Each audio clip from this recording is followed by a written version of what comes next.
Boom! Look at the size of that bass! Live coverage of the AFTCO Bassmaster Elite at St. John's River is sponsored by Yamaha. Let's get it started. Day 2 live coverage. There is your leader here on the St. John's River, Palatka, Florida. It's John Cruz, who has a great record here. He's gone top 10 in 2 of the last 3 events that were held here. He is a man for this racetrack, that is for sure. But we got some other anglers as we take a look at the scenes from takeoff this morning. Our host city of Palatka, Florida. Tommy Sanders, Mark Zona, Ronnie Moore here. And Z, we've seen it 100 times. But the guys who got him on day 1 got him good. They got him good, but there's a real first hurdle of the season facing all these guys. Make it in the top 47 so that you can make the cut. Absolutely, and as any tournament that we have in Florida, it's consistency, especially when you catch a big stringer. Every tournament that we have covered together in the state of Florida, protect a big bag, and I think we're going to see that today. But there's a lot of storylines that we're going to be able to really dive into here on day number 2. We got 94 anglers out there running, and all of them with high hopes for today, and we know what the plan is. That's the biggest deal, is the flip-flop. We saw a lot of anglers struggle early yesterday morning. That cold, low temps from the evening before affecting these Florida bass. The afternoon flights caught them a little bit better. We get to flip-flop today, so we'll see what the leaderboard shapes out. Here was the leaderboard after the weigh-in, day number 1. Day number 1 important for knocking the cobwebs off and also for positioning yourself. And there are the 10 who did it better than anyone, and 10 pounds separating these guys, basically. Yeah, and really, if you kind of take a look at that leaderboard, a lot of those fish that were weighed in yesterday, at least from your leaders, going to take a look right now at your Minn Kota Unlock the Lake here in Palatka, Florida, the St. John's River. A lot of history here with the Bassmaster Elite Series. Over 100 miles of playing field here, and the most amazing dynamic looking at the St. John's River is really 2 areas for your leaders played yesterday, and they're very, very popular areas. The Springs, just off of Lake George, and Rodman. And a lot of anglers coming into this tournament said, I'm going to ignore the Springs. I'm going to ignore Rodman for the simple case, and Ronnie, you talked about it, looking at the Minn Kota Unlock the Lake right now. Lay of the Lake is, if you look at the history of the Bassmaster Elite Series and that playing field right there, those areas notoriously for 4 days do not hold up. All right, something to keep in the back of your mind. We welcome you. So great to have you with us on this Friday morning on day number 2. Welcome to the Bassmaster Studios, sponsored by Marathon Z. Ronnie Such will join us as well, Mike Sukon. And guys, it's that's you laid it out there. How long do you stay in a place that has produced for you? And you know, last day heroics have really been the decider on this tournament. So don't get too excited. Don't feel there's no reason to feel confident about a win at this point. Well, what was really, really interesting listening to a lot of the leaders coming out of day 1 is they said, I had no idea I could catch over 20 pounds of bass. And you see very top heavy weights with John Cruz and Bob Downey. Bob Downey catching them early, and really Cruz caught them throughout the day. With that being said, the anglers we have cameras on today, 5 out of the 6 fishing very community hole areas. Hard to duplicate that here on the St. John's River. That's the one big thing. We've been here 8 times now for the Elite Series. They should know everything there is to know about this fishery, but it's ever changing. Every single year it's a little different, and we've kind of eliminated the 4th largest lake in the state of Florida. That's Lake George. That used to occupy at least half of our field, Tommy. Now all of a sudden it's only the little shoot-offs, the springs from there, that maybe hold those anglers. So now that playing field, it's long and it's wide, but it's a lot smaller than it used to be. So now we're seeing Rodman factor a little bit more each year. All right, well, let's talk about our leader, John Cruz. And John Cruz, of course, the great record here, we just mentioned that. And like all good anglers, he's not willing to do exactly the same things he did before. This time he was willing to take on Lake Rodman right there on one of the big inputs into the St. John's River. So the lock system here, it was a barge originally built for barges to be able to transport, I guess, materials and stuff across Florida. I don't 100% know the story, but most all the canals have that have locks in Florida, for the most part, I think they're all recreational at this point. You know, boats going through the intercoastal waterway use them down towards Okeechobee and stuff. But I just think they're cool.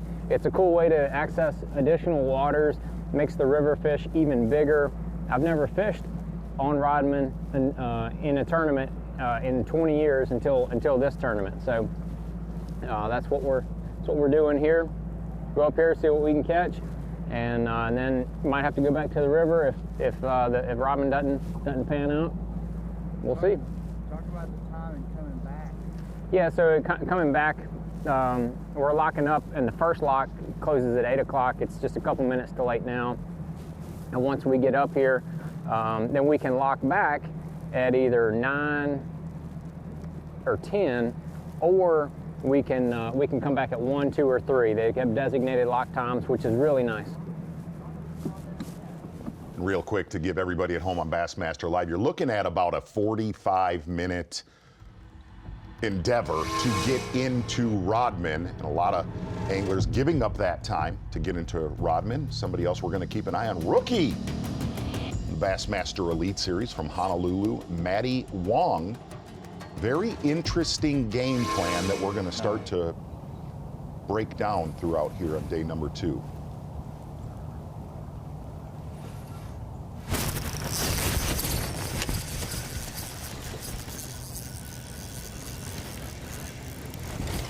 Little guy. Will she go 12 though? Will she go 12? Maybe. Maybe.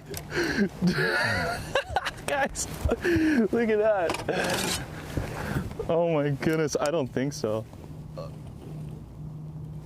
Oh wait, close your mouth first. Wait. No. You don't make the cut, but you know what? I like your attitude. Dang. You know, I think as it's warming up this morning, these fish kind of start a little bit further out, and then they kind of push their way into the creeks. But, you know, I think that's kind of confirming that. See if we can do it again. Slowly push in, hopefully get a bigger one, hopefully get a keeper.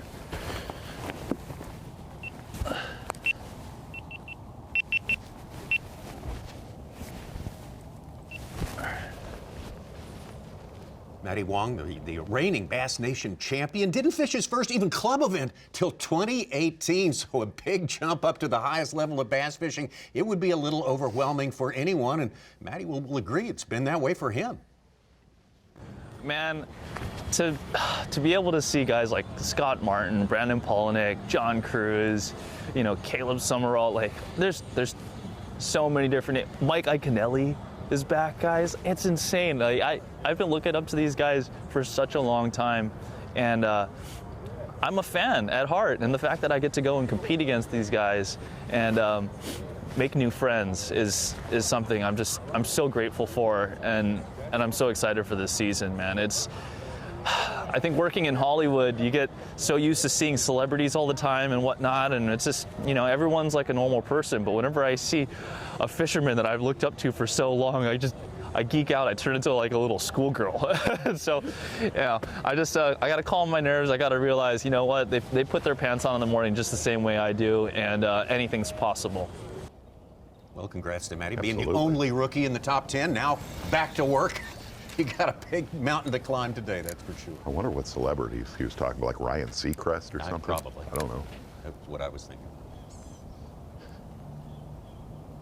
For anybody watching Bassmaster Live, Maddie Wong putting down 19-14 on day number 1. Only had one bass in his live well at about 11 o'clock.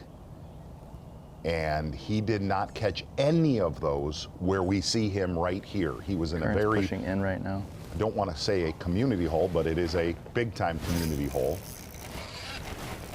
Oh my God. Oh, guys. Come on. Come on. 8-pound test. Oh my God, please stay on there. Where are you?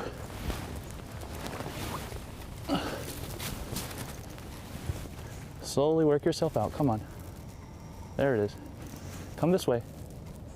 Come on. This is a weird predicament right now. He's under the log.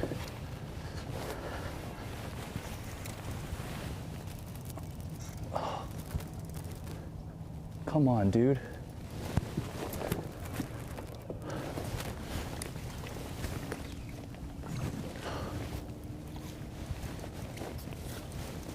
It feels like a good one too.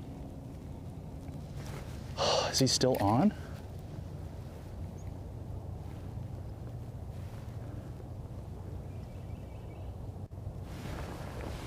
Oh, man.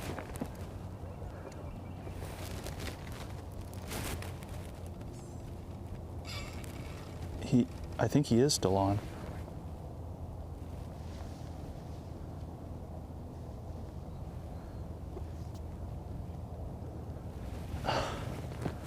Yeah, he's still on there.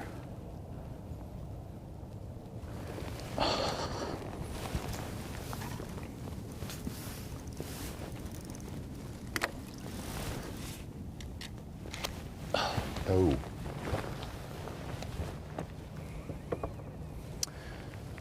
Well, that's unfortunate. That's also my fault for throwing such light line.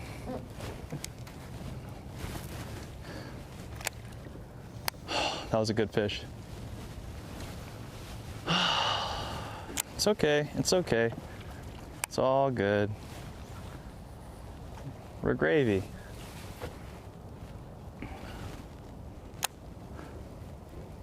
Well, we got to They're see liking that worm though. So. a lot of fish yesterday caught finesse fishing with 8-pound line, and the benefit of that is you're going to get a lot of bites or more bites, but you're also playing with fire. And the one thing that I was going to say before that hook set, anything really that Maddie Wong caught this morning was going to be bonus, because he said, I am not going to go to my key area. It's getting a lot of pressure, but I think the area where I caught him on day one, it needs heat. It needs to warm up, because I think there's a lot of fish spawning, and that would have definitely been a big bonus for Maddie Wong. And he said the key for day two, stay positive. That first one was a big shot lost. Let's not do that now. I think it'll also center him if he did, like you said, it's a bonus. If he leaves here with 1 or 2 fish, absolutely, he's so much calmer when he gets to his out. It's not here, as much pressure on him mentally as a second day on the elites. Hooks are sharp. Sharp hooks.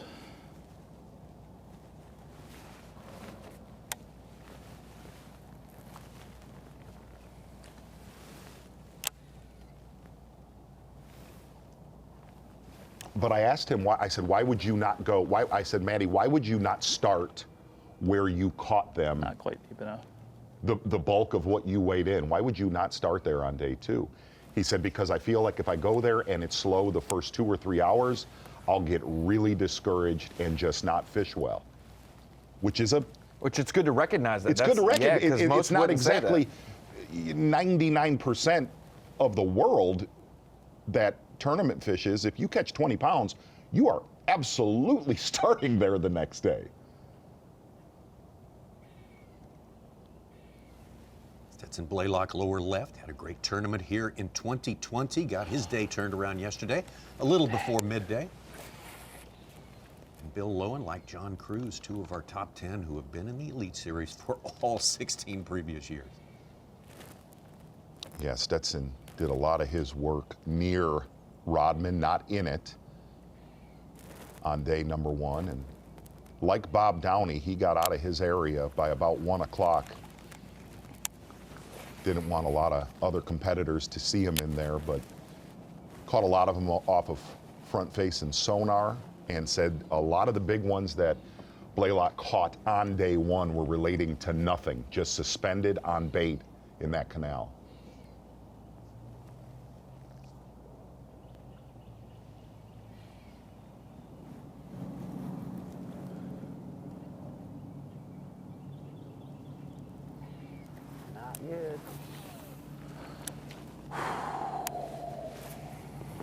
Golly, I didn't see that. Just throwing a Booyah XCS 100.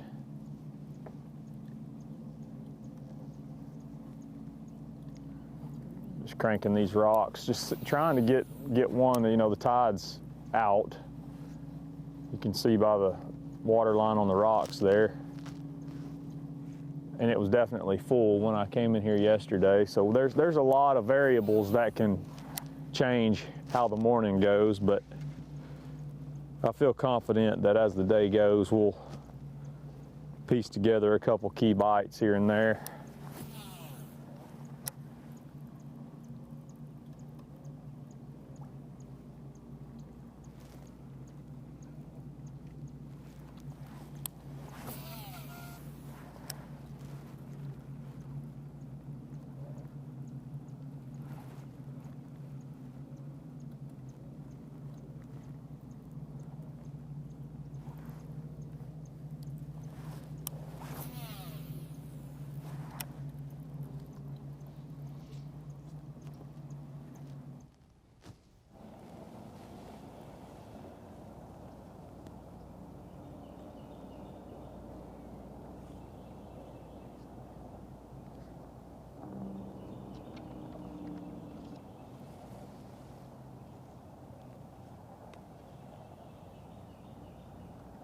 It's the name of the game in the morning, man, is just fishing super slow.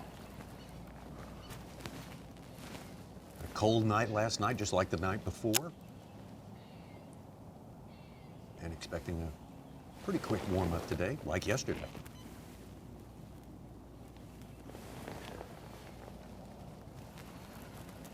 And really, for the most part of the anglers in the top 10, majority of the weight, the meat that they weighed in, a lot of them caught them late, you know, really afternoon on day number 1. And hopefully that one fish will forget about it and I can stick it on the way back out.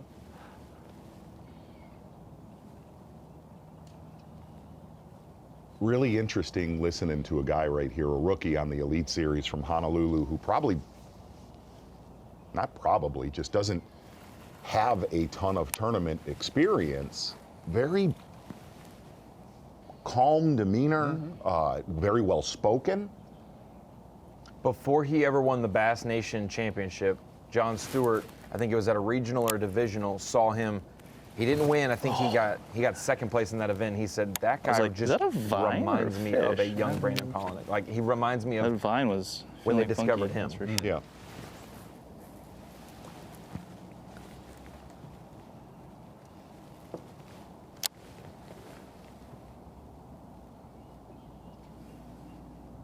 Curious why that was, Ronnie. Was it his demeanor or his fishing knowledge or just the way he carried himself? I think he was the only one at the tournament with the GoPros, which, no, I'm just kidding.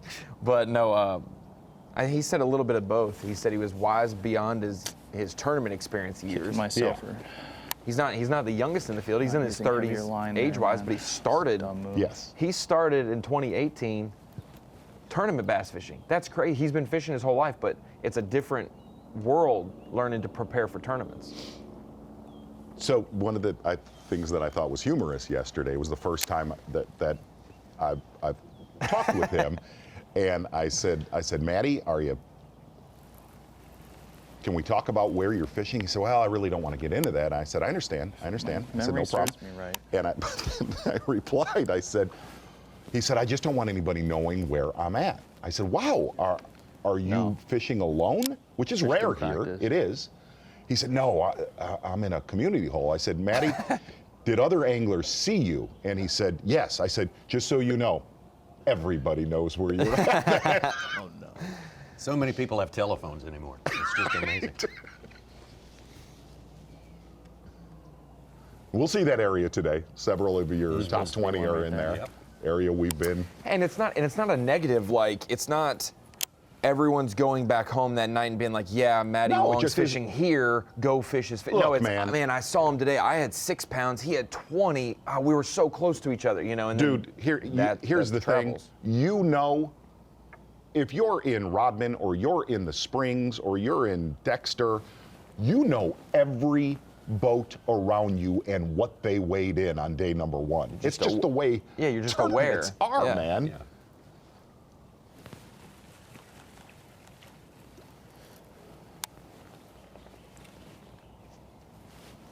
See Stetson Balayla, very interesting, looking at his front-facing sonar. Rare that you would see somebody jerkbaiting, throwing out in the center of that canal, to where predominantly everybody that we've covered, and I think we're going to see that canal. We'll talk about where it is a little bit later in the tournament. I think you'll see Bill Lowen in there fishing the bank, typical Bill Lowen style, but without front-facing sonar, you are not going to see somebody throwing a jerkbait in the center of that ditch. He said there is no rhyme or reason when he would catch one on a jerkbait, a suspending jerkbait on day one, talking about Stetson Balayla. But he said there's a lot of bait in there, but you'll just see a random pod of 2 or 3 good ones that will run bait. He said you'll catch one, and then they're like ghosts. Poof, they're just gone. This is the one place on this body of water, this canal, that actually has a different set of current circumstances compared to the way the St. Johns River flows when they open the locks Flows and in those and different. Yes, so Yeah. even if the tide's going out or in, when that lock opens, there will be. We've seen the guys fish right at the base of it. You know where the barge tie-ups are while they're waiting. How much current comes out of it, and that does flow and trickle and maybe change bait fish or wave fish will react and maybe go to the bank when there's no current. And they go suspend out in the middle and vice versa. Right, and that's the thing. One thing that Blaylock said, he said that current flows in and out of there all day long, which he thinks kind of ignites little spurts. You know, you heard Mark Menendez on the weigh-in stage and Bill Lowen that it was just little flurries on day number one, and we actually talked about that early yesterday with the weather that we have here. You're going to see that. But the other thing that Blaylock said was it's the same area that he caught him 2 years ago. I said, what else do you have? If that canal fizzles out on day number, he said, I have nothing. So I think he's pretty much all in there here today.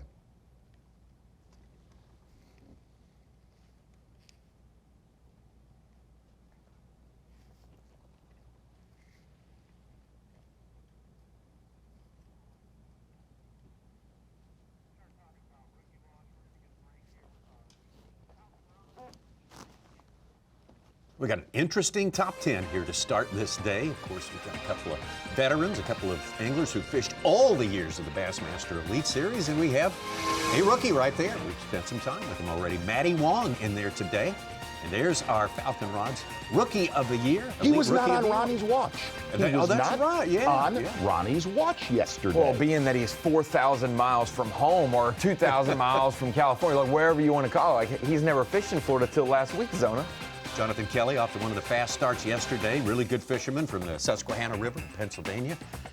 Deja Curate, Yuki Matsushita, Joseph Webster in the top 5. That's always a hotly contested race all year long, and it's pretty prestigious as well. This is a prestigious tournament. Be right back. The AFTCO Bassmaster Elite at St. Johns River is sponsored by Humminbird,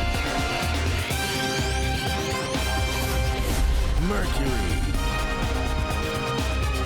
and by Nitro Boats. No, we talked about it yesterday. So great to be back into this world after about a half year's waiting time. The start of the season, 2022 for the Bassmaster Elite Series, the AFTCO Bassmaster Elite. John Cruz, the veteran who's done so well here, especially during the last 4 years that we visited this particular fishery, and doing a terrific job. 28 pounds, almost shocking amount of weight for a day one effort here. Bob Downey, originally from Wisconsin, now from Minnesota, pulling up in second place. Patrick Walters, Stetson Balayla, Brian New had a great day yesterday. He's the defending champ, the rookie who won his first elite event right here. Yeah, and we already had an incident out on the water. Taking a look here at a sweet, sick drone shot. Cameraman Wes Miller worked on the Zona show and Bassmaster Elite Series for 319 years, destroying yet another. It's still flying. Backed out of it. He said, wow. So Wes Miller save right there. That's hard on the man. See if we can get into Rodman right now. John Cruz getting to his primary area where he did damage here on day number one in Rodman. But you also note that John Cruz also caught a lot of fish when he came back towards Palatka yesterday. All right, well, we made the trek up here to Rodman. went through the lock and all that kind of stuff, and got up here and started fishing before 8:30. So that's a good thing. Yesterday morning, I had about an hour and a half before I caught my first one. But my first one was a 5-pounder, so that was pretty amazing. So now I've kind of made my way over here to where I caught that first fish, and I'm gonna fish through here, just really kind of jerking and finesse fishing a little bit, and we'll see what they want today. We got kind of the same conditions, sunny like it was yesterday. We got a few more clouds mixed in, so I would expect the jerkbait to be a little bit more of a player today. We're just going to kind of let the fish tell us. Well, that was the 1-2 punch yesterday for Cruz, a suspending jerkbait in a lot of that flooded timber in Rodman. The other thing was he was finesse fishing. Didn't want to talk about the bait, but John Cruz owns Missile Baits, and he said, I'm 100% sure nobody has the finesse bait that I'm throwing. I just don't want to talk about it quite yet. Okay. Normally that's a lie because No, like, this other could be people are in legit. that, but he, Right. since he owns and creates baits, he probably has created something even his fellow anglers haven't been privy He said to. he was blown away at what he caught yesterday. Said he had decent practice and practiced a lot differently this time around. Really kind of practiced for the weather and the fronts that were setting up for this, and the post front condition that we're in yesterday and today. And a lot of that flooded timber, he could be looking from 4 to 8 feet of water. He said marked a lot on his front facing sonar. Weed? What you got going on back there? And like a lot of our leaders said, they go in little spurts where you'd catch 1 or 2 and it would just die off. But Cruz,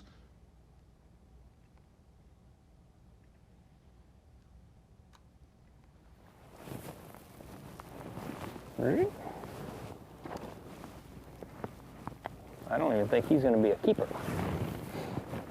He's a micro bass.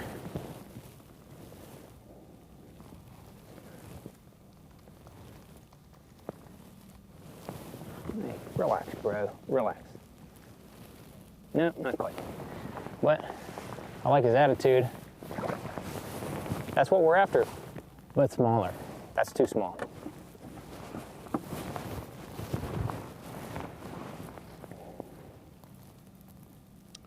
looks like Cruz is drop shot. Fish is up a little shallower. With conditions, a lot of finesse fishing day one. I think we're going to see a lot of that here today. See if you get a big old grandma over there.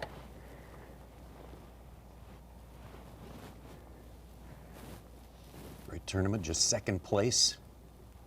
Nipped by Paul Mueller back in 2020 here. He likes to fish this time of year, obviously. He won one, a big one, an Elite Series event about this time of year, but it wasn't here. It was about as far as you can get from here and still be in the continental United States. It was out in the California Delta.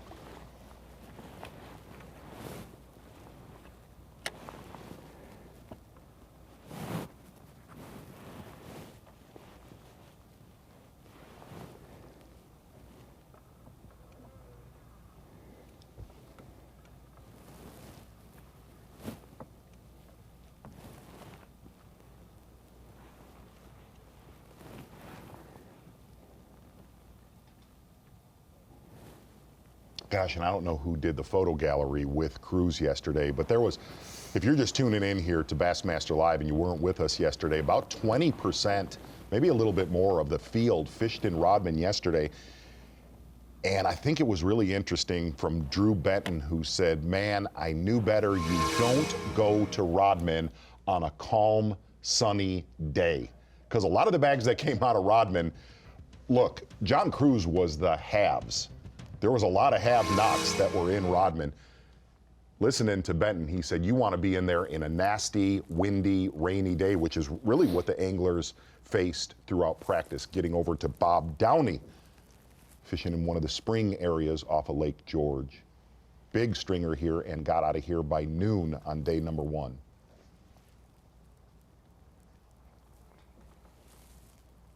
One Kelly J, former Elite Series pro, made hay in this region in past elite events, texted me yesterday and said, watch out if Micah's the only one in there. He could catch them all 4 days probably.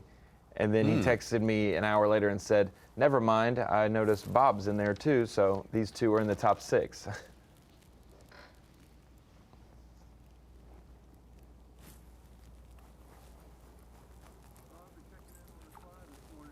Going this morning so far? Well, we made it down into our area. About a 30-mile run this morning and made it here just fine. So no fish in the box yet, but it's early. And we're pretty close to where we caught them yesterday. We're not quite right on the spot, but we're close. And probably, oh, there's one.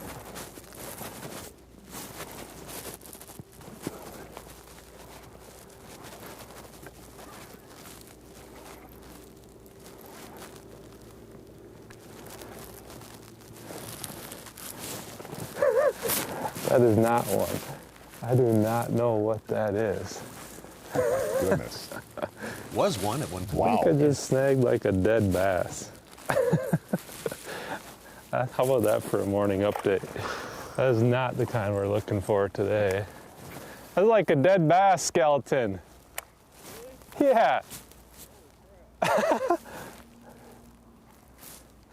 Well, hopefully that's not a bad sign for this spot today.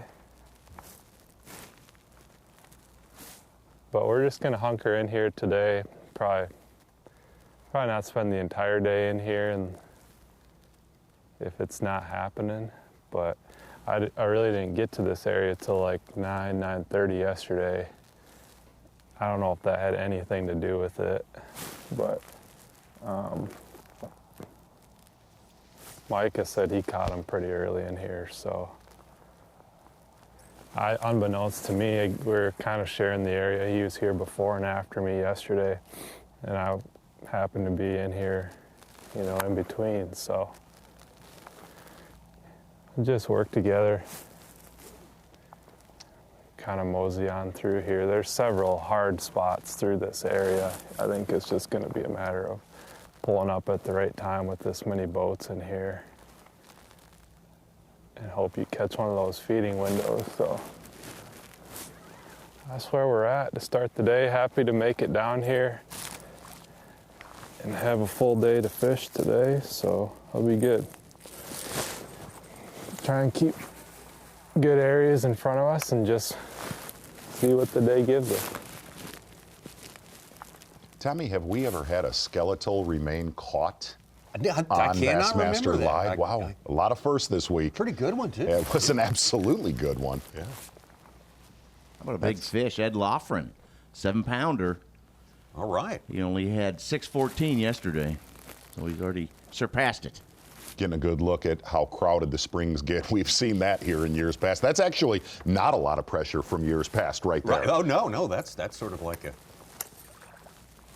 low turnout. Yeah, and you heard Downey say that he didn't come in here till 9:30. Well, he got his damage done by 11 o'clock and was out of here, catching them on a lipless crankbait. All of them yesterday only caught 5 bass. Micah Frazier caught him on a suspending jerkbait for the most part on day 1. So a lot of different techniques in the same areas to account for some of those top bags.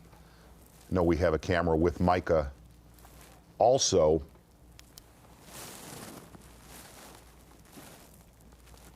But you heard Bob Downey say a lot of hard bottom in here, and Bob Downey fishing a little bit deeper than some of the other anglers in here, 4 to 5 feet of water. And you'll get little hard areas, shelled areas, and Gosh, I thought I had one. he thinks, Because that's kind of how they bite, and then they start fighting in that. Bob Downey thinks that this cold weather put a lot of these fish in some of the deeper ditches in the Springs area.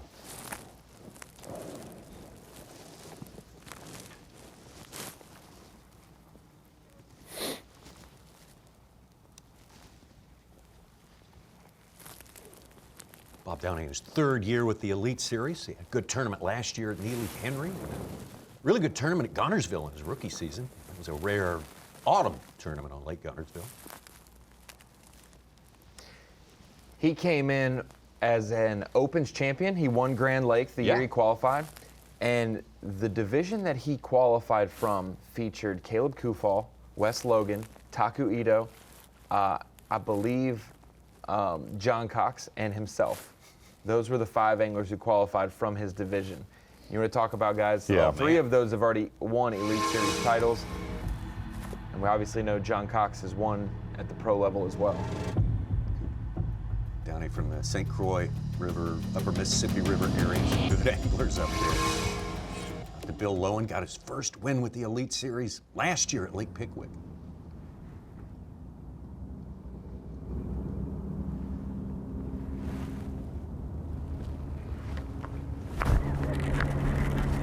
Stay on, fish.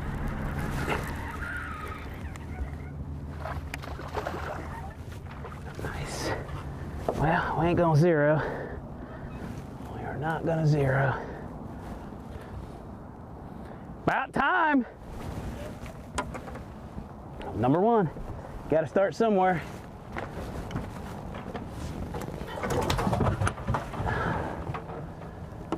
Gotta start somewhere. All right. Kind of break down what you're going to see with Bill Lowen today. He fished a lot of the wrecks and pilings. Yesterday on that exact same cast. It's just crazy. Up on the edge. Around Palatka. Jerkbait. There he is.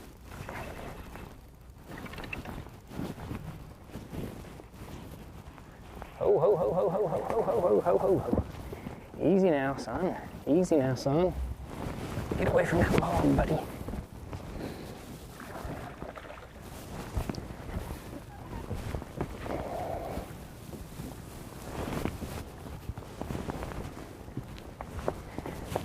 Come to me. No, no, no. Stop all this jazz.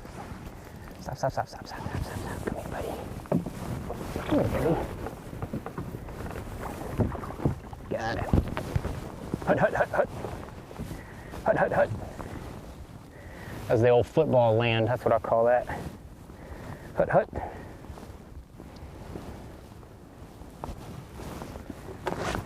That'll work.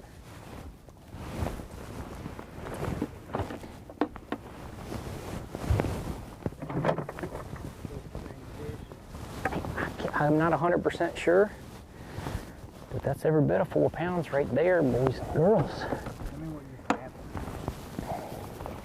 I just caught a 4 pounder. No. So I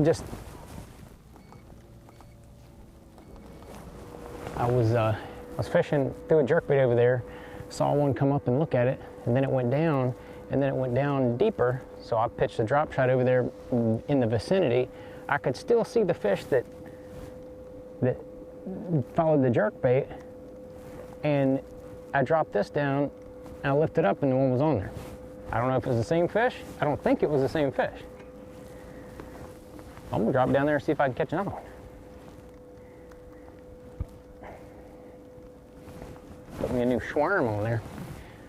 Put me a new schwarmer.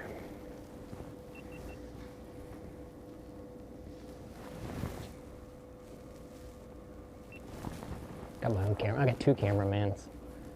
Look at that guy. That's Matt Heron's deal right there, that little pole. It's pretty slick, huh? Tato.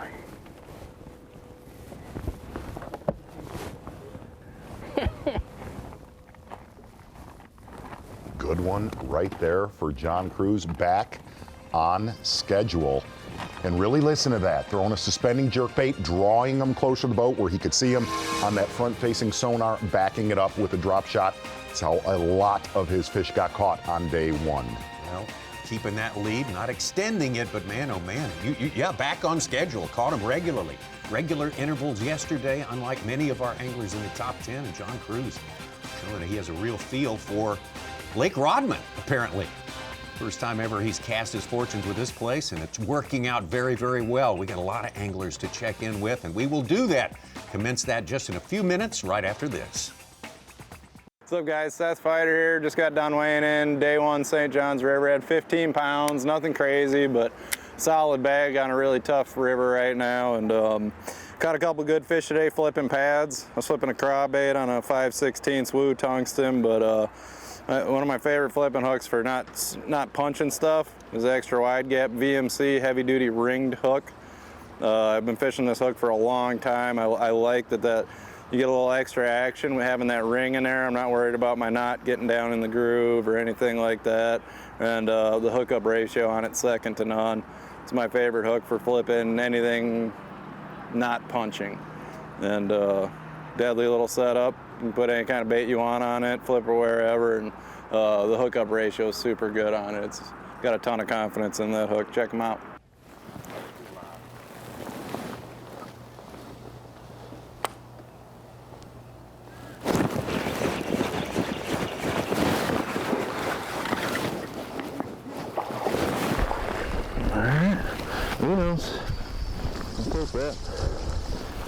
That. Let me zoom in, bang, stick in the snout.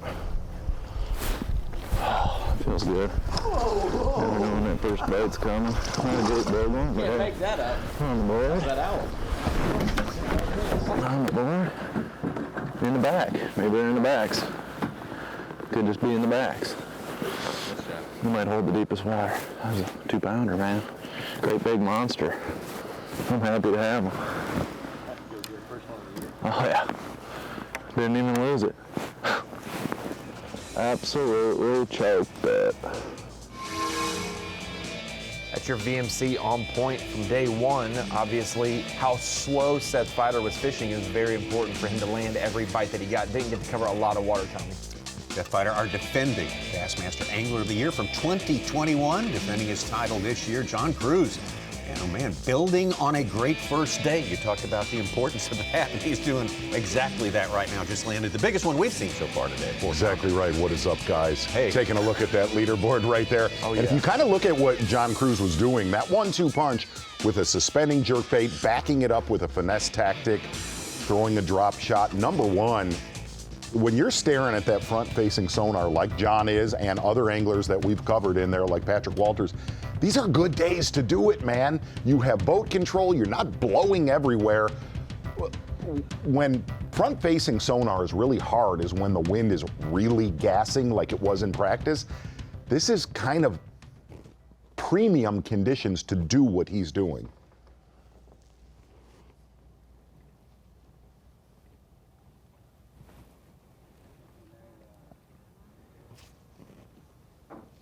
Moving into this spot right 10. here. Just kind of scanning around. And the channel swing is so steep right there, it's hard to be able to pick up exactly where the fish are. You kind of have to read it in the middle of that wall. You'll see them actually moving in that wall a little bit. It's pretty wild.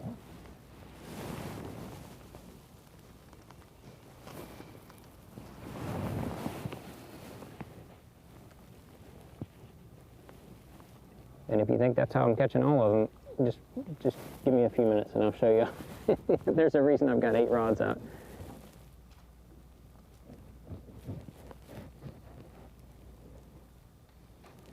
I'm right on the deal there. I mean, you can see there's a piece of standing timber right there, so that's the.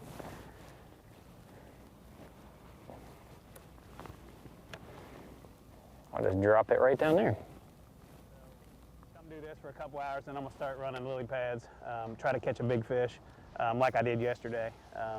Like I said, by this time yesterday I had a small limit, and you get a limit, you just settle yourself down and fish slow, and that's what you got to do right now. You just got to fish really slow, kind of soak that worm and just dead stick it around. I've only had 1 bite this morning so far, and it was about 1.5 pounds. So we ain't going 0 today, but I'm just going to keep trying to fish these wrecks and stuff. I got 2 more up here and a shell bar, and then if I don't get any bites on those, we're gonna pick a flipping rod up and we're gonna go flip lily pads for the rest of the day.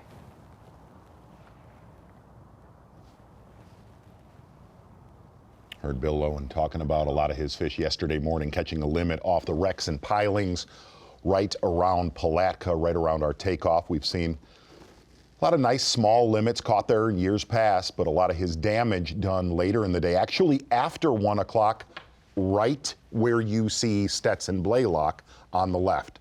A lot of low winds, bigger fish came out of those pad stretches in that exact canal.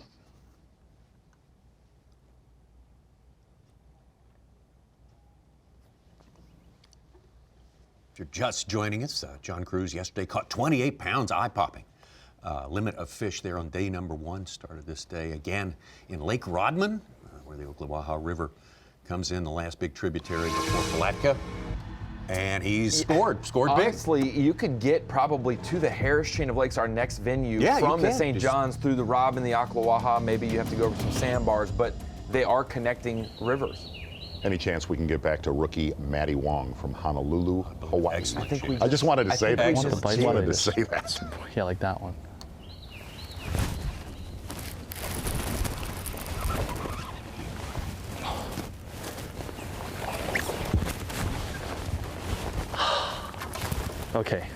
Okay, I feel a little bit better now. One in the box. I think you're 13 inches. Let's just double check you just in case. Yeah, 13, right on the dot. Man, I swear, with that Mega Bass P5 Destroyer, I can feel everything. It's insane. I'll put a cold tag on you laters.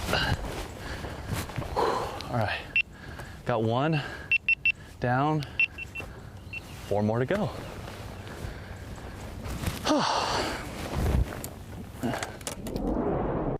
Boy, Maddie Wong is keyed up. He is. Now look, the one that he lost was, you could tell it was a good one, especially that initial surge that it made. But just getting a simple 13-incher in the boat has him exactly on pace to where he was yesterday, all the way until 11 o'clock when he made his move down to the Lake George area, we'll call it. Keeper number 1 for Maddie Wong. Lost one earlier. He judged to be a good one. Yes, looked like it. Yeah. Looked like it. Eating silly worms and stuff like that. Was he doing anything different, Z, from our 2 guys who caught them early since he caught them late? You know what I'm saying? Like, if they caught them early, they could have left. Maddie would not tell me. He wouldn't Ron. tell you. Well, we'll see today then. We'll get to see today. I told him, I said, hey, just so you know, we and the rest of the Bassmaster Live viewers are going to see how you caught them down near Lake George. So we'll get a good look at that today. Hey, but he was really fun to talk to. Like, very positive and very, like, here's what was, he said, I try to manage my day to make sure that I stay positive. And that's when I said, well, talk to me about that, you know, the area where you caught him. He said, I have to keep things in check. And he said, man, if I go there and I don't get bit, where I caught my biggest ones, and he goes, I know I'll get discouraged and it'll spin me out. An interesting approach. That's the same thing we hear veterans say for practice here. When it's a tough practice conditions and it's blowing 20 miles an hour, or it's raining, or it's cloudy, and it's not conducive to their areas, a lot of those veterans, even who know this place, stay out of promising areas so they don't get discouraged. Like Patrick Walters, he's caught 10 fish today. He has not gone to Rodman yet. I don't know if he's going to, but he was in there yesterday. There were 3 anglers who made it to the first lock. They didn't wait. They went through the first lock with bass in their live well. So that is huge. And for Walters, he was one of them, a small one albeit, but if he caught multiple this morning, that's a reason he hasn't decided to lock, is because, hey, it fired up and he caught more than one, which is a bonus like other guys are looking for. One thing Maddie Wong said for everybody that's watching, Ronnie, which was very interesting, that Ron filled us in, that he stays with at your parents' house in Florida. Yeah, their new son. Probably, they may love him more than me. Well, here's exactly what they told me. Here's a sweet stat. Did you call Ron? You called Ron? No. Okay. Maddie Wong told me this. He said, when we get bored, Ronnie's parents show me baby Ronnie photos. Oh, no. I'm not kidding. I'm not kidding. Everybody's sitting on the couch, and then you walk in, and they sort of look up and go, oh. Very... I mean, I could see a Friday night. Where are those Ronnie pics? This has gone a little bit wacky here, I think. I heard they repainted the room as well from what I took used down to your have posters. Yeah, exactly. Humminbird bird's eye view, getting a good look at Rodman right there. Got some spectator boats and some other competitors in there. A very big area that John Cruz is fishing. And the one thing that you heard him say, it looks very the same, very similar from above. A lot of flooded timber, but there are little channels, little ditches that a lot of what John Cruz is catching are relating to the underwater channels near a lot of this hard cover. It's your Humminbird bird's eye view. And again, there is a way different playing field under the water. And Cruz said, you know, really a lot of the fish in here, they're not suspended on that timber. He would get them to rise off of the bottom on his suspending jerkbait like we heard earlier. But he said a lot of times he would see multiples track his jerkbait on day one. A little further back in Rodman is Scott Martin, just landed a 5-pounder. Had a disappointing day one with only 4 fish. 59th place. See if he can climb. Is that our biggest one of the day, Such? No, Ed Laughlin with the 7-pounder. Oh, that's Scott right. Martin's You mentioned is a that. 5. The whole way back, I'm just Phoenix boat's a big bass. looking around to see if there's any fish that get active from snatching it around.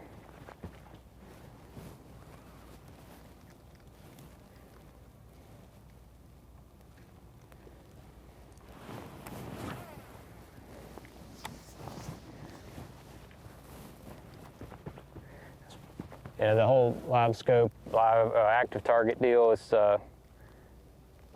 it makes fishing fun. You know, it adds another dimension to what you're doing. I mean, you can go punch mats and you don't need it. You can go bed fishing, don't need it. You can go cranking and not necessarily need it, but it can help you find the cover better.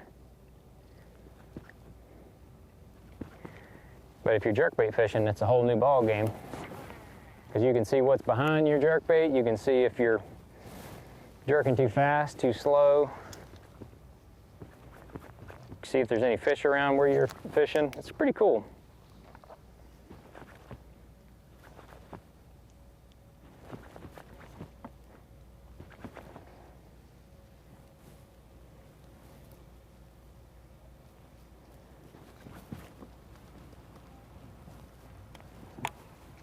I'm gonna idle up a little ways and try another area.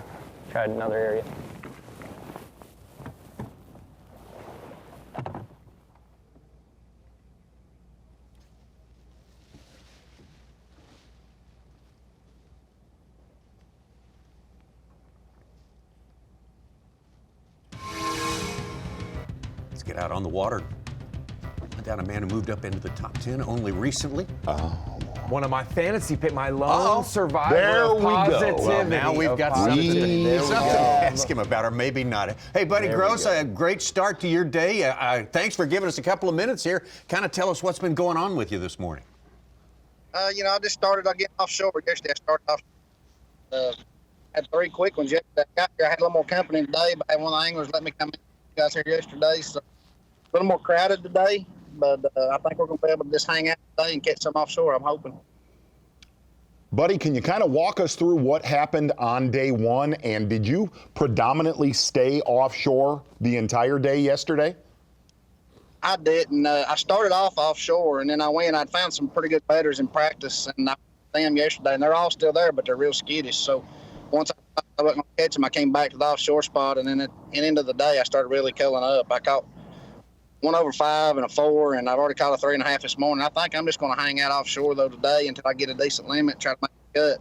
And then I'm going to go swing a little bit for the fences if that happens. I mean, like I said, the bite's really slow, but when it happens, it kind of, you get 2, and then you wait an hour, and you get 2 more kind of deal. But if I can get them 2s, you know, to come in groups with some 3 or 4 pounders, I think I'll be okay today. Buddy, are there a lot of fish that are locked on? I haven't found a lot now. Everything was, I had 30 one little place locked on in practice, but as soon as it, you know, after the 3rd day of cold rainy weather, they got real spooked. They were still there, and they're still there now, but if I get close to them, they leave, and they don't go far, but they go far enough I can't catch them. Buddy, if my name was John, I'd be able to. Buddy, a lot of our Elite Series pros have obviously seen the St. Johns River with plentiful grass, which is a totally different fishery from what we have here this week. How comfortable do you feel? This is the only St. John's version you've ever seen, one with not as much grass and fishing offshore. Does that make you feel so much more comfortable doing that all 4 days? I would rather have grass offshore, but I mean, fishing offshore right now, I'm fishing more like a Tennessee River. I'm trying to stay in some places that the current fishing's a fish a little bit. You're fishing some shell beds, a little bit of a current break, and like I said, they come through at times. Yesterday afternoon, I showed back up, and they come up in the jumps, and they were all giants. So I wasn't ready for it, and it didn't last long. So I'm hoping we get some activity today with the warm weather coming. Buddy, can you describe what makes a good shell bar on the St. Johns River compared to other places that you fish on the Tennessee River? The Tennessee River shell bars are so far offshore that you get them in post-spawn stuff. These shell bars here on this river, what I've noticed is they use them for pre-spawn and post-spawn. So that helps you locate them a little bit. They're a little closer in, and they're staging up on them. Buddy, appreciate it so much. Great start. Good fish there in the boat with Buddy Gross so far this morning, moving himself into the top 10. Angler from Tennessee will be going to his home waters a little bit later on during the course of this season. We got 9 full events coming up, and 7 hours of coverage. We're bringing you today live from the St. Johns River, and we couldn't be happier about it. Looking forward to that schedule, and man, the business at hand is plenty entertaining so far today. Yeah, and obviously Patrick Walters doing some work early this morning, 5 fish for just under 10 pounds, and Patrick Walters, one of our notorious under-guessers of what's in his live well. I think the one thing that was amazing about Patrick Walters yesterday, it looked like it was a grimy, brutal day, but yet he catches almost 18 pounds. And going off of his track record, look for Patrick Walters to be a factor going into this weekend. And his last fish yesterday, he said, man, we should have well over 20, so losing them was a big deal for him yesterday. Downy hooked up. Looks like a keeper.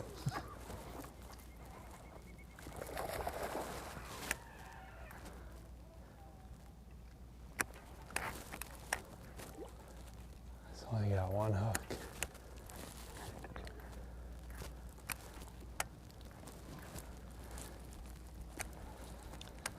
Again, Bob Downey only catching 5 keepers on day 1, so pretty much every bite's going to matter for Downey.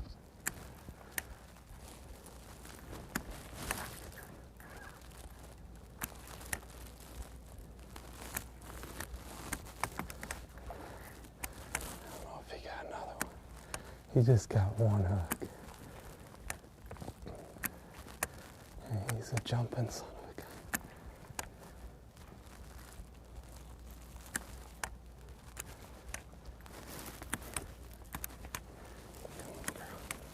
Oh, he got a couple more. All right.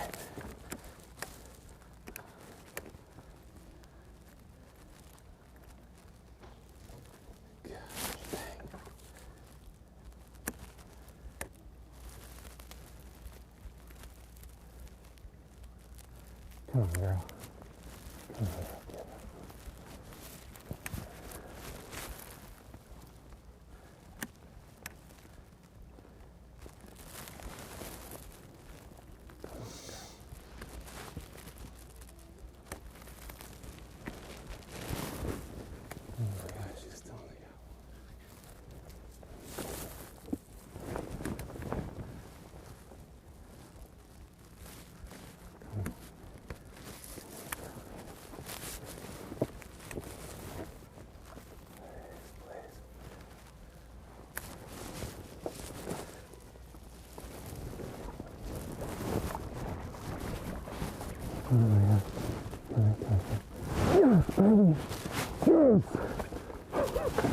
We're vibing this morning, baby. All right, you vibe. That's a good one. Look at that. One hook. Oh, the MC hybrid trebles. Thank you.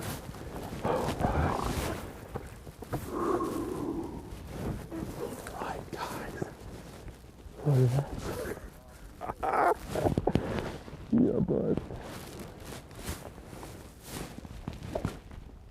Gosh, you guys.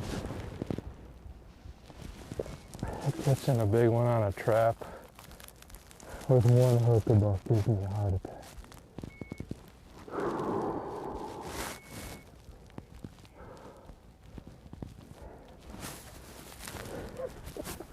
Oh, this is why I do this. Oh my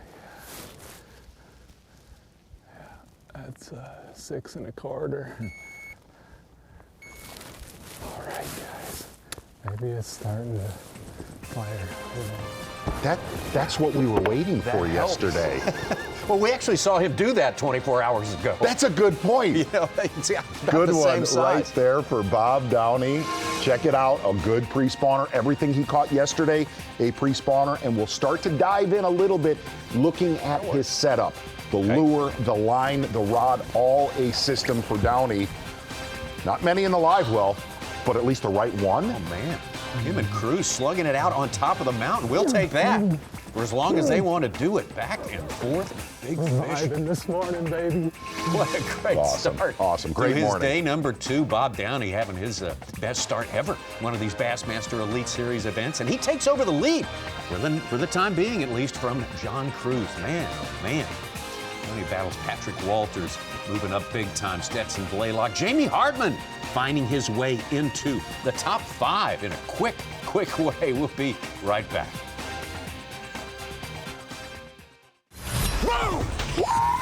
Look at the size of that bass! Live coverage of the AFTCO Bassmaster Elite at St. John's River is sponsored by Yamaha. Oh, so much live coverage on the way in the boats with these guys on the second day of this 2022 season. The AFTCO Bassmaster Elite on the St. John's River, taking you all the way almost to weigh-in time, and then you'll find the weigh-in right here on Bassmaster.com as well. Bob Downey just saw him catch a great he did that top-heavy leaderboard right there. Top-heavy Tommy leaderboard, Sanders. big battle at the top of the leaderboard. Cruz and Downey, some good stuff to get going early today. I didn't know if we were expecting to see this much this early today, Z. No, definitely good weight so far. A couple quality fish, obviously, from your leaders, Downey and Cruz, fishing very popular areas. John Cruz with one solid fish in his live well right now, currently unofficially second place.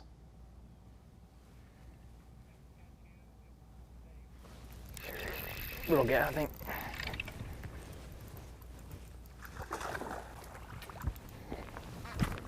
See, I'm going to tell you the difference of where Extracted Cruz is at quickly. and what's going on with Downey. I think he'll keep, though.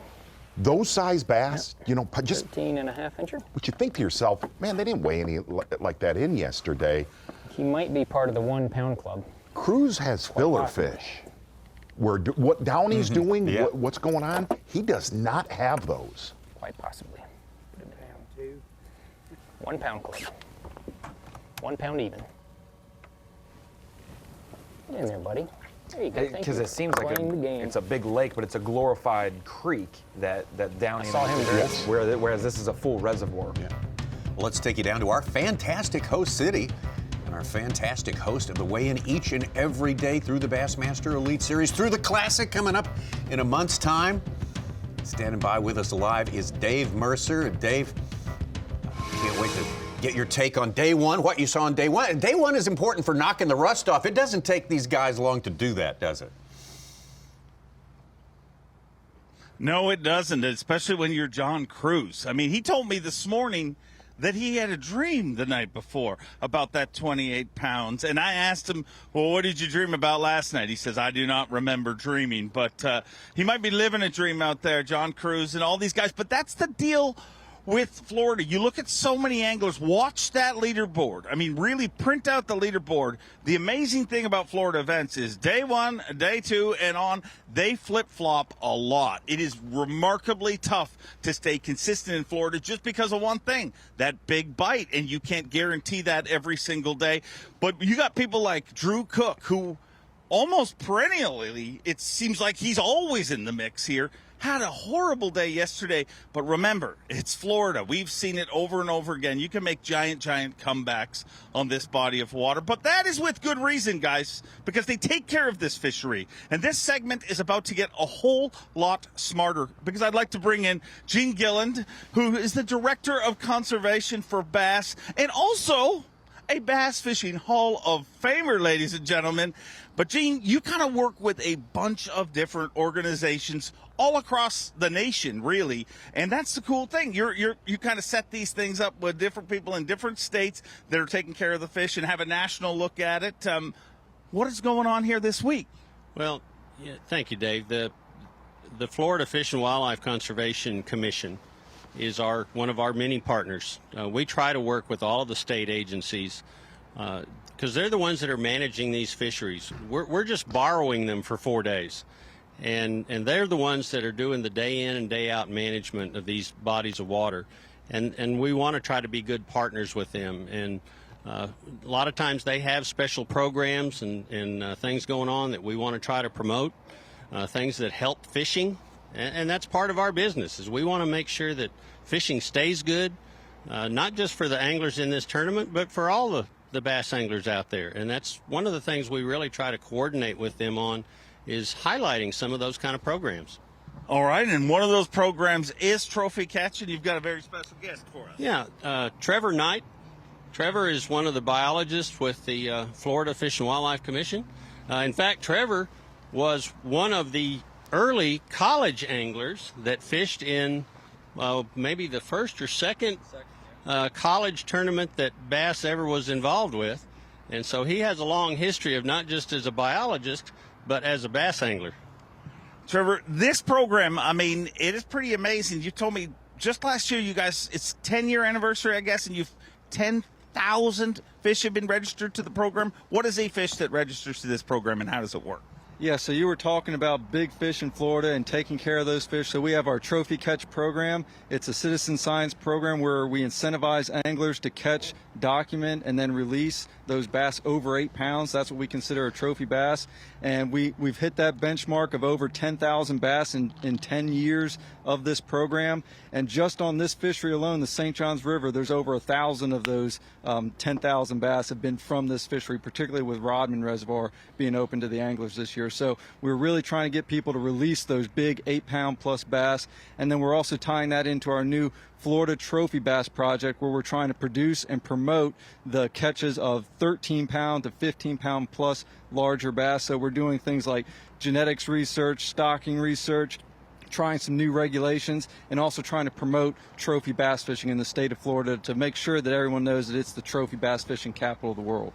Well, if you watched the weigh-in yesterday, even on tough conditions, I mean, it delivered.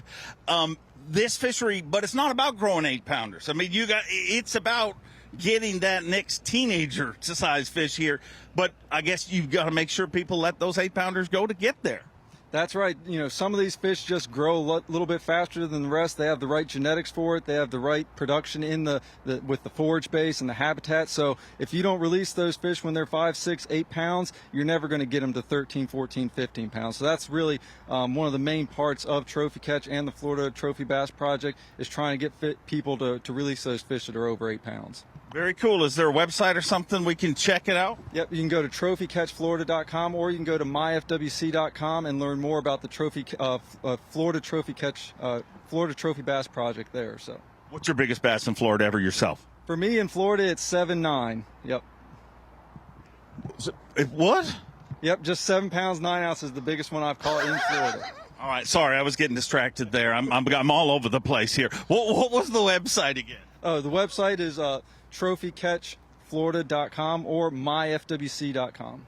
All right, Gene, what's your biggest trophy in Florida? Oh, I'm not sure that I've caught any bass in Florida over about 4 or 5 pounds.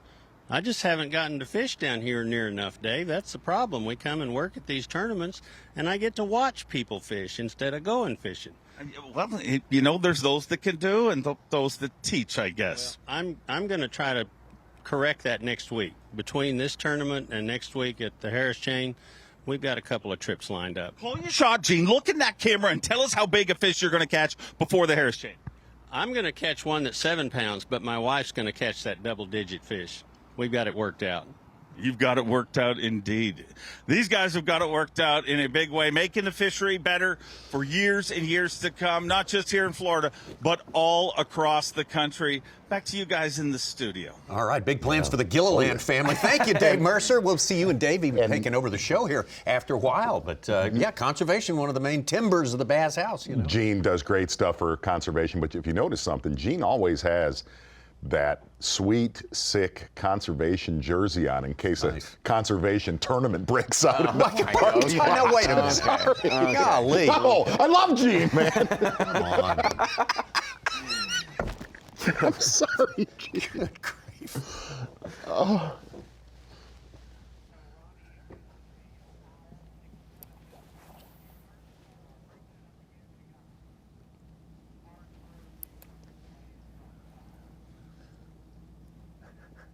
Z, did you see what last night on social media?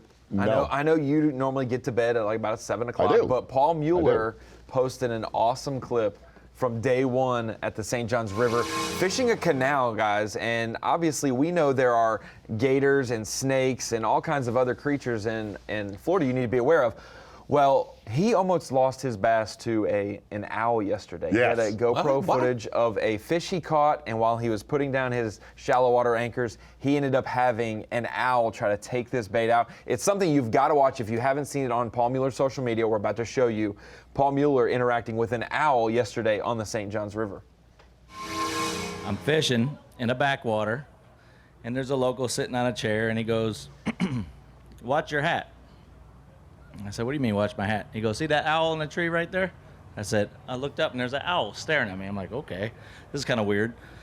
I'm waiting for some music or something, but I'm like, all right, yeah. He goes, he likes to grab people's hats and bring them out to the river. And then I'm like, this is bizarre. Am I awake right now? So anyways, long story short, I'm like, okay, yeah, have a good day. I go keep fishing. I fish my way out, right? The owl is behind me. I catch this little fish. I'm like, it's a keeper. So I swing it in the boat.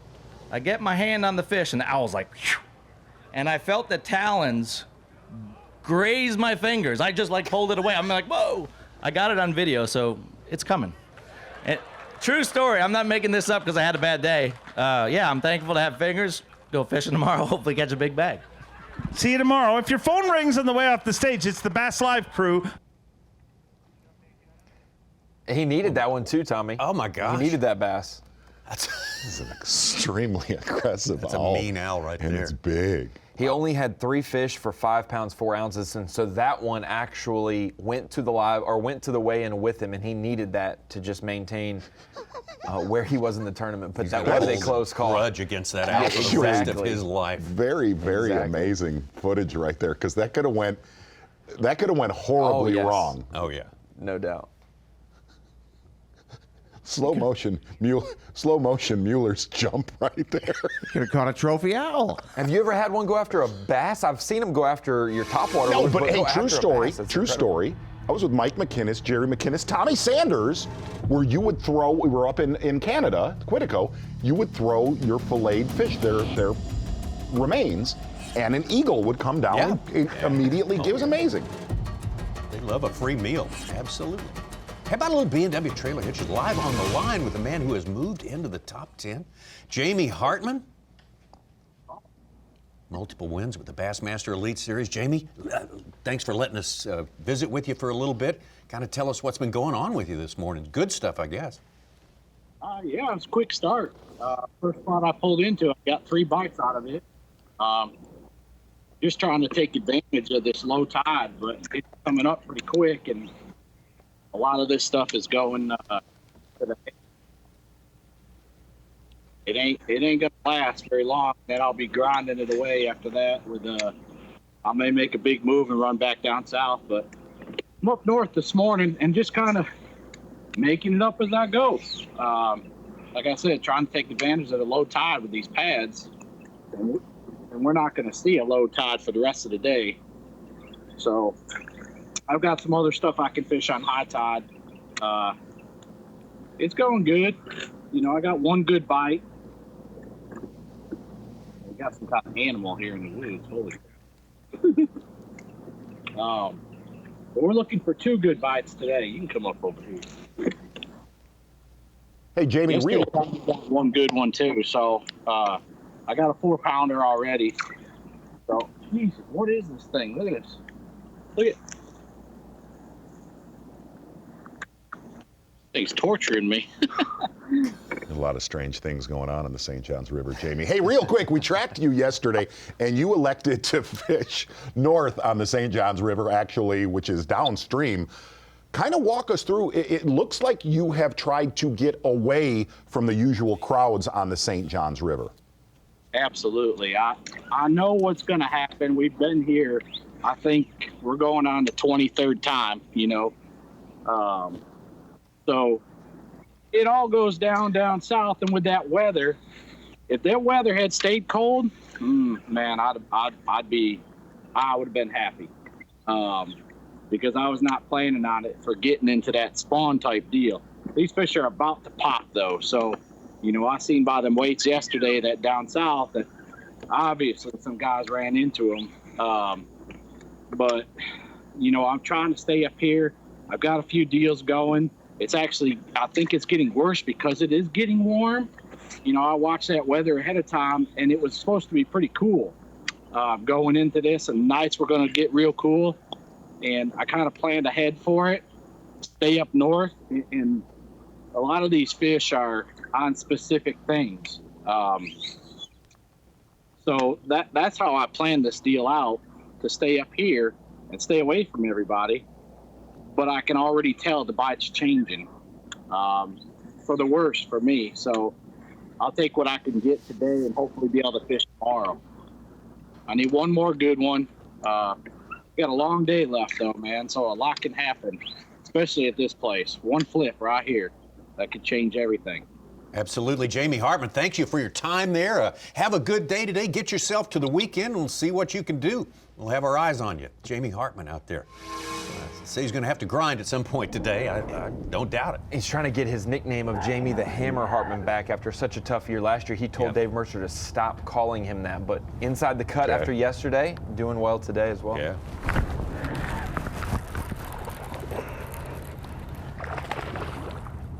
Come on. Daddy needs you. Yes. Yeah, boy. Just got to slow down. I have some patience. That's a good one. That's a good one. Solid one right there for Bill Lowen. I believe that is fish number 2. And Bill Lowen, a little bit ahead of schedule. Seeing guys starting to claw back in it that we weren't looking at earlier this morning. Scott Canterbury with 3 good ones.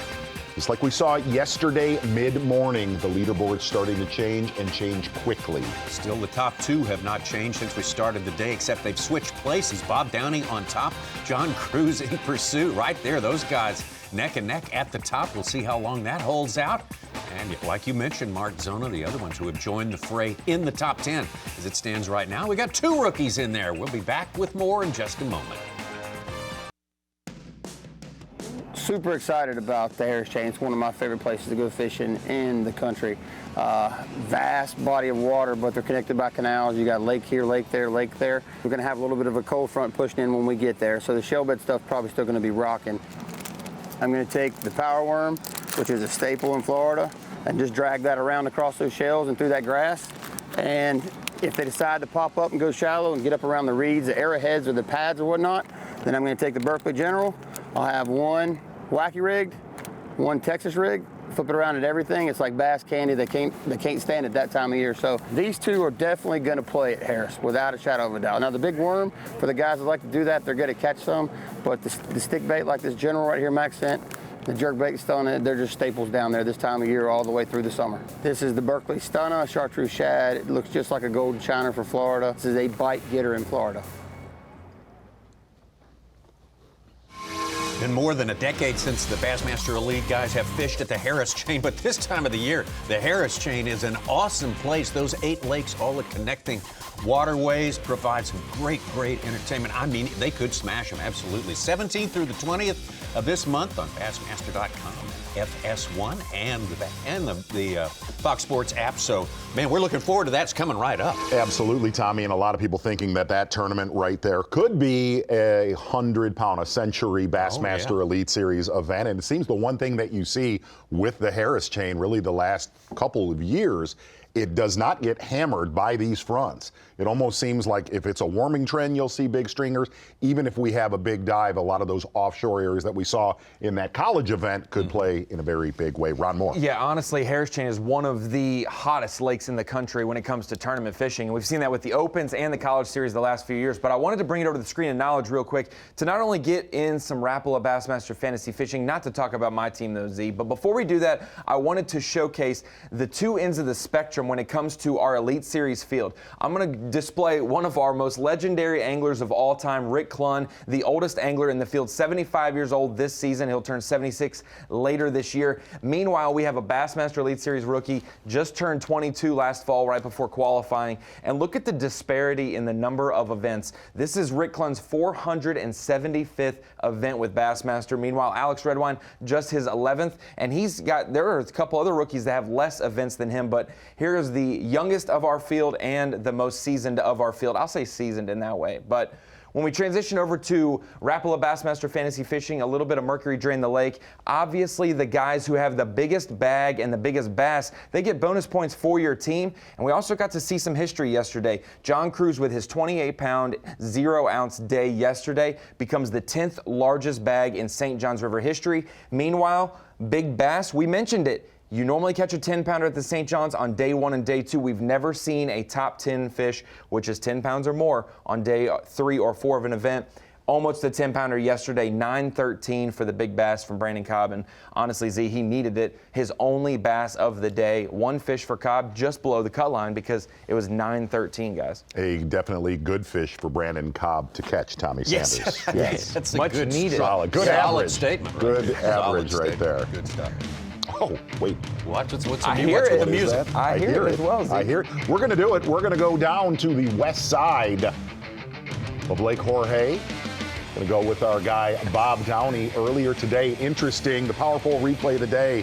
Day number 1, Bob Downey catching 5 bass on a lipless crankbait, pumping it, as Bob Downey said, like a silver buddy. A lot of kind of northern flair. And the thing is with this, fish either have really, really, really good aim or bad aim whenever you're pumping a lipless crankbait.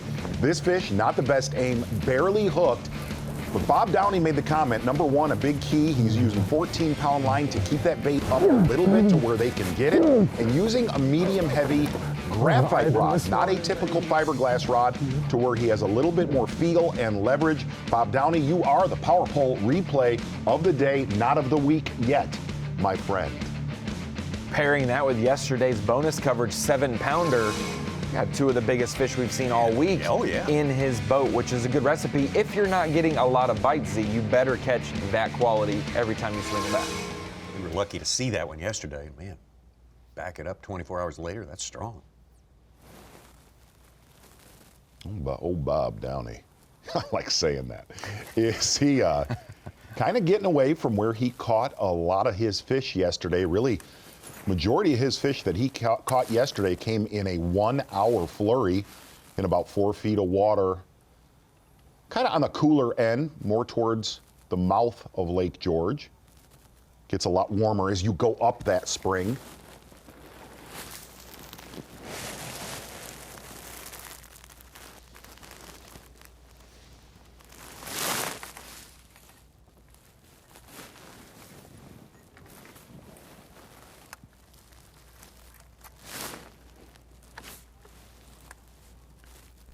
Austin Felix's 3rd fish is a 6-pounder. He's up in our top 10. And Brandon Cobb, you mentioned him, his Phoenix Boats Big Bass 9.13. He's got a limit, the 2nd limit on the day, and it's a pound 13 less than his Big Bass of yesterday.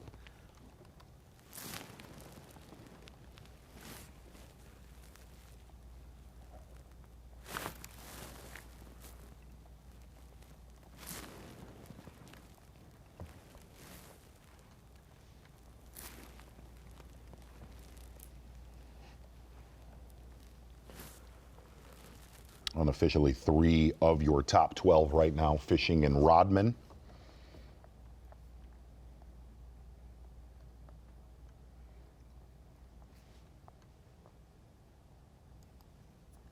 But for the most part, a lot of your leaders, taking a look at your Humminbird bird's eye view, I believe that's Rodman right there. Yeah, I think so.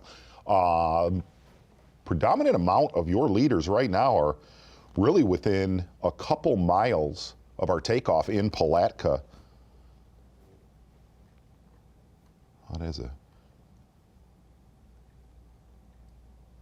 Good look, and not the easiest lake to get around in there, especially if you're really in a lot of that submerged timber of Rodman.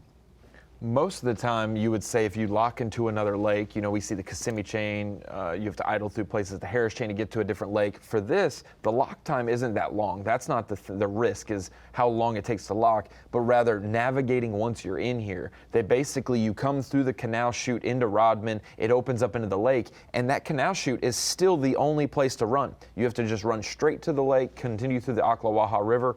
But when you get out of that channel by a foot, you better be idling or trolling, because it is a minefield, like you said. So navigating once you're in there is much harder than anywhere else on the St. John's.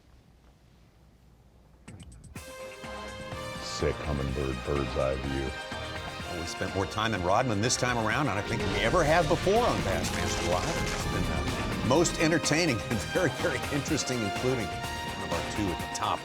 John Cruz having great success in there. Striker Daily Trivia. Here's your first question of the day. In which new Elko, Minnesota establishment did Seth Feider hold his 2021 AOY celebration party? Was it Captain Black's The Double Wide, the End Zone, or Froggy Bottoms? Scratch your chin and be thoughtful about that for a minute. We'll take a break, come back and answer the Striker Daily Trivia. Stick around. The AFTCO Bassmaster Elite at St. John's River is sponsored by Minn-Kota, Powerpole, and by Skeeter Boats. Man, it goes by fast. Here we are, just gotten underway, it seems like, on the second day, and we're already into the second half of our morning session, if you will. We left you with some Striker Daily Trivia. This one very place-specific. In which new Elko, Minnesota establishment did Seth Feider hold his 2021 AOY celebration party? Was it Captain Black's? Was it the Double Wide, the End Zone, or Froggy Bottoms? Z, were you there?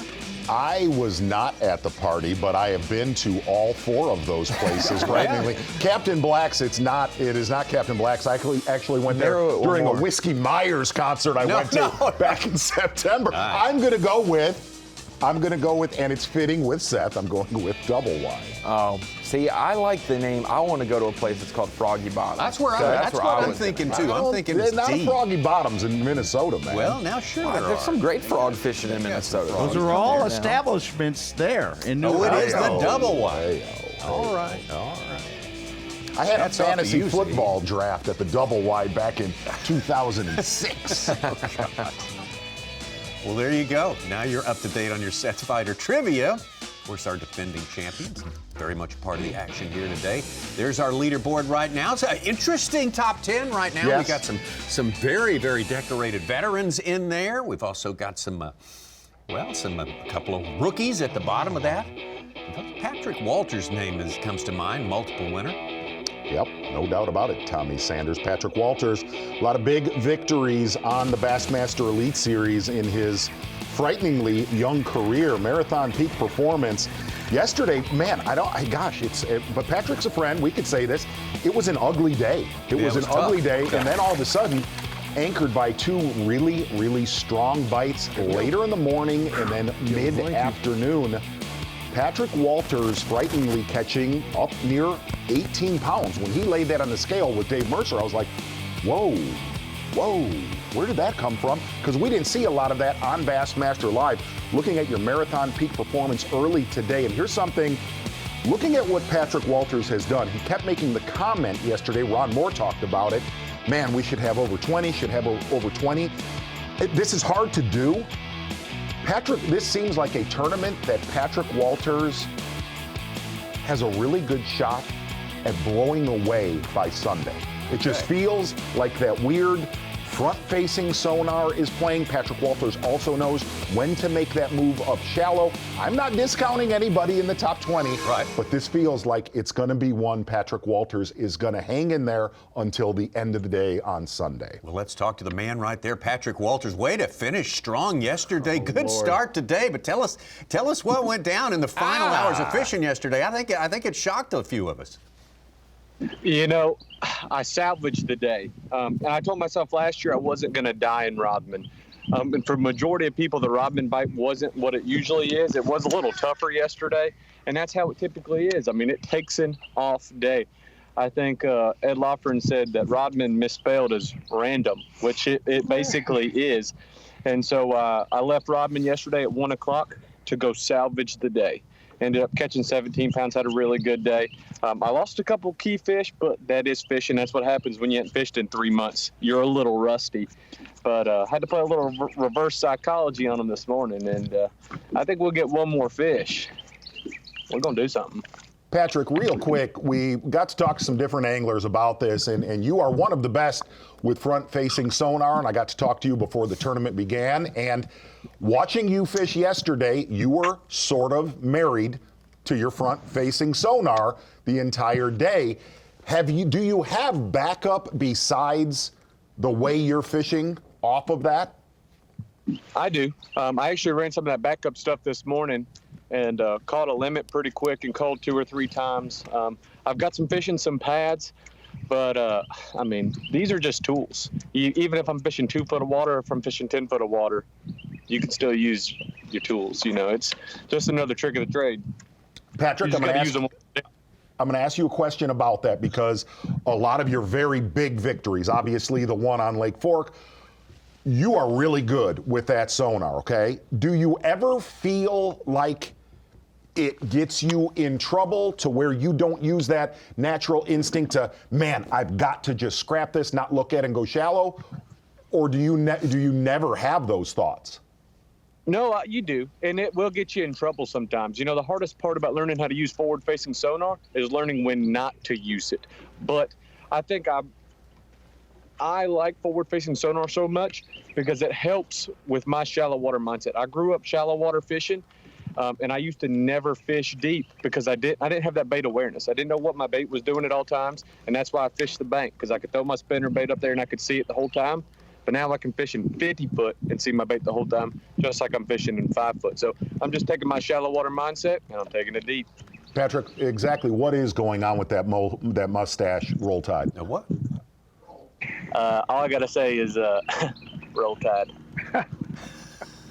Oh yeah. Gosh, that is. Whoa! Did Shooter shoot? I think Shooter just shot right there. Patrick, thank you very much, horrible. Patrick Walters. That was horrible. Great stuff. finish. Boy, there's no quitting that guy. Did not quit yesterday. Had a great finish and off to a good start today. One to a limit. One left to a limit now. Yes, and when he's got some size already, that's good. He had a 4-pounder, a 3-pounder as well, I believe, and a couple smaller ones that he'll be able to cull out. But the deal is, Tommy, he's been on the elites this is his 4th season. 3 previous trips to the St. John's, top 10 in all of them. So there's no surprise if he shows up in the top 10 once again this week. Absolutely. Let's get back out on the water. Stetson Balayla dialed in. We talked to him earlier today, having a good tournament here. Got a win up in South Carolina under his belt. Yeah. Winyah Bay going to South Carolina for the Classic this year. Should be one of the picks. Stetson Balayla caught most fish yesterday on a suspending jerkbait off of the bank, but really said shade lines in this canal were very, very key.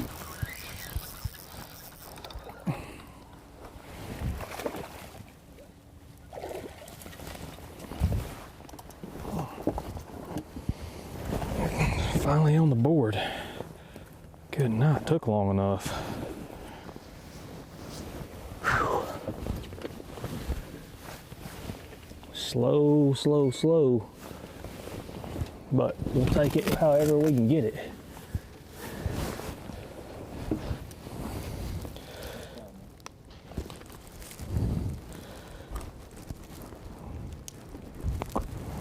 Had him hooked good though.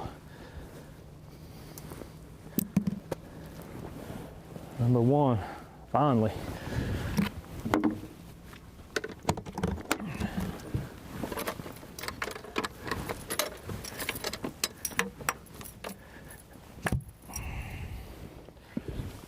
Stetson said if they did not get on that jerkbait in the canal, he felt he could salvage the day fishing a wacky worm along the bank or cranking, which we've seen him do in years past, as Ron Moore was talking about yesterday.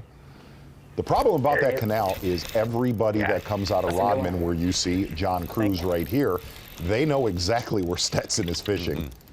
Yep.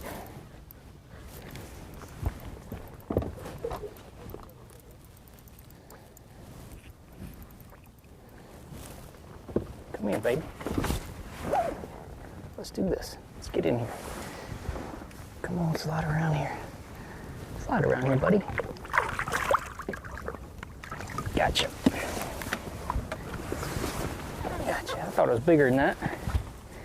Big old mouth. Got my finger stuck in there. Ow. Ow. I see it. The old Spro pliers. Get this one on.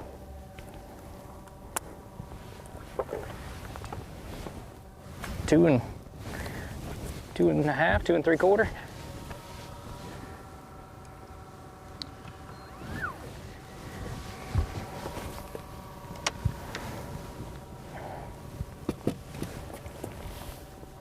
As you see with Cruz and Patrick Walters, unlike the guys that are fishing the springs, just solid filler fish mixed in with some really, really good heavy kickers.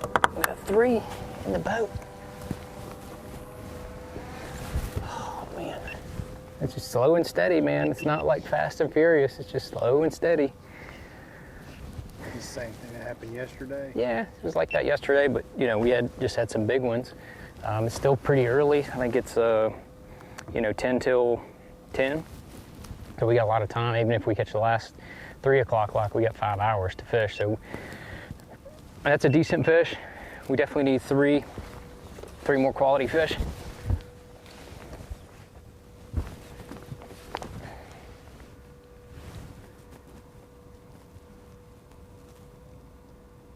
If you had to peg a goal weight today, what would it be? Oh, I don't ever make that. I don't ever do that. Much as I can, period. You always just try to catch as much as you can. If you think that, I'm good if I get 15, or I'm good if I get 18, or all these weights, what happens is if you actually catch that in a quick fashion, you might mentally take your foot off the gas, whether you know it or not. That's a big mistake. I've made that mistake in the past. Won't do it again, promise you. Will not. He doesn't like to have goal weights. He doesn't like to say bad or good things about the fishery. He likes to just keep it even keel. And for Bass Pro Shop's top lures, he's obviously doing something different than everyone else as well. We're seeing a lot of lipless crankbaits. We're seeing a lot of moving baits. And if someone's going to do a finesse presentation, most of the time it's a wacky rig. For John Cruz, though, with his forward-facing sonar, it looks like he's implementing that drop shot to perfection, catching a couple above-average fish. He's got that real good one to start the day, and then 2.5, 2 3/4 is pretty solid this week at the St. John's. You know, if you really look at what he's done, looking at your Bass Pro Shop's top lures, it's been a 1-2 approach. His throwing that suspending jerkbait, we got to see that on his 4-pounder earlier, and he talked about some of his key fish yesterday. It's kind of like his bird dog. That jerkbait draws those fish where he could see them on that sonar, and then he'll back it up, with a finesse presentation. And that is something that we have seen. Look, man, if you're going to get good with front-facing sonar, it's knowing what the heck you're looking at. There's my lure. There's 1 or 2 fish that are tracking my bait, but they won't commit to it. It's almost like you always heard, having a backup bait for a topwater bait. Yeah, a missed blow up. Yes. Right. But if he stays at this and is in Rodman on Sunday, when the wind may blow a little, he may not even have to implement this, because the jerkbait, they won't be weary of that. They will commit more probably in a chop. He told me that worm was a big secret worm. It looks like a straight tail, typical drop shot worm right there. You'll have to investigate further and see what's secret He didn't about want to talk about it yesterday. Come on. You talk about Ronnie, he's doing something different from everyone else. He is totally doing something different than he's ever done here before. We think of all the footage we've seen. Yeah. He looks like a different person on a different planet. Yeah, I'm not going to say that the people who maybe picked him in fantasy fishing got lucky because they were banking on him doing well in the canals and things on the St. John's River right off Lake George. Giants, yeah, exactly. That's that's what he has done, and that's what they're banking the history off of. But he does vibe, like you said, Z. Yesterday, there are a couple anglers who get this fishery that aren't locals, and that's John Cruz. Brian New obviously gets it. Patrick Walters gets it as well. Big picture deal, though, if you look at the leaders that have been consistent now for at least a day and a half, were guys that really prepared for this post-front condition. A lot of the fish that were in 1 to 2 feet of water, yeah, they got caught yesterday, but for the predominant amount, the consistency of bigger stringers, it's guys that were fishing depths, 3 to 8 feet of water. Those are the guys right now, at least at the top of your leaderboard at this point in this tournament. Well, not a giant, that one he just put in the boat, but good enough to put him back on top. John Cruz ahead of Bob Downey. Great action going on, and more to come. Whoa! Look at the size of that bass! Live coverage of the AFTCO Bassmaster Elite at St. John's River is sponsored by Yamaha.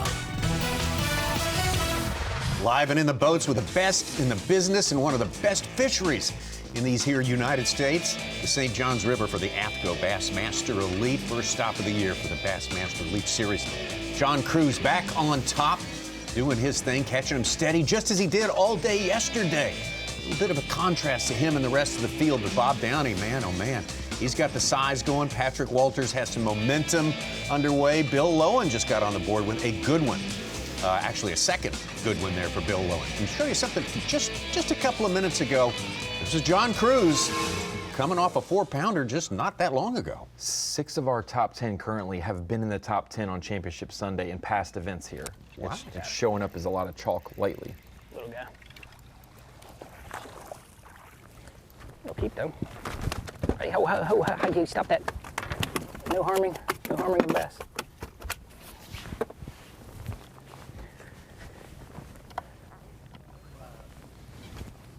We just wrangled this another one. Not exactly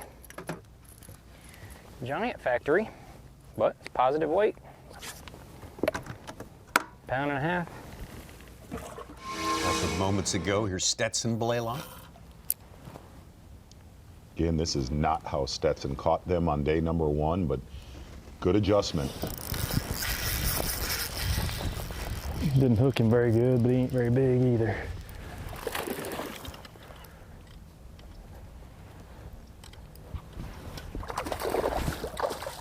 About the same size as that last one, though. Come on. Come on.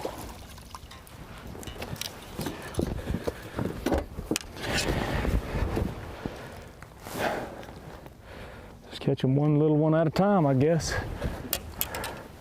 Number 2.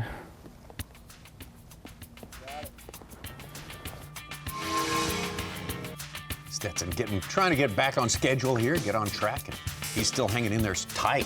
4th place in our top 10 right now. Let's get back out on the water. Got time to have a conversation with our pal, our colleague Davey Hyde. Oh, definitely on the water, on the move is Davey Hyde today. And Davey, yesterday, you've been through many a year, many a campaign on the Elite Series. It's all about knocking the rust off, but you don't get any time to get acclimated. You hit the ground running. You got to be competing, and some of them did very, very well yesterday. Talk about that process. You're not on your time anymore. You're on Bassmaster time, and you're competing against a bunch of beasts. Yeah, you really are, and we saw some tremendous weights there yesterday, but I heard a few horror stories in the weigh-in line, some anglers. One in particular, a great friend of mine, Clark Willett, had like 8 or 9 bites and only landed 2 of the fish, but just had a lot of unfortunate things happen. I don't think it was rust necessarily. Clark fishes all during the all season. Some of the anglers choose to just get away from it for a while, but Clark fishes. But you just have those days sometimes, and when you're only getting 5 to 10 bites a day, you really need to put those fish in the boat. And we saw some of the, John Cruz and Bob Downey that absolutely did so much better than they thought they would, catching those big stringers, not getting a lot of bites. Bob Downey only catching 5 fish. But here's one thing I want to talk about being out here. It is a beautiful day, obviously, But it's going to be interesting to see how things change up this afternoon and tomorrow. Just a beautiful forecast. The water temperature here out on the main river is 59 degrees, slick, calm. I really think what we see John Cruz doing, using hard baits and some soft plastics, is something that we'll see the guys that really stay atop the leaderboard. You're going to have to use, with these conditions, soft plastics on the St. Johns River. Davey, real quick, talking about the way that this week's set up with all the fronts coming in, this is a true post-front situation. Very, very high pressure, kind of great weather, but cold nights. A lot of the shallow water assassins, the Greg Hackneys, the Porosnik, a Corey Johnson, a Drew Cook, who really struggled yesterday. It seems like the one common variable with your leaders was a little bit of depth, 4 to maybe down to 8 feet of water. And Drew Benton, who knows so much about this body of water, said, man, you do not go to Rodman on a high pressure situation. You want to be there because the water is clearer in there. You want to be there in a blustery, the kind of weather we had in practice. Yet, you see guys using forward-facing sonar. Is forward-facing sonar the equalizer in a place like Rodman with conditions like this, to where you're making it happen when usually guys would ignore that lake in years past? Yeah, some guys ignored it. Bernie Schultz fished there a lot through the years. He would go in Rodman, and we've never seen, we've talked about it a little bit in the past, we've never seen Rodman hold up for all 4 days. But we saw Patrick Walters in there have a great tournament last year, another top 10 here on the St. Johns for him, but he did stumble that one day. It finally bit him, even with the forward-facing sonar. More anglers like John Cruz. We saw Morgan Taylor yesterday, people that weren't using the forward-facing sonar as much in the past few years that are using it now. I think it is the equalizer. We'll just have to see. It's just hard to think that it can hold up for 4 days, but because it has not. But, I mean, it's a game changer when you can see those fish following your jerkbait and then throw a drop shot or a Cinco or something like that to those fish and get them, with a backup type bait. Davey, in your opinion, looking at John Cruz right here in Rodman, look, it's self-explanatory why the springs off of George don't hold up for 4 days. It's a confined, condensed, pressured area. Why do you think, because Rodman's big, man, why do you think Rodman has not produced a victory off of the St. Johns yet? Well, just what you said, Z, and I think Drew Benton is right. Days like yesterday and today, typically at Rodman, you just have a hard time catching those fish. It's a hard time to get them to commit. You have practices just like we had for this event where you have winds, you have clouds, and you go over there and you catch 25, 30-pound stringers, and then typically you'd go there the first day of the tournament like yesterday with slick, calm conditions and not catch those fish. But I really think it's the advancement, just the knowledge of the anglers and the electronics that we have nowadays. This sport is changing, and it just gets better and better, and it's tougher and tougher to compete on the Bassmaster Elite Series. Davey, your partner, Dave Mercer down there, both of you down there live reporting to us is talking about, hey, just don't get used to what you're seeing on the leaderboard right now because we still got that giant fish factor and lack of giant fish that may have propelled someone on the day before. Is it still playing big? I mean, are we going to bust loose and possibly see some giants before the day is over? I think we'll see a double-digit fish, if not today, tomorrow. I really do. I mean, we saw Brandon Cobb with that 9+ pounder yesterday. I think it could certainly happen that we'll see some of those big fish. And that's what makes your day. You see an angler that'll have 5 fish for 9 or 10 pounds and catch that 8 to 9 or even a 10-pound bass. It changes everything here in Florida. But to compete on Sunday, to make that top 10, you're going to have at least one of those fish. Davey, we never got to the bottom of this yesterday, but I know you spent a lot of time backstage with the anglers. We do know that Taku Ito is a huge Odell Beckham fan, but yet he was very elusive in giving us a Super Bowl prediction. Were you able to get his call behind the stage yesterday, day number 1? I love Taku. I talked to him yesterday afternoon and this morning.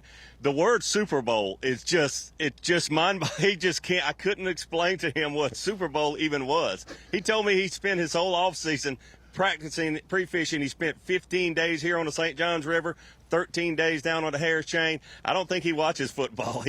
Obviously, he doesn't know a lot about it. Well, I think that's an overstatement because I know he's a huge NFL fan. Well, the reason he wasn't committal is because he also likes Jamar Chase, not just Odell Beckham. You know, he likes both of them. Hey, Davey, real quick. Obviously, we have a few fronts that are coming in, and we thought that this would be a tournament of adjustments, where somewhere during this event, your leaders are going to have to more than likely scrap what they're doing. How do you think that the change in weather, the change in wind, most of all, will affect what we've seen so far? Well, the big key is you nailed it, Z. I mean, you're going to have to leave and scrap what has worked for you. You know, you have a great day on day one, like a Bob Downey, a John Cruz, 8 or 10 of those guys who are 20 pounds plus.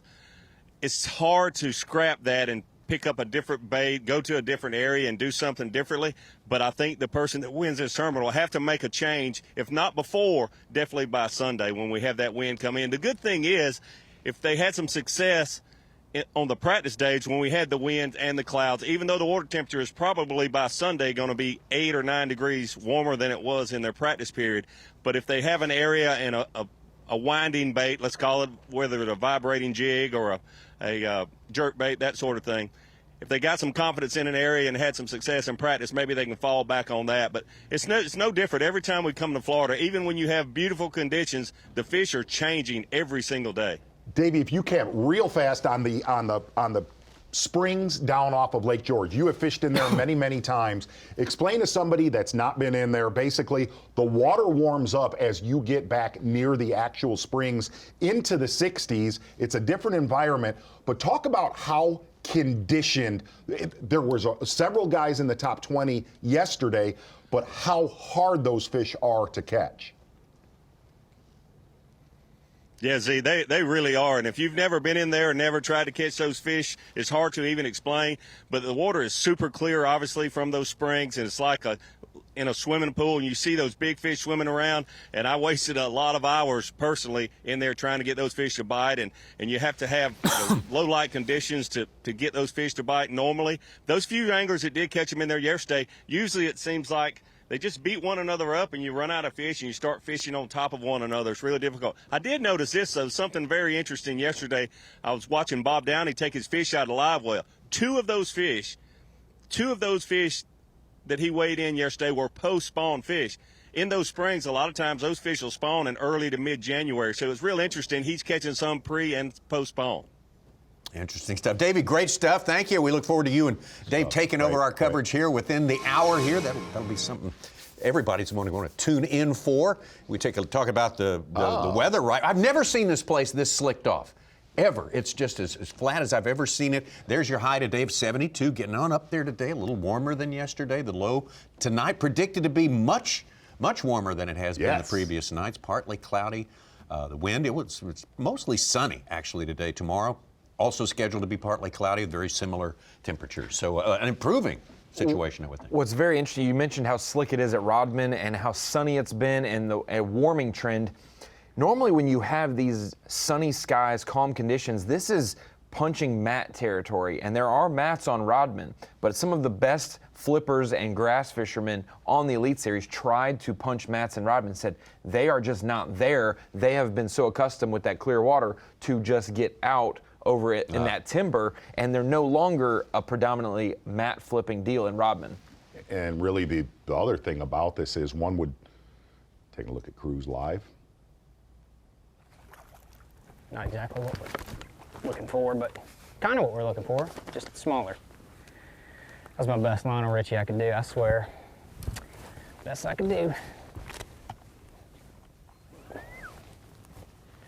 Another smaller one. 13.25. Part of the one lib club. He's about one lib.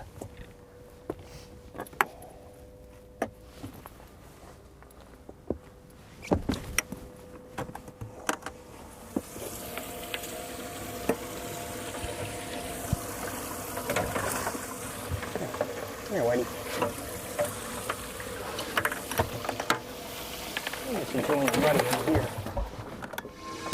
I will mention also that Rodman, when they were working on the lock and the dam situation, it brought this place very low. So it was basically just a small stream river, condensed these fish, and they got pressured extremely during that portion of time.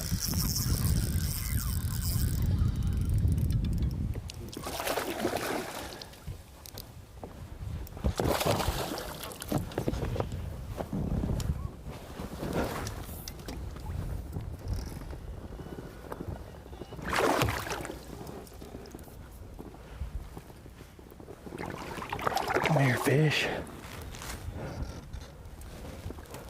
I don't know how good he's hooked, but I gotcha.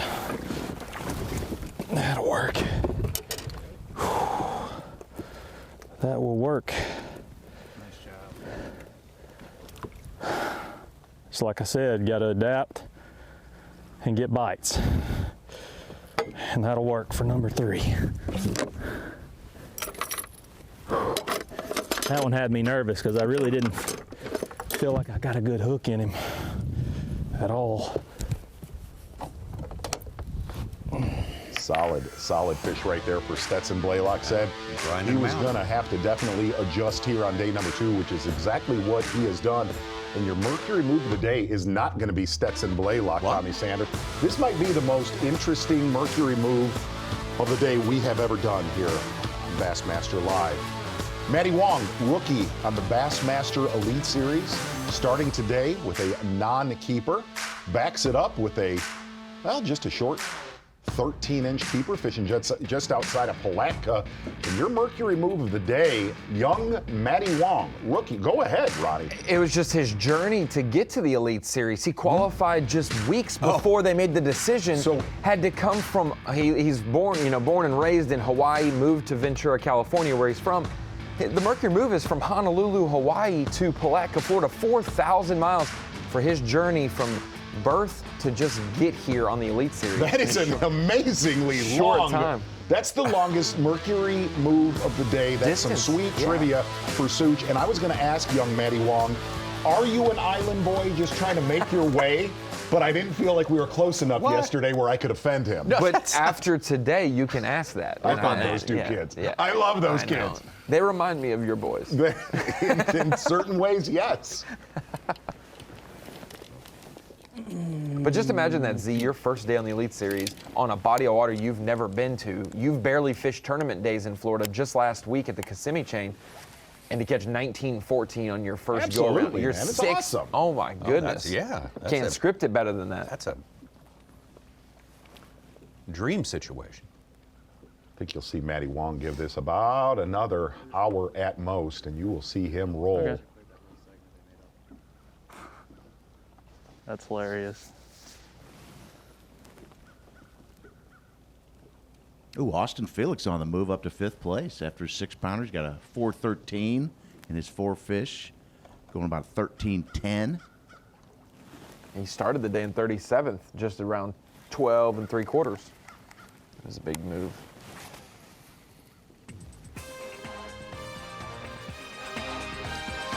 Catching pretty steady up here. Boy, the numbers today, though, at least really keeping your eye on Bass Track. Patrick Walters, John Cruz. Numbers have been there in a big, big way, anchored by a couple solid ones, too.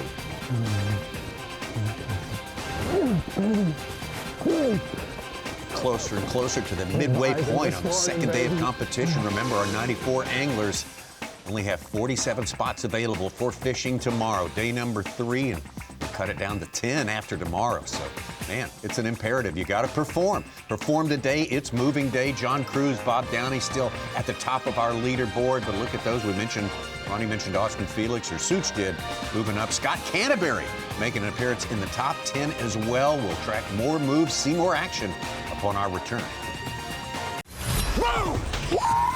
Look at the size of that bass! Live coverage of the AFTCO Bassmaster Elite at St. John's River is sponsored by Yamaha. 4th consecutive year that the Bassmaster Elite Series has started a season here on the St. John's River. Certainly a place that's changed a lot through the years.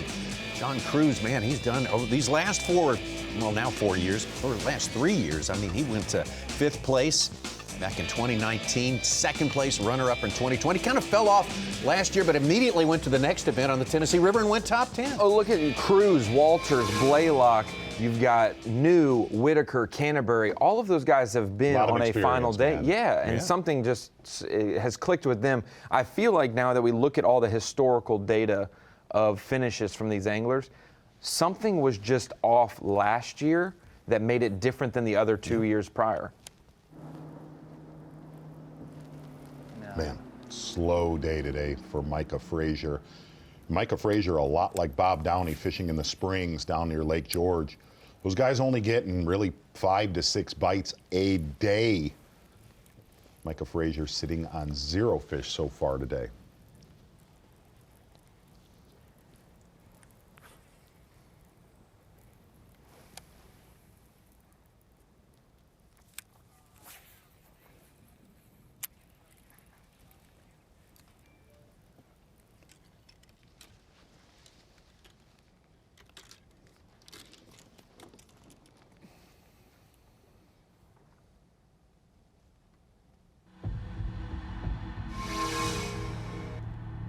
Last look at the unofficial leaderboard showed us Scott Canterbury moving up in a big way on this day number 2. And we were just talking about, and Scott, we joined B&W Trailer Hitches live on the line with Scott right now. And Scott, we were just talking about there are certain people among the Elite Series anglers who always seem to pop up and do well here. You are one of them. What is it about this place? No matter all the changes, what is about this place that fits your eye? You know, I mean, it fishes, you know, it's a river system that's got some current, and I'm used to fishing rivers, and I think that helps me a lot. But, you know, I've had a general area that I've done well in the past, and sort of got out of that this year and found a place to get a few bites. But, I mean, I'm not getting many. It's been a grind this week. Scott, do you think with a little bit of we're going to have some weather shift coming in tomorrow into Sunday that your bite could actually improve? I do.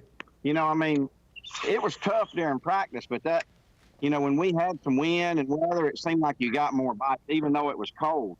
I thought the bite was better during the cold, rainy days than it has been during the tournament. Yesterday was really, really tough. You know, I made some adjustments and went to Rodman yesterday just to try to survive the day. I started off better, for sure. I've got 3 good ones. I just need 2 more good bites. Scott, go ahead. Scott, it kind of seems like we had you a couple of years ago. It seemed like you were on Bassmaster Live every single time we clicked on Bassmaster.com. Talk about how you've seen momentum on the Elite Series with your fishing the last couple of years. Yeah, I mean, it's definitely a momentum game, and I mean, when you got that going and you're making good decisions, it's a lot easier, you know. I've been on the other end when you can't make good decisions and it's hard to get out of it, but you know, it was a great year. You're talking about 2019, I won Angler of the Year, and the year after was even a really good year. So, you know, hopefully I can get back going and get that momentum going, get momentum going my way this year, maybe make a run again. Scott, is it possible for you or anyone else who's out there fishing against you today to realistically think that you can make one place, one area work for you, be your main deal for 4 straight days? Is that even possible this time around? You know, I'm sure it is for somebody. You know, Cruz had a magnificent day yesterday. Bob Downey caught 27 pounds. I don't know what any of those guys are doing. They could be. It seemed like to me that the fish are a lot more scattered this year. I have to cover a lot of water. I have to run new water. I caught a 6-pounder yesterday in a place that I didn't even practice. I caught a good one this morning in a place that I didn't practice. So it's just about moving around, and when something tells you to fish it, you need to go fish it. Well, Scott, great effort today. We'll be keeping an eye on you. You're always a dangerous guy here on the St. Johns River. Congratulations on a good start to your 22 season. Scott Canterbury, former Angler of the Year, out there getting it done. Kind of got a feeling that we'll have Scott Canterbury on Bassmaster Live. You get one of those vibes looking at the lakes that we're fishing this year. Mm-hmm. Skeeter Boats Angler of the Year Watch is what we got up for you right now. Of course, John Cruz, the man on top right now, our tournament leader, is going to be tracking this tournament in the order of finish. person for person so far. And Bob Downey, Stetson Balayla. David Mullins has made some runs at Angler of the Year, gotten very close through the years. Mullins. Even though Brandon Polnick has won Angler of the Year from 101st place to start the season, the last 3 or 4 years, the guys who have won Angler of the Year have made a top 10 on the St. John's. They've started strong and sustained it throughout the year because Florida is so tricky at times.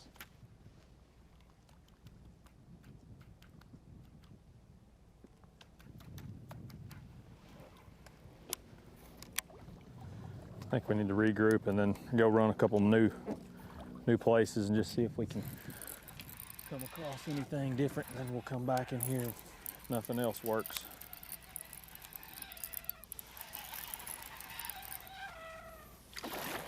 Or is it? Maybe it is a bass. Gosh, that might be a bass. Well, his line was singing. Yeah, it's tilapia.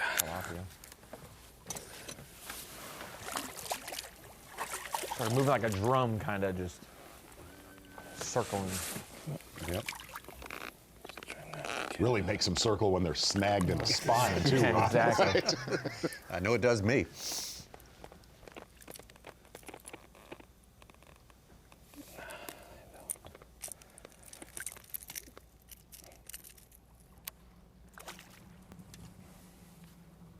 A couple of interesting bycatch specimens coming up today from Bob Downey.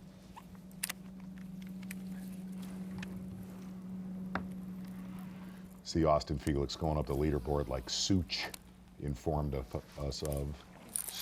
Austin Felix, one of those anglers that's fishing in Rodman. The same thing or not? Kind of felt like it might have been.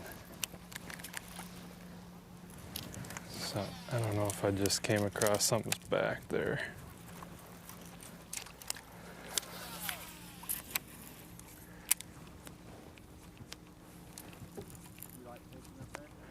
Man, I do. I like the area and I like the lake, but I've never done any good there. I don't know if it's just bad luck or what, but I've just never had a good tournament there. 0 bites on the crankbait is crazy.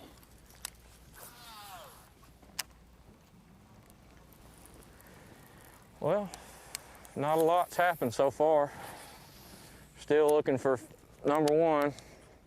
Trying to figure out what's changed and how to adjust. I feel like yesterday there was some big pre-spawners kind of staged up in some of those deeper areas in here. And today it seems like they may have moved on, or we caught them all, or one of the two. So we're gonna probably try a few different things here in a little bit, but just see if we can figure out how to get a bite or two.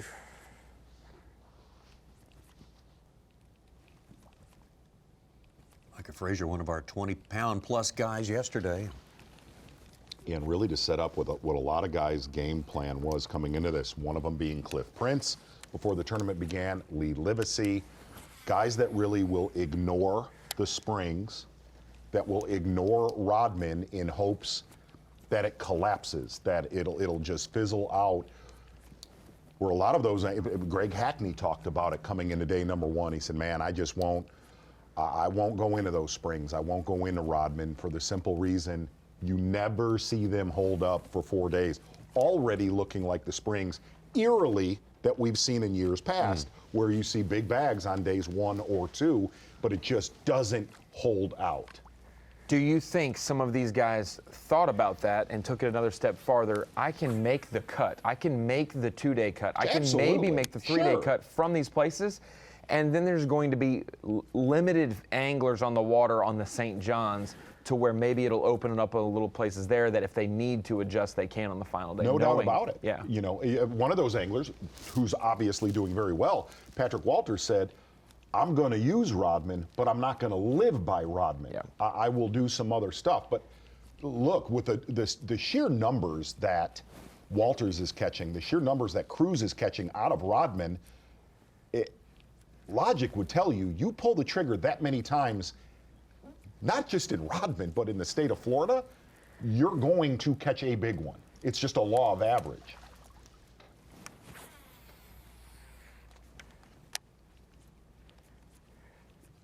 Drew Cook just landed a big one, a 5.5 pounder. He started 84th. He only had Needed 3 it. fish yesterday. Thank you. Needed it. He's jumped up into the 60s.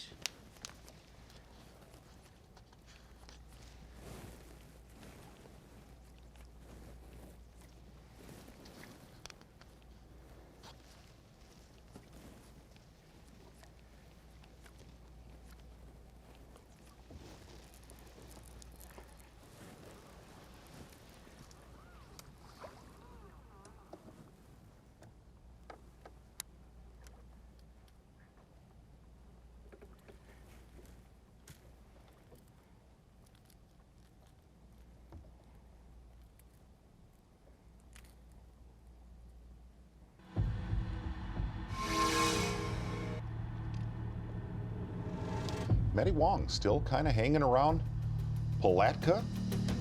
The one that did a lot of his damage between Palatka and Rodman yesterday, Bill Lowen.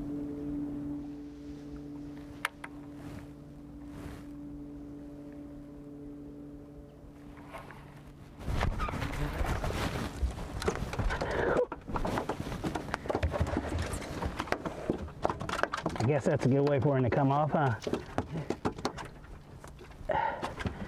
Come on. Come on, you little peanut. That was fast. Come on, you little peanut. Be 12 inches. Oh, yeah. He's a giant. He's a giant. He's a giant. Bill Lowen right on pace for where he was yesterday. All of Lowen's big bites after 1 o'clock on day number 1. Yeah, put the bulk of that 20 pounds in late, Bill Lowen, so no need for panic at this point right now. We have seen some repopulation now of our top 10, like was predicted from Dave Mercer, and certainly we all expected something like that. But John Cruz, Bob Downey remain on top of the thing right now, but Bob Downey, not so much for numbers today. He's got that one good fish in the boat. We'll see if he can put some more numbers in when we come back. Whoa! Look at the size of that bass! Live coverage of the AFTCO Bassmaster Elite at St. John's River is sponsored by Yamaha. Not even 2 full days into the season, but it's a day you got to make a move. That move into the top 47 of our 94 angler leaderboard at the end of the day today, because only 47 spots available to fish for day number 3.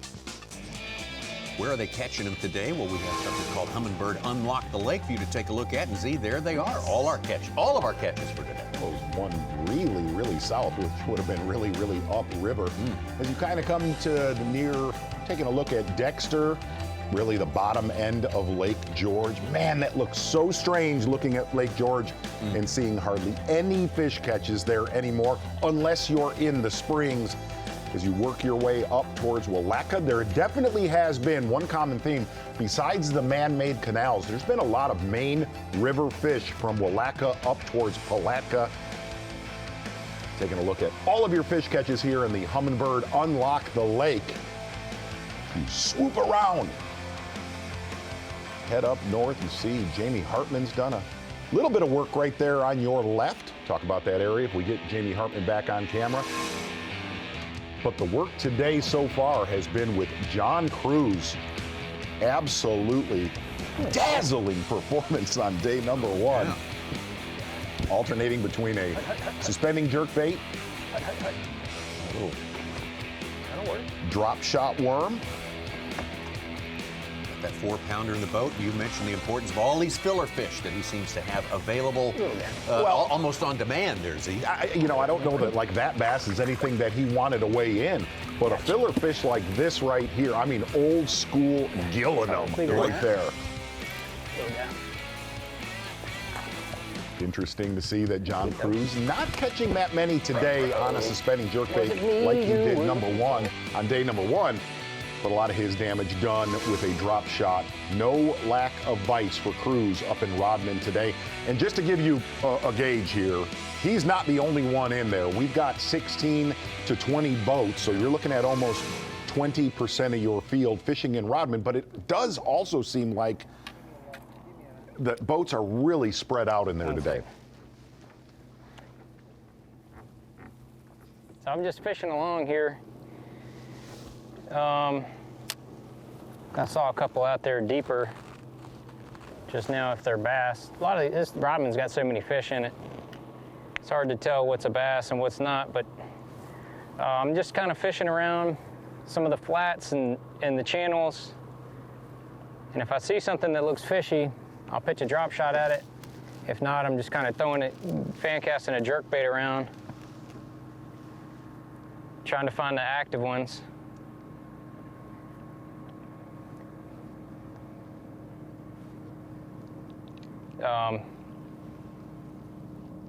So it's been a little slower this morning, size-wise. Had that one 4-pounder, which is nice. That's a good fish.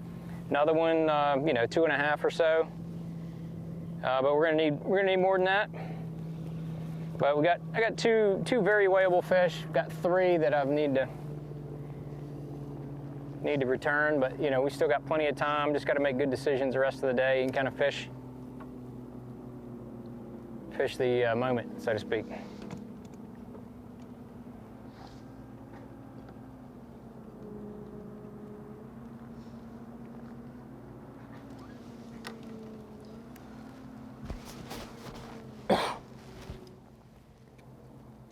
Conditions are very similar to yesterday. These clouds is kind of blown out. So now we just got bluebird, almost no wind.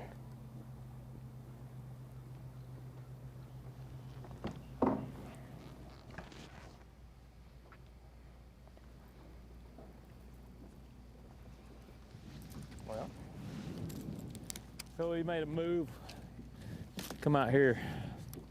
A little bit deeper places, just try something a little different. I mean, I definitely feel like it's more of a struggle, although I didn't catch them early yesterday either. So, but I did go through that area where I caught them and only caught three small ones. So kind of moved around a little bit. I just want to try and see if I can locate one of these schools that was offshore, because I really feel like if you can get one to go, you can do what you need to do in a hurry. I never did yesterday, but the tide again is later today than yesterday, which I think is a big, it's going to be a big challenge to be able to stay patient till the very end when the tide is right. Try to maximize what we have at that point.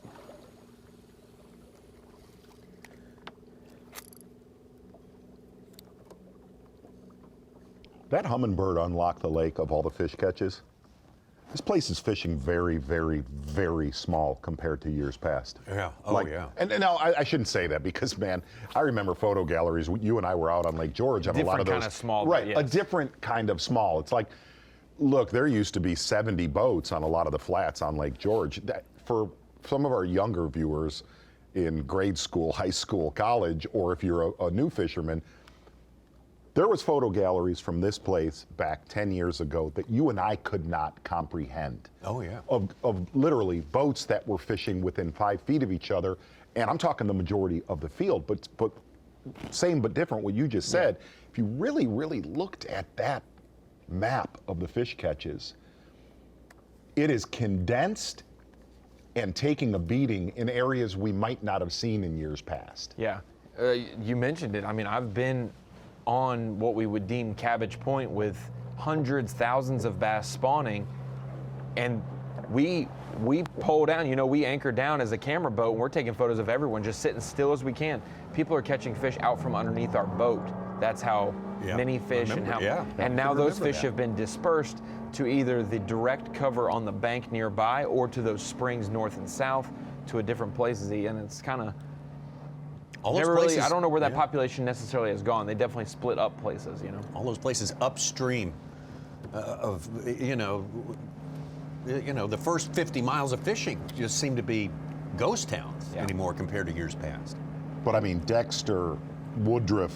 Yeah, all that, just abandoned. Not even remote player. It's all, you know, there's been some fish catches around Astor and the south end, which is the upper end of Lake George. But still the south not, end. Not nearly the number of bites you would expect people to get there. You know, besides Rodman and the Springs, really the main river between Willatka and Palatka so far has been the most consistent.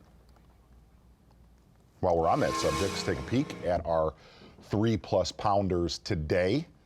You'll see some in the Springs, bottom left of your screen right there. We got a guy some new Crescent. Yeah. And it seems like if you're in Crescent, you're either near the mouth of Dunn's Creek at the far end, or you're all the way back where the, you know, towards where the ramp would be at Crescent. Where I guess still the most consistent, looking at that map right there, Rodman. Yeah.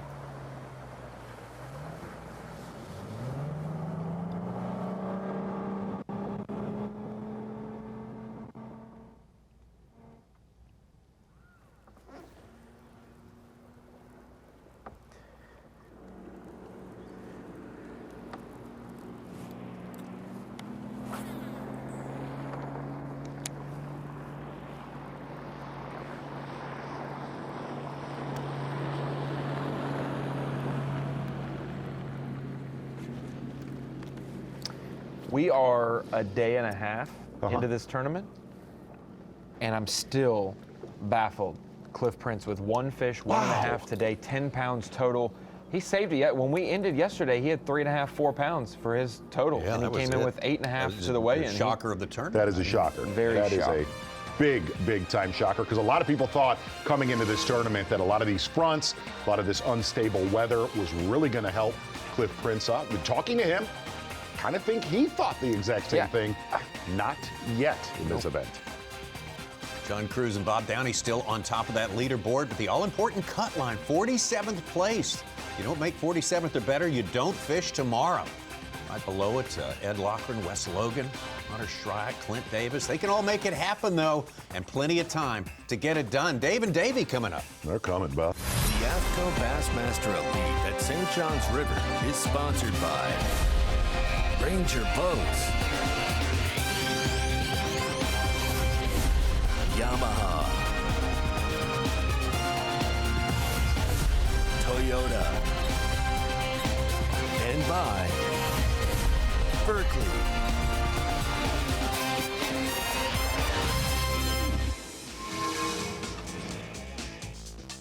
Welcome back to the shores of the St.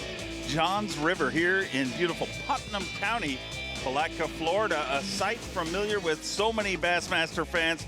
We've been here many times before, but every single time we come here, it seems to show up different. But the one thing that is showing out this week and didn't show out in pre-fish is the sunshine. We have got a remarkably sunny day, and up top the leaderboards, John Cruz and Bob Downey, 1 and 2 from day one. They had that big, giant day, and that's the tail with the Florida tournament. You can get that big day, but you gotta back it up. You gotta stay consistent in this event, and that is a flock of seagulls. I have not said the flock of seagulls for a number of years, but I miss a flock of seagulls, and there it is right there, and that's where we are. In North Florida on the St. John's River, and a great playing field, and Rodman playing in a big way this week. But a guy that always plays in a big way is my co-host here, Davey Hyde, former Bassmaster Classic champion, 2-time Angler of the Year, and just about anything else you can think of. He's pretty much accomplished it.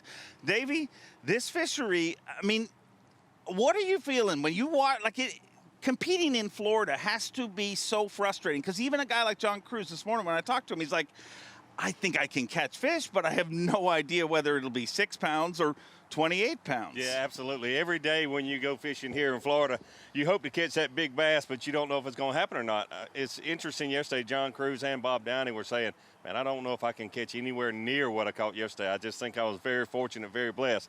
But sometimes I think they're just being humble, and they know that they're going to get bites. And you go to a place like Rodman Reservoir, get a lot of bites, surely you're going to hook up with one or two of those bigger fish. Just got to put them in the boat like they did yesterday. Well, for those of you that have been following the action all day long, let's jump into our Toyota midday report and see what's been happening on the water here on day number 2. Stop number 1 of the Bassmaster Elite Series. And let's jump into our Toyota midday report with a guy that I'm going to say, before I even met him, he was one of my favorites. Maddie Wong delivered on day number 1. And you can see this guy, I mean, he's going to be popular. Yeah, you're a good judge of people, no doubt about it. I was able to meet and talk with Maddie yesterday for the first time. Very positive, very, very enjoyable to talk with. Just, I mean, I can't emphasize enough how he kept saying, I don't want to think negative things. I don't want to go to my best area early in the morning because I don't think I can catch him then and I'll have a negative attitude. Just a real joy, and we're going to see a lot of him, I'm sure. Attitude is everything on this tour, and here's a guy who's won an Elite Series event before, Stetson Balayla.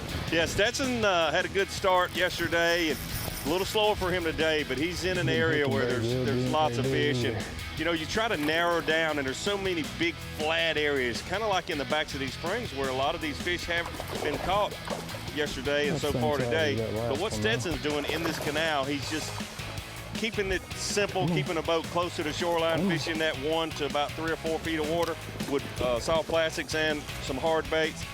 I think he's going to be in contention throughout the week. It just should be very consistent where he's at. I'm surprised there's not more angler fishing.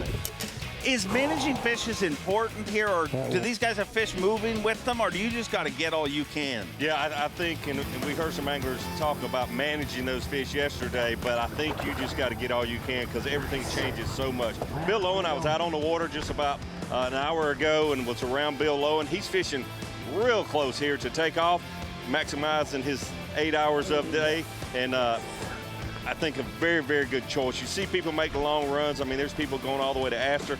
You've got 100 miles, a little over 100 miles of river here and Rodman Reservoir to fish. I've never seen anybody win or really be in contention staying close, but maybe this would be the year for Bill Lowen. Second biggest bag of the tournament was weighed in by this guy, old Bob Downey.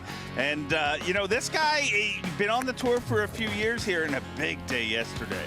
Just so fun to say old Bob Downey, isn't it? Yeah, Bob Downey had a great day yesterday. Had a little technical problems, I guess we could call it. He only fished 2 hours and caught this big stringer. But the way he's fishing and where he's fishing, what I saw yesterday, 2 of those fish being post-spawn, I think he's going to have to rely on more of those post-spawn type fish moving out to that 5 and 6 feet of water that he's fishing, because a lot of those fish that were set up there pre-spawn, I think, are going to be moving up this afternoon and tomorrow. Our leader, John Cruz, an incredible day yesterday. Yeah, he had obviously a great day, a lot better day. He's one of those anglers that really act surprised that he had the weight that he had. But the good thing, when I talked to John yesterday afternoon, he's not just fishing like one rock pile or one little set of standing timber or stumps. He said he covered about 1.5 miles. He's just fishing. He's using his electronics, the forward-facing sonar a lot. He's got a 1-2 punch with a jerk bait and then a drop shot soft plastic bait. So really got a good plan going, but it's just one of those deals. He could catch 12 or 15 fish a day and not have those big ones like he did yesterday. Hopefully he will, though.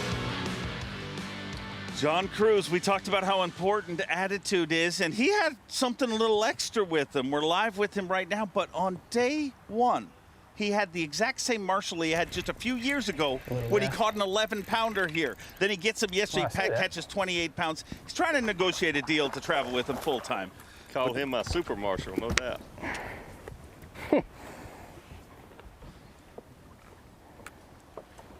Didn't feel like a big guy. Felt like a little guy. But that's bigger than one of them I got. Yeah.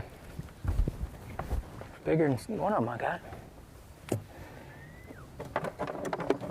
I'll have to start keeping score here.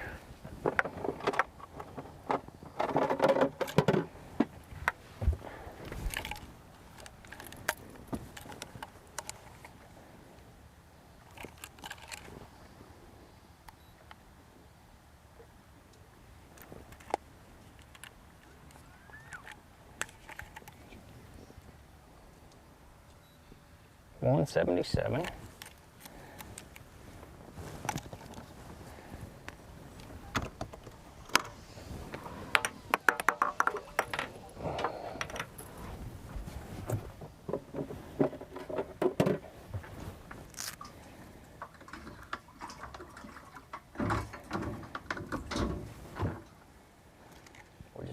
this out of the way right now.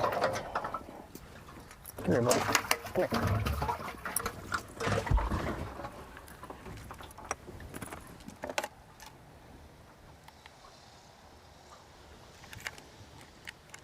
We see a lot of different culling systems. I think that's the first time I've seen an angler write down his weight to what he's culling and what the next fish should cull. Certainly a good idea because you don't want to make a mistake and it could cost you a lot of money here the way John Cruz is catching these fish. It looks like he's going to definitely be in contention to win this tournament. The numbers he's caught today, even though he hasn't caught those bigger ones.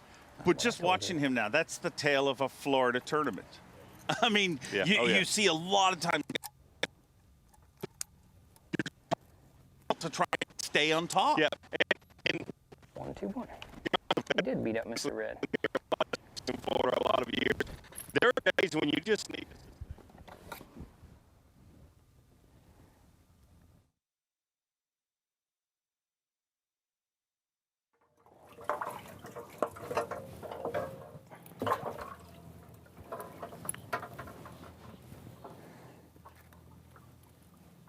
Mr. Red going back.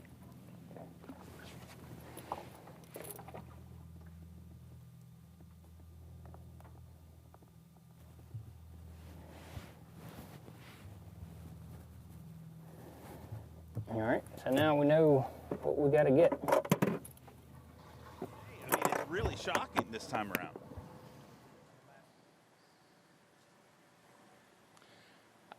It was interesting because when you see that, you say it's Florida. It bites everyone.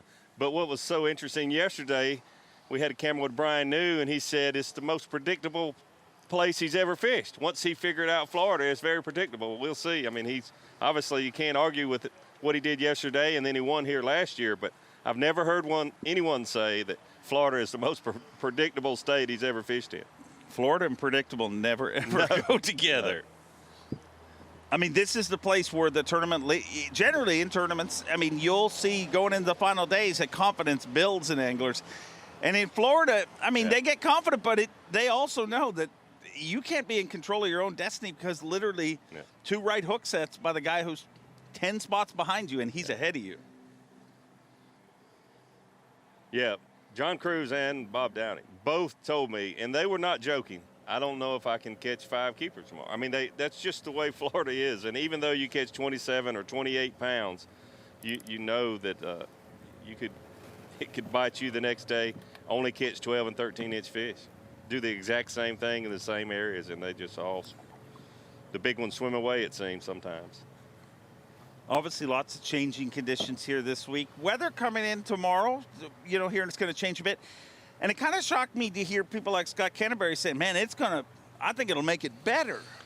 Yeah, I think, these slick conditions are not what you typically want unless you're sight fishing, and we haven't talked to anyone or haven't seen anyone doing that here this year, which is very unusual. Even in the springs, you would think there'd be some guys sight fishing because I'm sure there's some on the bed there. But these are not the conditions you want to just be fishing if you're not sight fishing in Florida. And to see the weights that we saw yesterday, I hope it does get good because, 27, 28 pounds with, and yesterday there was ice everywhere. It was 32, 33 degrees here yesterday morning. One of the toughest things to deal with is the mental game and what's going through your mind. And John Cruz, our tournament leader. Are you ready? Is dealing with that right now. All of these guys dealing with that. But the thing to remember is also the afternoon, We got us about a half pound or so increase. Still, I think we got probably less than 10 pounds, maybe 10 pounds. Got 1 good fish, 1 okay fish, and then and 3 under 2 pounds. I gotta work on those 3, get those out of the bag. That's my focus right now. I feel like that, keep dinking and dunking around here. Hopefully we'll catch a couple more of those 4-pounders. But honestly, I'm a little tempted to run back down to the river and fish out the rest of the day and see kind of what happens down there. But if nothing else, I think I might wait about another hour, fish some stuff on the way back to the lock, and then probably go back at 1. And then go back at 1, I'll be down there at 1:15. I'll still have three full hours of fishing on the river see if we can make something happen. I got 3 bites yesterday in about an hour. Once I kind of figured out what was going on down there, you know, or at least 1 bite that was going on down there. So I'm gonna definitely go try to expand on that. I think 3 hours will be good for it. Try some other stuff on the way back, and hopefully we'll be able to get just 3 more quality bites, and I think we'll be looking good.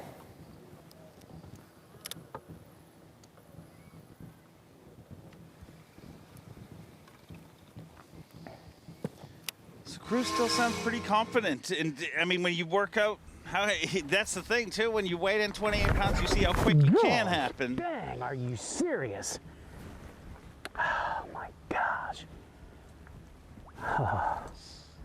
What am I doing wrong? I ain't doing nothing wrong, you know?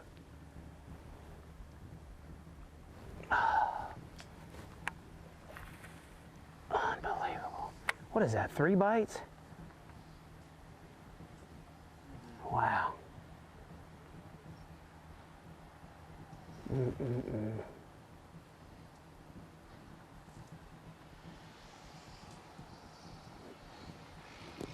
Ouch.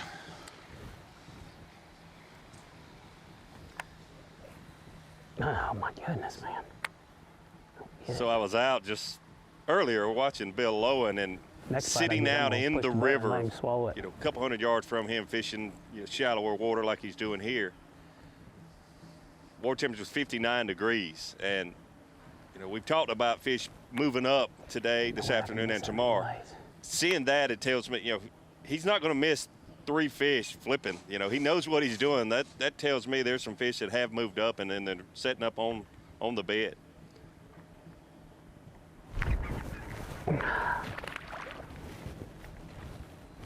That ain't what I've been getting bit by, you know? That is not what I've been getting bit by. I mean, the ones I've been bowing the rod upon been big uns.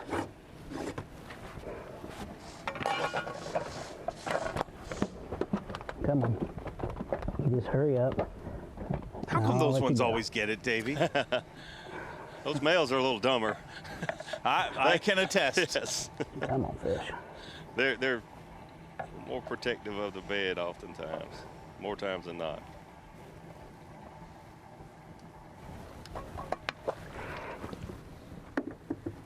I mean, it is amazing when you look at underwater footage and you see how often they don't ever come off.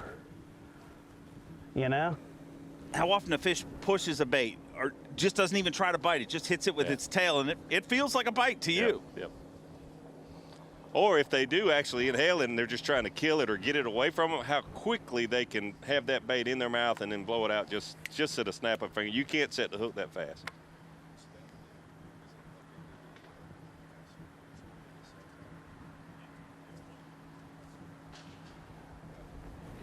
Here's something I would do, and I'm sure Bill is. You catch a little fish like that this time of the year in Florida, you need to pitch right back there several times, because it could certainly be with that little male, it could be a 7 or 8 pound female sitting right there. An overachiever. Yes. 4-box Cruz, Frazier, Lowen, and Wong. Maddie Wong, like on stage yesterday, was literally vibrating, standing next to me, so excited. And when you think of how much his life has changed, he had a black and white fish finder on his boat. You know, one tiny graph. He couldn't even tell me how old it was, and everything that's happened for him just with one win at the Bass Nation National Championship. And it was kind of cool, because right after him weighed in Caleb, and I'm like, this is a prime example of how incredible that Bass Nation program is. It really is.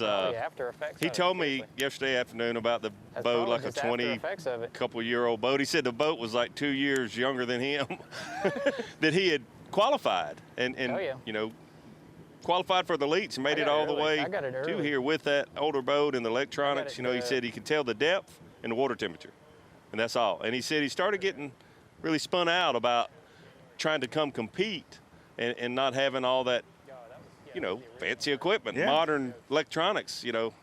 And And he said one of his fishing buddies, one of his friends says, hey, you got this far without that stuff. You can, now once he's in the elites, obviously he's got a new rig and all that stuff. But he said, you should feel good because you've made it here with your instincts and with your just natural ability. That is one of the most important things, and I think it's becoming more obvious to all of us. All the talk about forward-facing sonar, and it is incredible. It's changing tournaments. It's changing the way it's changing the way it looks. You're watching these guys fish. That's not the way a Florida tournament ever looked. But the biggest thing that I'm seeing year after year, the biggest thing with that is knowing when to turn it off and just be an angler and fish on instinct. Yeah, and making those decisions, just like John Cruz, hearing him talk about leaving the area where he caught them so good yesterday to fish somewhere else for the final 3 hours, making those decisions, just using your gut and your instincts to know when to stay and when to leave. And that's, no electronics, no fast boat, no anything. That's just, gut instincts that you get only from being on the water. But we all want the latest and the greatest to compete at the highest level, no doubt about it. But there's always going to be a factor there that you need to have substantial time on the water. The earlier in life you can get it, the better off you are, in my opinion.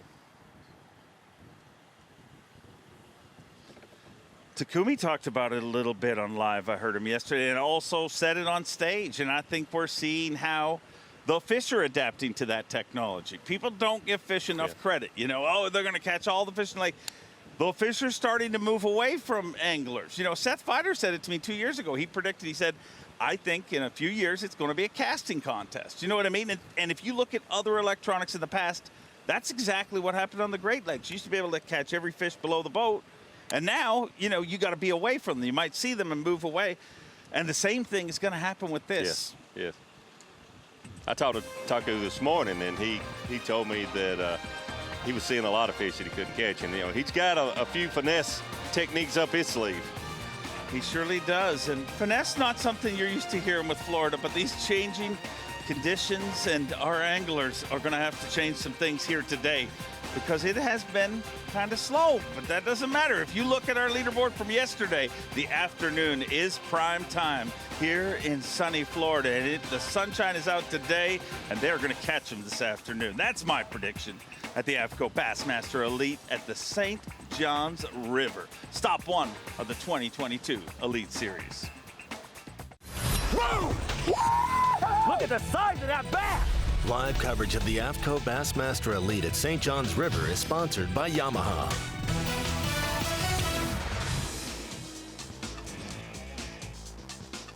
We are back in sunny Florida along the shores of the St. Johns River, and they're a good look, aerial look of our playing field, the St. Johns River in Palatka, Florida. Been here many times before.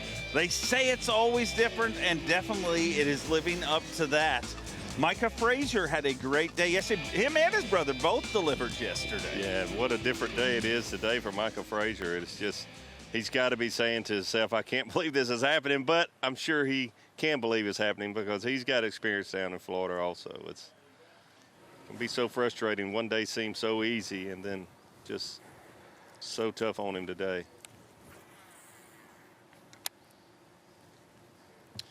Currently in 19th place, but all of that was done yesterday. 0 fish so far today. But as we continuously say, and it's not just something we're saying, I mean, we'll see it. Watch Bass Track all after. You'll see all of a sudden there'll be key times where it just lights up. Is it just time? Is it just the sun gives more time to bake on those spots? Or? Oh, yeah, that has a lot to do with it. It depends on, the places that they were fishing yesterday caught most of their fish. Micah and Bob Downey and those guys were out in 5 or 6 feet of water. And the good thing I thought and Bob has done a little better today than Micah, but there were some postponed fish there also. But those type places with the water warming and this sun, this radiant heat, those fish will just move up shallower. And I could see them going away. And you think, well, I'll just go up shallow and catch them. But oftentimes when they leave those staging places and move there shallow, they're not moving up there to feed. And if you can't see them to visually fish for them, then they can be really, really tough to catch. Well, this isn't Micah Fraser's first time in contention. It's a world away, it seems. In a land that is currently covered in ice and snow, he got his first Bassmaster victory just a few years ago.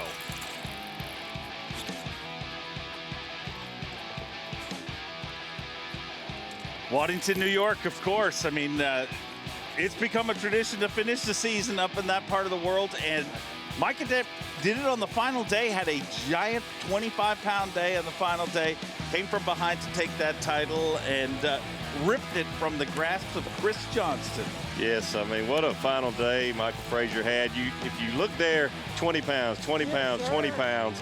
Had a great tournament, obviously, but then to catch 25 pounds, that his best stringer of the week on that final day. Look at that bruiser right there. Holy cow. Back out there but to catch that big stringer on the final day, when typically, those areas kind of start getting beat up a little bit, and you'll have your smallest stringer on the final day, but he certainly did it, staying in that same area, and just the place just kept reloading. In the final day, they were even bigger than the 3 previous days.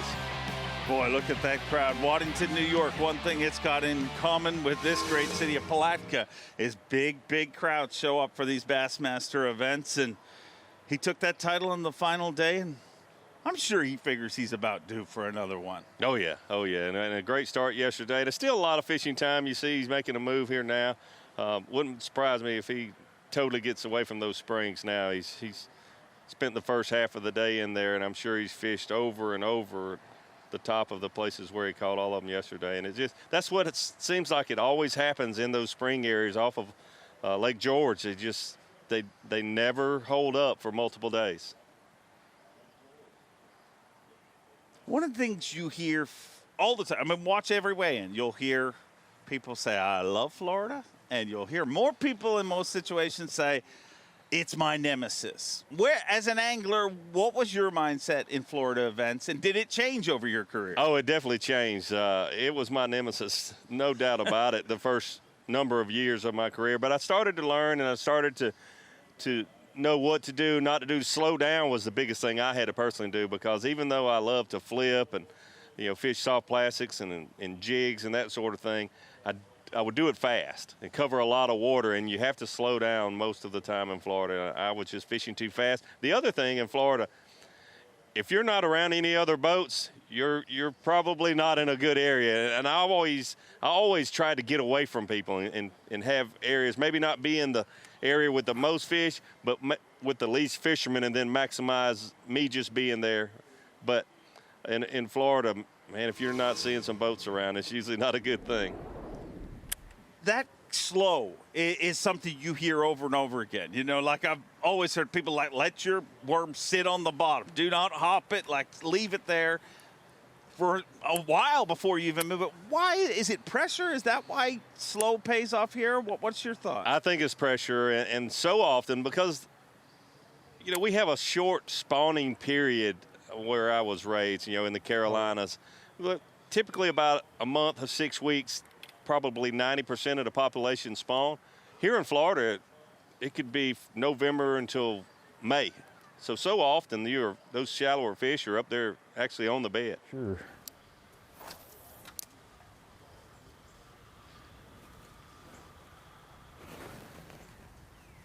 What a pretty area Bob Downey fishing. I hope that's not where the owl lives. Is it wrong that there's a little part of me that kind of hopes it is?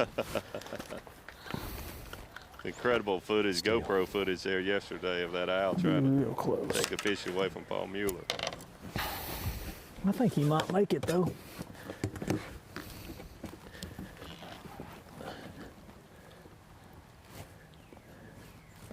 Oh, yeah, he's 12. And obviously, a keeper's got to be 12 inches here. Not much to him, but he's a keeper.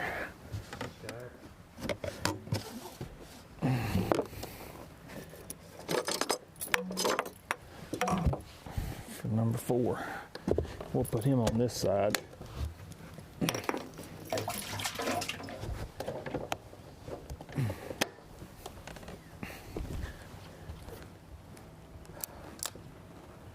Sometimes you just have to keep making adjustments and moving around and trying new things, and I mean, obviously that's not the fish that I need to succeed, but I've got to get something going, get something started.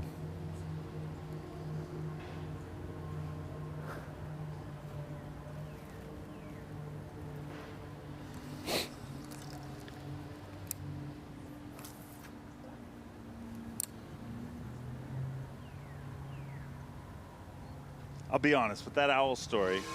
When Mueller started to tell it on stage, and I started thinking. I mean, I don't pay attention. I'm all over. And I had no idea the footage would be as incredible as it was. That's always how it is, right? You see one down there, and then you're like, oh crap. I was the exact same way. I thought, well, it's a little bit of a fishing story. Probably wasn't quite like that, but it absolutely was.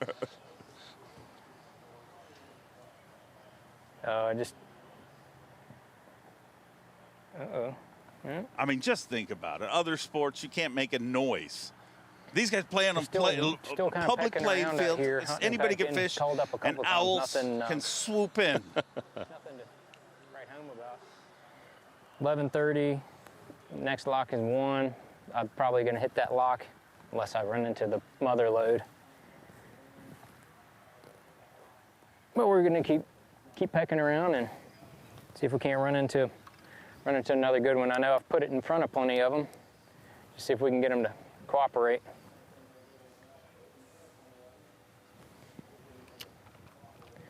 Zero in. I hadn't had much action at all on jerkbait. It's kind of disappointing. I was really hoping that would play a little bit more.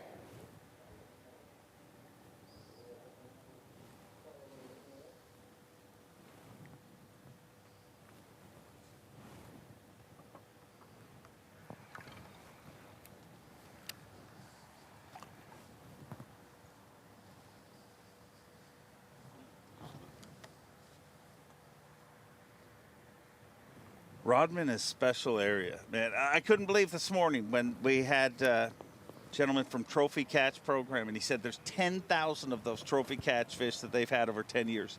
1,000 of them from Rodman.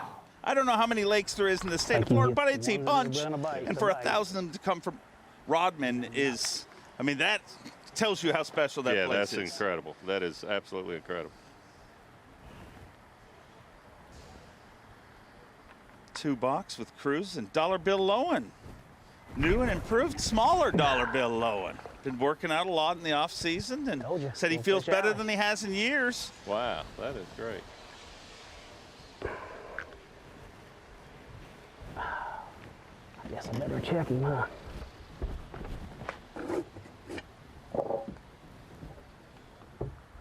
Nope.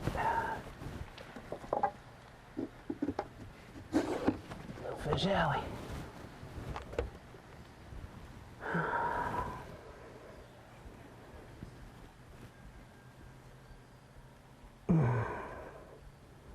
So that's what can happen here in Florida. He's saying a little fish alley, but he make this pass and come back in 2 hours, and females, every one of them be bigger fish. I really think that's what's happening is those 11 and 12-inch males are moving up, and he's getting quite a few bites, and most of them small. But it could certainly change.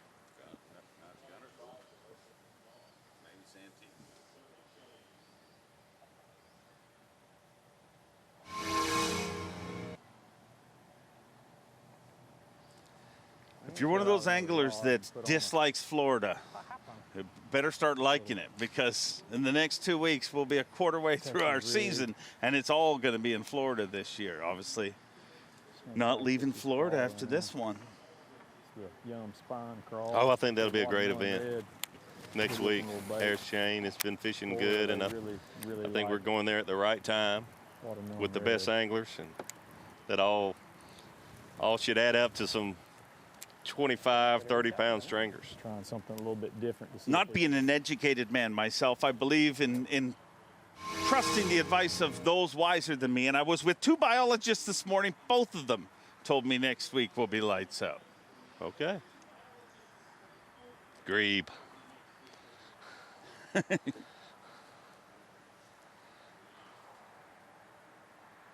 Do you feel that Florida falls into that? This is a That's a Angry grebe that creature. is eating a bass. I think that measures. Do you think Florida falls into one of those where some anglers, write this off just because they, you know what I mean? They have such a negative outlook on things, and you can't at all. No, you can't. Yeah, I mean, as a professional angler, you cannot. If you're fun fishing and you don't like to fish in a certain area of the country, that's fine. But when you're a Bassmaster elite fisherman, you better like fishing everywhere. Or you better learn how to like fishing everywhere, because it's you will not be successful. A perfect example, my first year fishing the Bassmaster Tournament Trail in 1993, I'd never caught a smallmouth in my life. The first event was on the St. Lawrence River, smallmouth, and I did terribly.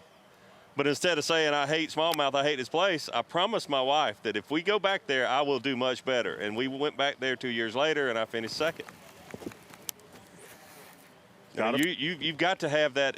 You don't need to be in this game if you just going to not like areas of the country. It's like, you can be a football player and say, I don't like playing in the snow, because one day you're going to play in the snow. Yeah. You better learn how to deal with it.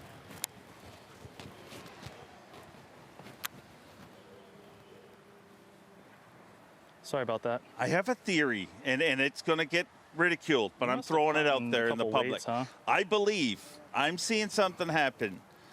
I believe our northern anglers are almost more prepared for these Florida events in some ways. If you take it by rule, almost, to the rule almost. Most of them have been down here for 2 to 3 weeks, literally fishing like, I'm getting out of the ice and cold, I'm going here, and they're prepping. That's their spring training.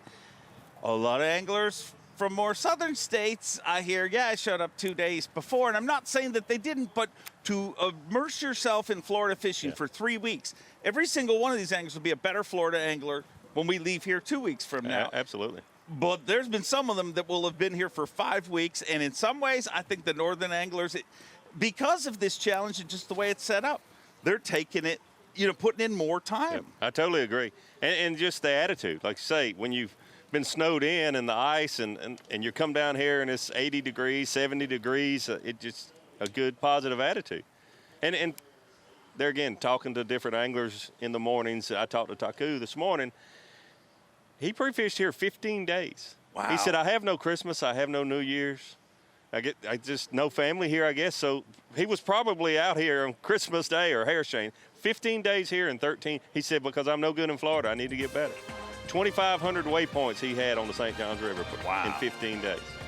Wow. That's the right attitude. That is. And he told me, he said, hey, I hate leaving my family. It's the hardest thing in the world to fly across the world and chase your dream. But if I'm going to leave them, I'm going to be working as hard as I can to make this dream a reality. Yep. And Takumi Ito has truly made that dream a reality. Let's have a look at our leaderboard at this point. Day 2 of the AFTCO, a Bassmaster Elite at the St. Johns River. Cruz and Downey 1 and 2. Patrick Walters moved into 3rd place. And you see people creeping up into that leaderboard. But one thing that's not happening is our leaders have still not put a big pound on the... this making no sense. Sometimes it works, sometimes it doesn't. It's a commercial. Look at the size of that bass! Live coverage of the AFTCO Bassmaster Elite at St. Johns River is sponsored by Yamaha.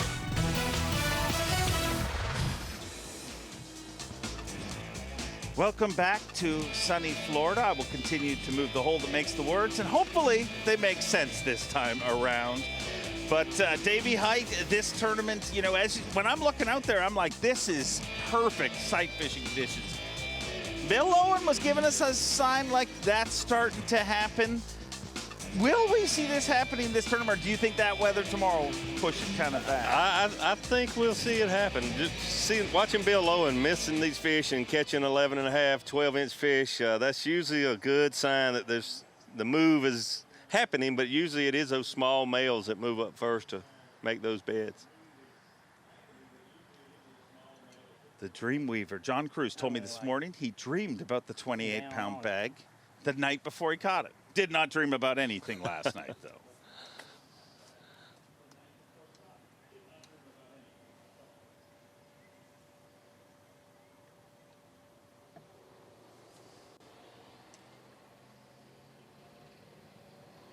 Well, that's what happens, you know, What do we bluebird have skies, there? you get a little On the right, finicky. are they looking at one?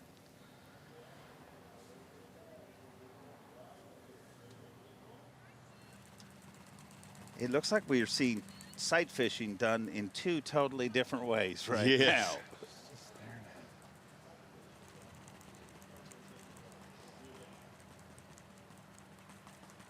It's amazing. We were just talking about them potentially moving up and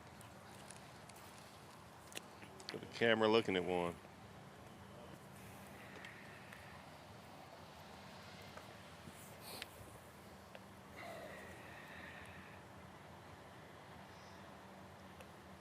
Davey, we were talking in the break about that forward-facing technology and how it can get you locked in things. Tell me your analogy with sight fishing, because I think it is perfect. Well, I know I've had it happen to me. I love to sight fish. When we had co-anglers, I did not like to do it, even though, you know, you're not fishing against one another and you're on the same playing field with people you're fishing against. But I always felt uncomfortable with a co-angler in the back while I'm locked in on a bedding fish. But with the forward-facing sonar, I think it's just the best way to describe what can happen. We talked about this a little bit yesterday. Sometimes you get so caught up in it, and your 8-hour day is just gone, and you don't adjust and you don't do anything different. And I've had that happen when I'm not using electronics, but just visually sight fishing and be fishing for a 2.5 pounder that you need, but you don't, you know, it's not going to win the tournament for you. And the fish bite and you miss it a time or two, and then it doesn't want to bite, and it just gets personal is the best way I can describe it. And it should never get personal, but you're like, I'm going to catch you. I don't care if I should go on down the bank or I should be fishing for a bigger fish. And, you know, you end up spending 30, 45 minutes, maybe an hour on a 2-pounder. And I think that's what can happen with the electronics that we have now. If you see those fish, and you can certainly see them, and they don't bite, you know, how much time do you spend there? How much time should you spend there? Or should you move on and try to get around some more aggressive fish? And, you know, we see Bob Downey, he caught his fish yesterday offshore, fish that I'm sure he could see with his electronics. But now you see him, you know, doing something totally different. He's had a slow day, and he's decided to leave, and hopefully it'll pay off for him. But you never know. But the biggest thing in tournament fishing, in my opinion, is making those decisions, when to stay and when to leave. And it just, those are the key decisions that make you or break you in our sport. And it's different every day. It's different on every fishery. You go to some fisheries and you got 10 pounds, you're doing great. You need to keep doing what you're doing. Here with 10 pounds, you need to make some adjustments. You need to leave. You need to do some different things.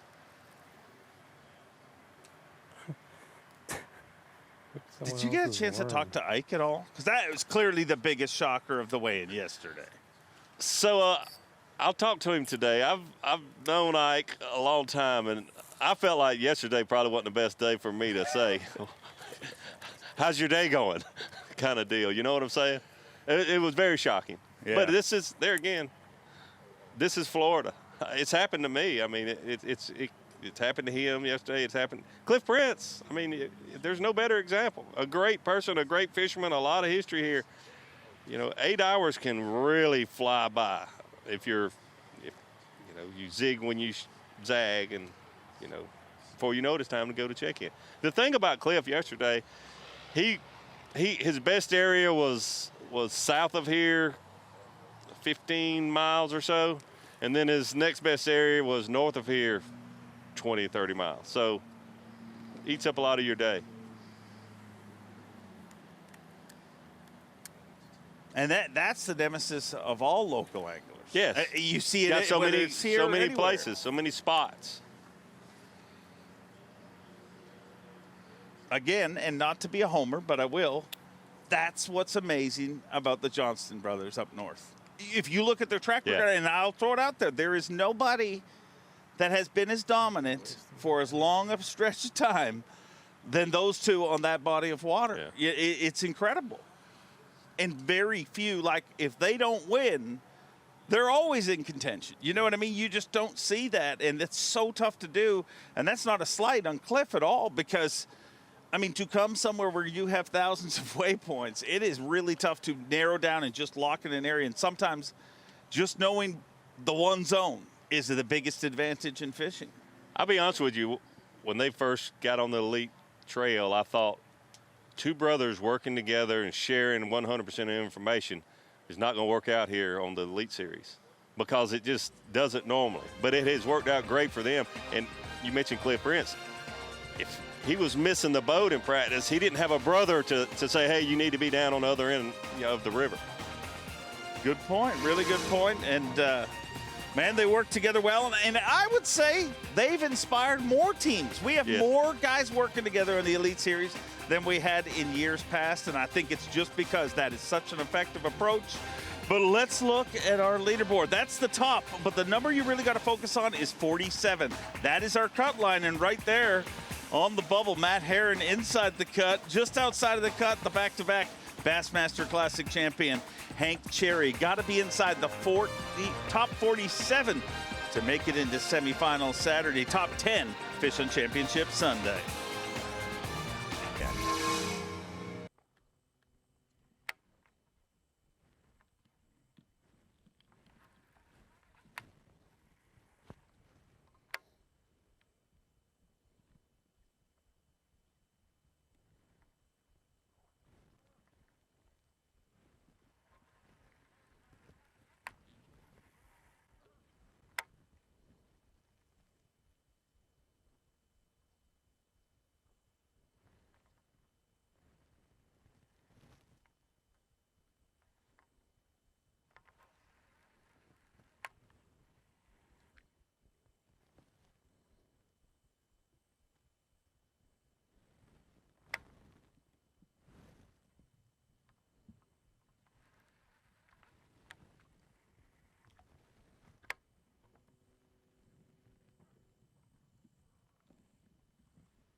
Man, it's been slow today. I caught one good fish where I caught all my weight yesterday.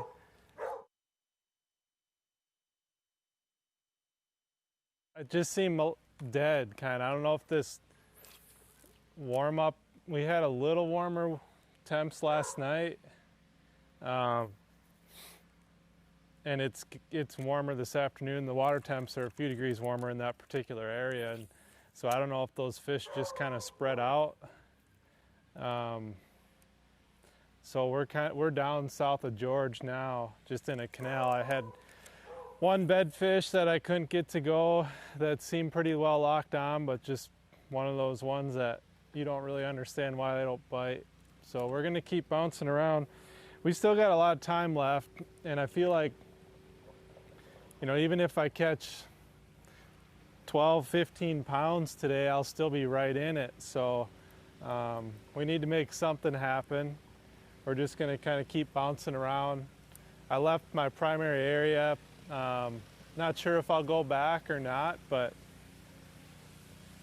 right now we're gonna hustle out of here and hit another area, just not too far down on south end of George.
All right.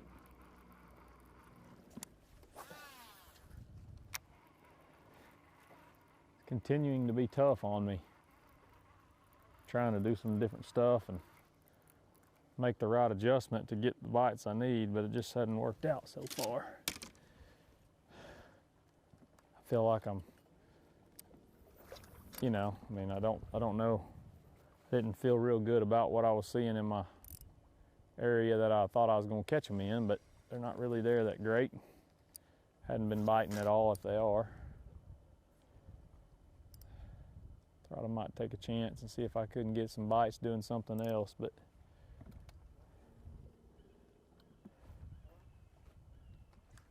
it's a little bit after noon, but the tide's still not finished coming in yet, so it's kind of making it, pushing everything back even further than I really want it to be. We're going to keep our head down and hopefully we can get a couple key bites.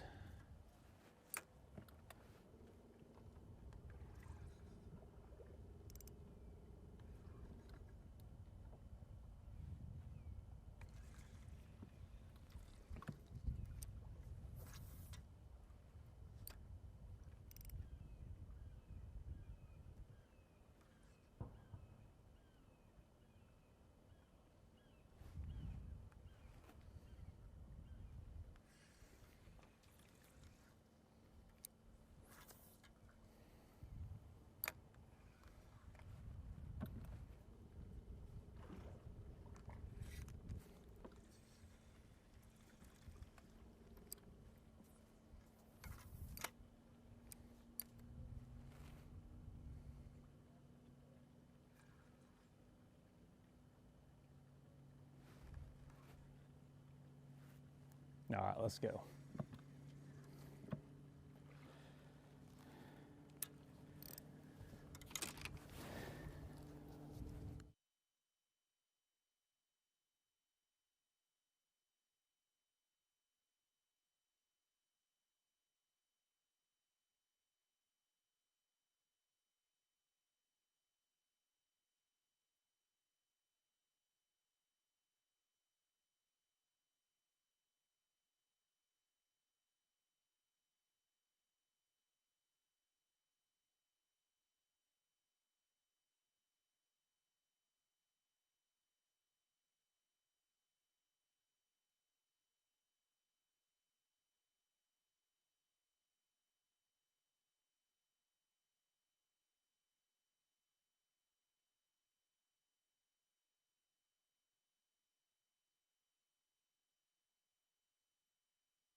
Live on the mix.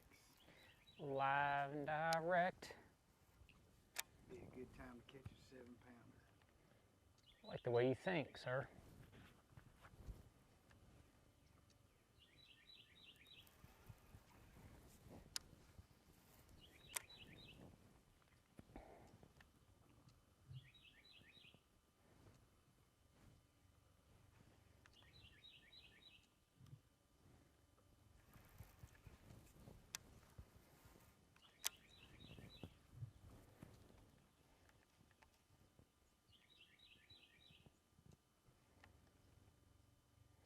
Oh, look at a little chunky gator. See him? Yep. Well, saw him. Started seeing him yesterday afternoon. Yep.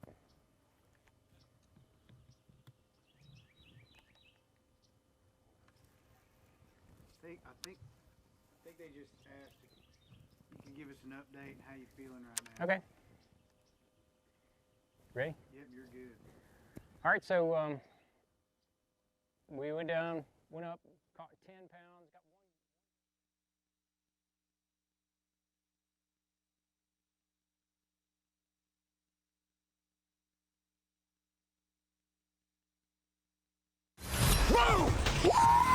Look at the size of that bass! Live coverage of the AFTCO Bassmaster Elite at St. John's River is sponsored by Yamaha. Our live coverage continues. We are taking you all the way, just about to weigh-in time, check-in time for many of our anglers today, with 7 hours total of coverage. We're bringing you from day number 2, the AFTCO Bassmaster Elite on the St. John's River. John Cruz still. Those weights are so weird, Tommy. Yes, they are weird. They've got real tight. That was a 10, 12-pound spread from 1 to 10 earlier today, and man, oh man, look at them going together. Everyone's doing what they can to keep the momentum going as best they can. Lots of changes up and down that leaderboard. Yeah. So I'll tell you what we do know right now, taking a look at our Minn Kota Unlock the Lake. Exactly right, Suchi McSuchenstein. Seeing a lot of guys right now looking at the Minn Kota Unlock the Lake, starting to make moves around the St. Johns River. You see Caleb Summerall down around Astor. Bob Downey leaving the Springs. Happened early for one big bite, but Bob Downey has been scrambling since then. As we work to the top of Lake George, cannot stress this enough. We're just taking a look at our anglers in the top 12 right now. See Stetson Balayla, really the north side of Lake George. Still a lot of attention going on in Rodman. One thing to look at about that, John Cruz starting to make his way out. That is your Minn Kota Unlock the Lake. All right, let's transition directly into the Toyota Midday Report, especially for everyone who did not have a chance to join us this morning and take a look at the action from the very start. Ron Moore, young Maddie Wong. Maddie Wong from California. That's where he just moved from, but Hawaiian-born angler, the 2021 Bass Nation champion. He's obviously gets his spot in the Classic and the Elite Series. And what a way to start his season off and his career, Tommy. 19-14 on day one of this event. Not the best start today, but he played it a little close before making his run down south. Interesting, he really has not made his run down south yet that much. Maddie Wong still kind of hanging out in the river system of the St. Johns River from there. Looking at the canal that goes into Rodman, all the damage from Stetson Balayla on day number one, pretty much coming on the back of a suspending jerkbait. We saw a lot of those fish on his front-facing sonar. Today, having to mix it up a little bit, going to a wacky worm, trying to get his little square bill playing. Another grinder of a day. And Stetson Balayla said, look, I don't know what else I have besides this canal, and this canal is getting a lot of attention this time today. Stetson Balayla, a slow day so far. Stetson Balayla, fantastic. 22 pounds on day number one. A little splashy start here. But, making it pay for multiple days is always the big challenge. Anywhere we go, Bill Lowen, 20-pound guy to start the day yesterday. Bill Lowen got a little behind his schedule, but has managed to put a limit in the boat. And one thing that we were talking about yesterday, seeing him rise up on Bass Track, this suits his style. Florida fishing, shallow water, pick and cover apart. He's never had a finish above 25th here. Most of his finishes around 45th to 55th. Today, Tommy, he started to get more bites, but was missing fish, catching a lot of 12-inch fish. We think that those fish may be getting in a spawning mode where he's at. That being said, a lot of Bill Lowen's damage on day number one was after 1 o'clock. Look for that to happen again, possibly where he's at. Flipping pads from there, we're going to go into one of the springs off the west side of Lake George. Bob Downey and a host of others in our top 20 or 30, you could say, getting a lot of attention as always in the springs. He got one bite in there, and I mean, it was a dadgum, call that a spring stud off of Lake George. Good fish right there on a lipless for Bob Downey. You kind of thought, man, it is going to happen again. Not the case. That was the only bite he caught in the springs this morning. John Cruz with a fantastic 28 pounds eye-popping limit. After the weigh-in was done on day number one, day number two, he keeps up his steady production. It's not been quite as weight-heavy so far, but he has, as you say, he's been getting regular fish. He's got filler fish, so he's got a definite advantage. Sweet, as the kids would say, sick Toyota Midday Report with John Cruz. Kind of working a suspended jerkbait, acting as a bird dog, drawing fish in on his front-facing sonar, backing it up with a drop shot. Looks like about call it a 6-inch straight tail worm. And the one thing about Cruz that I want you to watch throughout this afternoon, Cruz is one of those anglers, when he left Rodman yesterday, was able to get bites and actually call up. Leaving Rodman, look for that to potentially happen today, because Cruz has already started to make his way out. A lot of those guys sticking in the St. Johns River aren't stealing any bass from Rodman, whereas Cruz and Walters have both made key adjustments late in the day and able to steal some back from the St. Johns, an upgrade, like you said. All right, we're flipping some pads now, just kind of changing gears, waiting for the 1 o'clock lock to get back down in the river and fish down there, try to upgrade a little bit. Got us about, I don't know, 10 pounds, something like that. I got one 4-pounder, which is good, but we need a little more than that. We got 3 little ones, so the potential to call up is definitely there. We got just bluebird skies, real, you know, kind of tougher fishing conditions, really.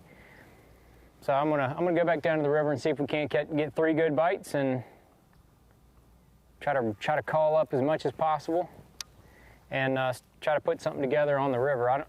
I don't know whether we're gonna have better conditions for fishing on Rodman the next couple days, but I definitely need to figure something else out other than what I've been doing. I'm not sure that that's going to continue to produce, you know, the bigger bags like we need.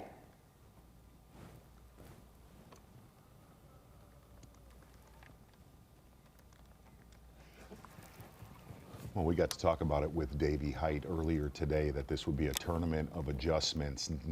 Pretty hard to get one thing to push one technique, one area the entire tournament. And I kind of think you're starting to see that now because, look, you don't need to sugarcoat it. It has been grimy Grinderson out there today. Last 3.5 hours been hard to get big keepers. One exception, Caleb Sumrall passed out, of course, the 9-pounder. And a hook to stick. That's a shortcut from 63rd into the top 10 for sure. Yeah, Summerall has our biggest limit of the And day, on hook to 17 stick. pounds. So far. I mean, it took right at 19 pounds to be in the top 10 yesterday. And right now, it's only gone up unofficially to just under 25 pounds total. Yeah. Usually you would think it'll become close to doubling. It is grossly off of that right now. And we did see some guys, I mean, at this point. Did I get him?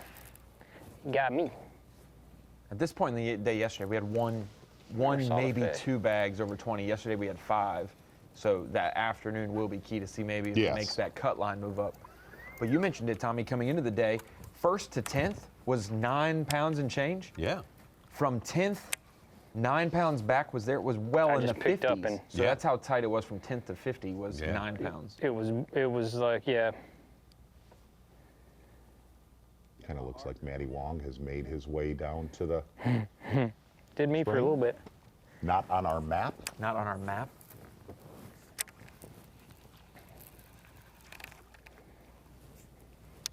That's not a confirmed bite.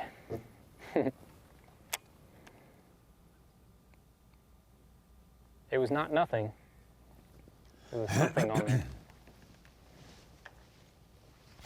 But there was not one of those like that. I just picked up and it felt a little saucy.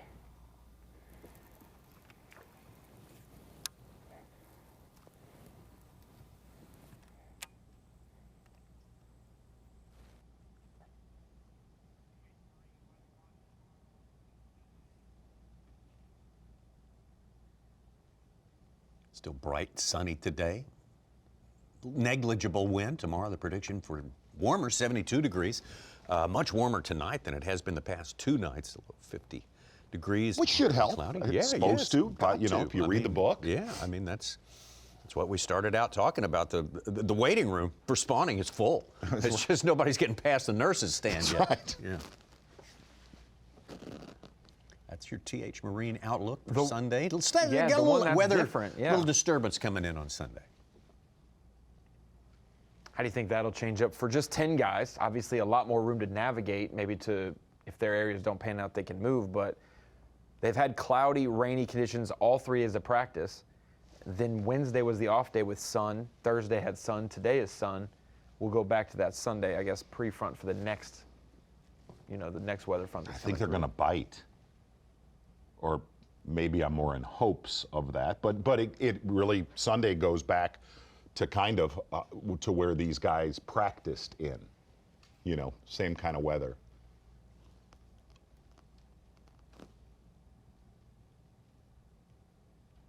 Boy, Micah Frazier, a lot of his damage yesterday. He's been jerkbaiting up in the Springs. He only got 5 keeper bites yesterday, and we are yet to see him put one in the live well today. Water temps up in those springs, kind of low to mid 60s, more kind of 61 to 63 degrees.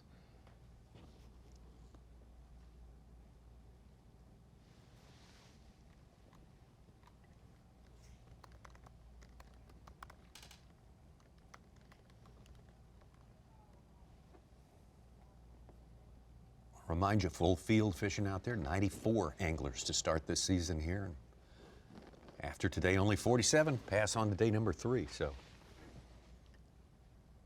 first big nail biter interlude of the week is going to happen this afternoon.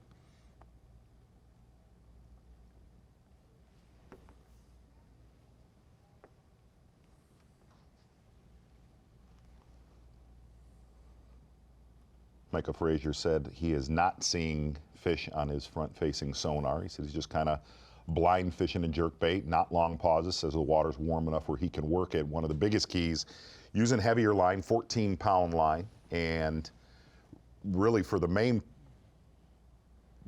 gig with that is just keeping it up. It's very, very shallow where he's jerkbaiting, 2 to 4 feet of water. He said it's really almost too shallow to be jerkbaiting.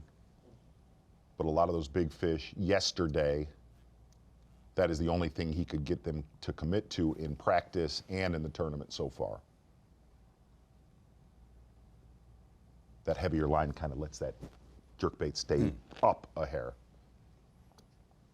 A little buoyancy, as you say. That's the last thing that you would want, is that thing to dig up and hit the bottom here, because in Florida those fish do not like, unless it's a shell, they don't like that silty bottom that's gonna get in their face.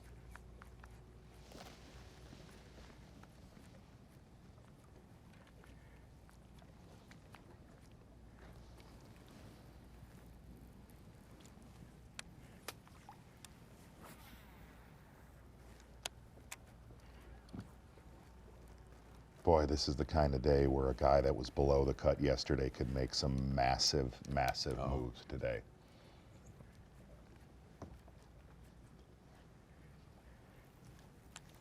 Like a Drew Cook, who had that 5.5 earlier. He just filled his limit with a 5-pounder. Wow. He's up to almost 15 pounds, 35th place. That helps. Started in the mid-80s, 84th.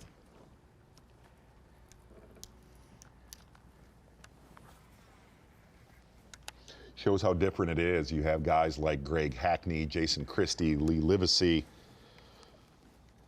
You can even throw Keith Combs in there that had really, really strong practices. And it has been slow, painful grinding.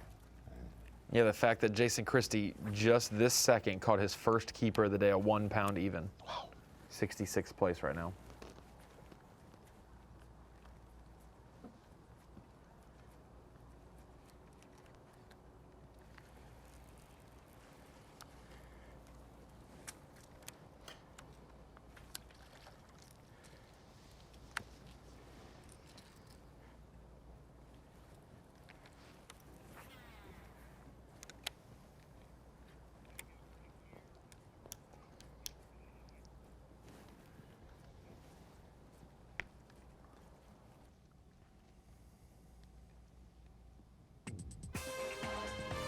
Through that landscape of that leaderboard as it stands right now, very, very critical. Four guys trying to make it to the cut. In moving day, you got to move into the top 47. Of course, the top 10 at the top has not changed for some time. Walters, Felix haven't moved up. Felix with a good limit today, as a matter of fact. Chris Johnston coming up right under that top 10. Justin Atkins spent some time in the top 10 earlier today. Big start of the season for Justin Atkins. Last year, first year on the elites. Needs to catch him this year. He knows that. We'll get into that in the next event and beyond, but Atkins needed a good start this year, and he is. And Ron, for all of our folks that are watching here on Bassmaster Live, top 47 go on to semifinal Saturday. Yes. 94 start the week, 47 fishing day 3. Michael Frazier, who started in the top 10, having a struggle of it today for sure. Buddy Gross moved into the top 10, but it slowed down for him considerably as well. Chad Pipkins having a slow day as compared to yesterday. Scott Martin with one good one in the boat, but that's been pretty much the whole thing for him today. Corey Johnston, big mover here on day number 2. You see, I did see Zaldane with a big day one stringer. Boy, slow for him.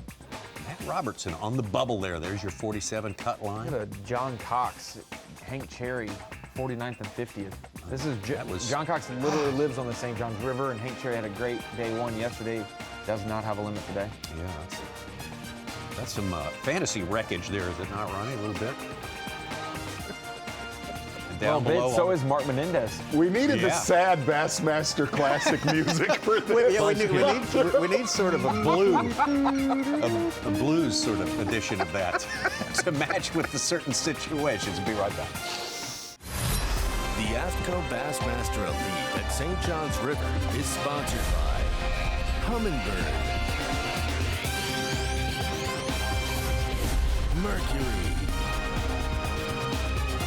and by Nitro Boats. Starting the season down here in Florida. This is day 2 of the AFTCO Bassmaster Elite at St. Johns River. This is all live coverage coming your way from inside the boats.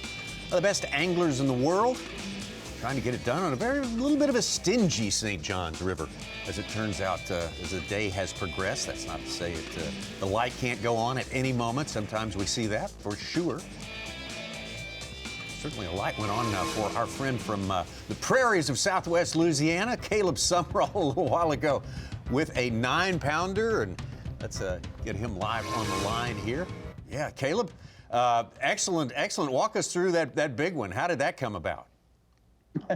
Man, I rolled in the pocket, and the male was locked, and I had no idea she was there. And oddly enough, I missed the male. First flip, he bit it, and he just kind of come off. So I said, I'm going to give him a little break, come back to him. And I came back, and I started working him over, and old big girl slipped up in there. And I said, okay, we got a whole new ball game here. So I ended up catching the male, and she got a little skittish. I put the male in my box, and what I did is I took him out of my box about 20 minutes later and put him in the water, and he went right back up on the bed. She slid up there, and 2 flips later, she ate it, and I put her in the boat. So putting that fish back was probably the best move I could have done. I mean, playing ultimate matchmaker on Valentine's week right there, Caleb Summerall. Hey, real quick, for the folks that are at home, it's been very adverse evenings, very, very low temperatures. Do you see with the warmer night tonight, Caleb, that there's a potential for a few more to pop up and lock on?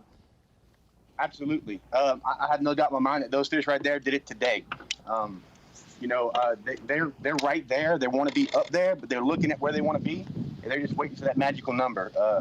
Last week, I feel like they were there. Cold weather knocked them back. They didn't go far, so each degree matters. So each warmer night we have is going to get better and better and better. Do you see, Caleb, that there is a potential for one of those big St. Johns River sight fishing bags to be weighed possibly this weekend? Yeah, there is. I'm working on that right now. You like to play that game, Caleb? Would you be perfectly happy playing that game for the rest of the tournament?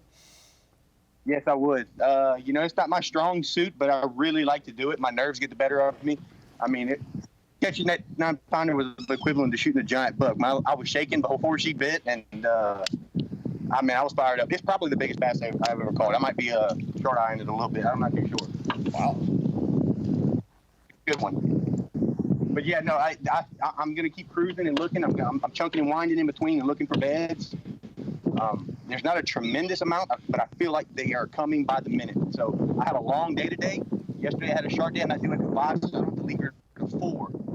And it's 3.5 hours of fishing. So I have a lot of time, and I've seen it a million times already in Florida that when that magical water degree temperature hits 63 or 64, 65, they're there. So it can go down really fast.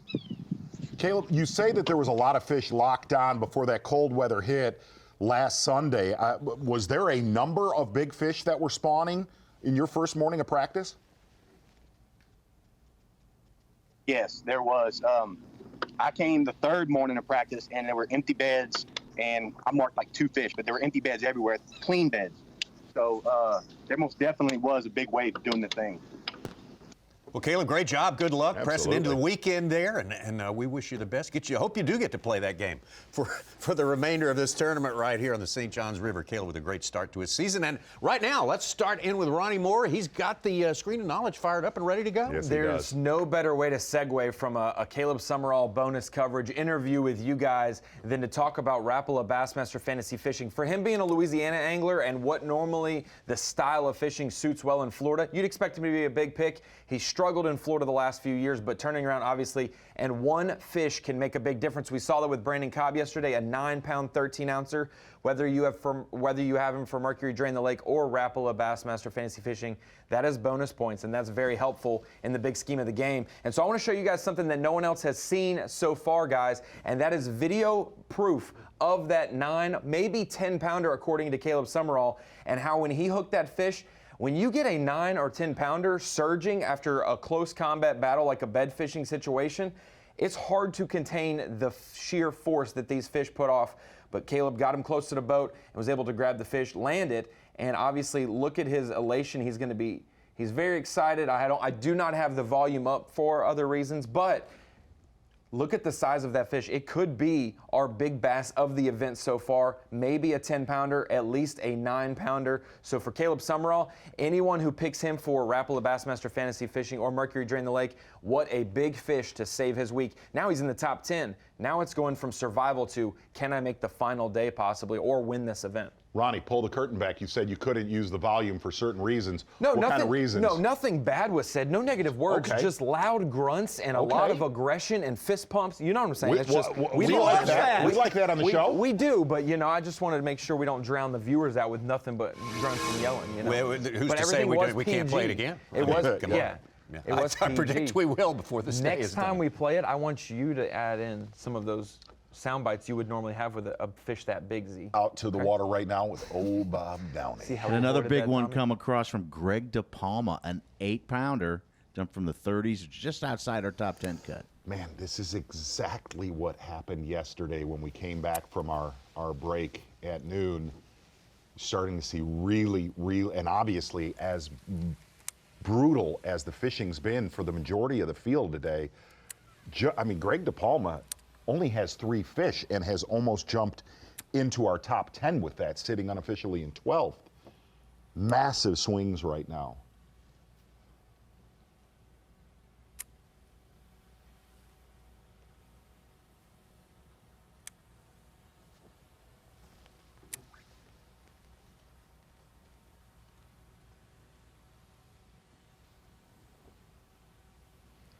This could work towards one of those events like we did have last year, though, where we didn't have Brian New on camera at all till the final day. He moved up every day, snuck in from outside the top 10 You're on day 3 absolutely right. into day 4. We see him one day, and that's the day he wins. With the weather changing in favor of guys like Caleb Summerall, maybe some of the canal guys, maybe the sight fishermen, if they build momentum, Z, and Greg DePalma has 5 with 2 of them that are that size, you could see a guy brand new on the weekend come from nowhere. This could be the year that also disproves this statistic, Tommy, of you only catch 10-pounders day 1 and day 2. We were close to a 10 yesterday, maybe today as well. But we got some time left for that to happen. If it keeps getting better with the warming trend, it could be Saturday and Sunday. New was one of the guys who said it's really hard to have a big bag one day and back it up the next day in Florida. Of our top 10, only 4 of them remain in it from yesterday. Minnows back there too.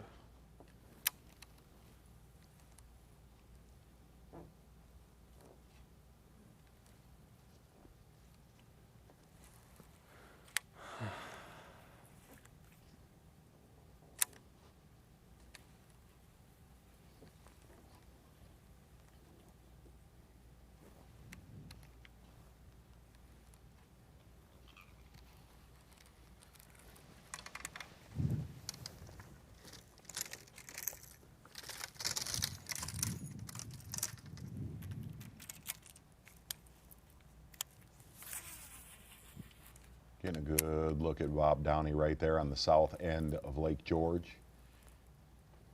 Area we've seen a lot of fish catches in years past right there.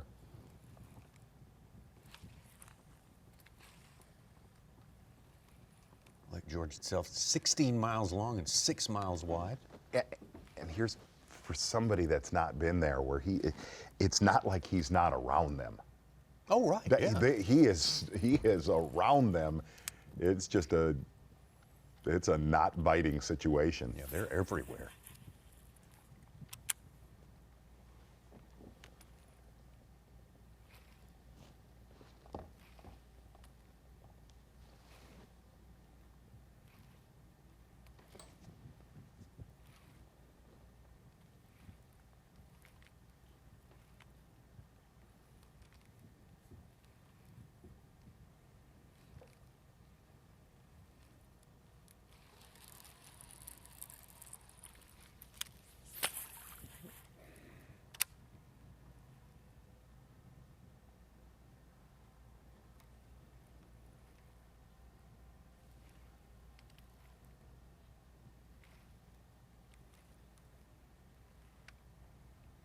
It's a really cool shot. It shows you the tannic nature of the water here. St. John's River, that iced tea color that's prevalent. That's when you know the tea is good, Tommy, when it's that dark. You know. Yeah. It's about as sweet as it'll get. It's a sweet brew, bro.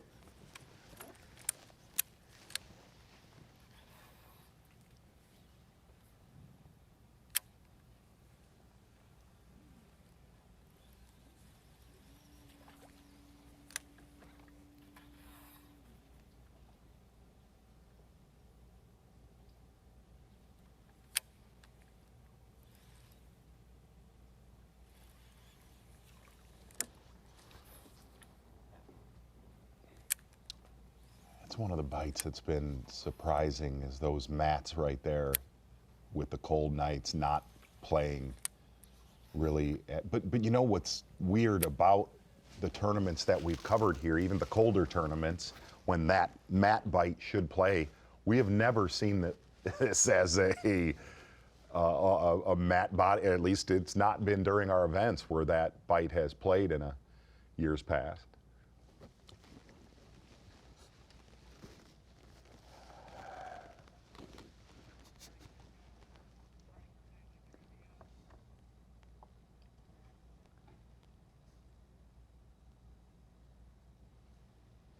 Got a little food for the brain here. Please. Something, a little exercise for the. See what we can do. For those little brain cells. I think we're going to just haul off and bust out some Striker Daily Trivia any second now. I've been. There's a rumor going around. I don't like you, Tommy. I love you. If you would do that. If you would do that. The question is it fishing related? Is it food related? Is it Seth fighter related? What is it? Could be all three. The last one was all three. I'd like to know what the #1 tailgate food is for the Super Bowl, because last year I was very surprised what the #1 voted food was. Why Talk don't about we that get when to we get that? back. We will get to that for sure, and we'll also get to this one. How many more limits were caught on day 2 from day 1? Day 2 over day 1 in the 2021 last year's Had that big fog delay. How many more? Not how many. Yeah. How many more? How many more? More limits. The differential was it 17, 27. Was it 37? Was it 47? Striker Daily Trivia for you right there, and we're gonna think about it. Think back 1 year from today in reverse, and see what it was. We'll be right back. Whoa! Look at the size of that bass! Live coverage of the AFTCO Bassmaster Elite at St. John's River is sponsored by Yamaha. Coming down to leave the cold weather and fish in Florida, fish for bass in Florida. That's been an American tradition for over a century now. So, Bassmaster bass fishing tournaments have been a tradition for over half a century now. And for over 3 years now, Striker Daily Trivia has become a tradition here on our show, Bassmaster Live. Here's the current question. How many more limits caught on day 2 from day 1 last year at the 2021 St. John's Tournament? Was it 17, 27, 37, or 47, Mark Zona? I'm on the low end of this, of either A or C. I will go C, 27. I'm going to go 37. Oh. I'll go 17. Okay. Let's see what that turns out. We had 95 to 100 anglers last year. There's 54 limits on day 1 and 81 wow. on day 2. I missed All right, that. Yeah. Let's go. That big fog delay for 3 hours, 15 minutes on day one. That's a lot of limits. Yeah, let's for go. 4 hours of fishing. 54 limits. That's right. Well, there you go. Let's go. You tighten up. Move on. Oh, the big lizard.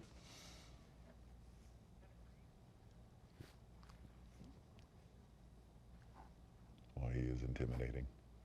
Those dudes can run really fast. Yes, they can. I've told you Tommy. that before. Yes, that's, they can. that's why you have to zig and zag. They Tommy. can. Don't run in a straight line. That's actually not a real one. Oh, yeah. Oh, that's fake. He's concrete one guarding their shoreline. He is soaking up the radiation. That's when you know that it's finally getting sunny and warm in Florida, when they actually get out of the water and start to enjoy being above the water. Cruz still hadn't locked through yet.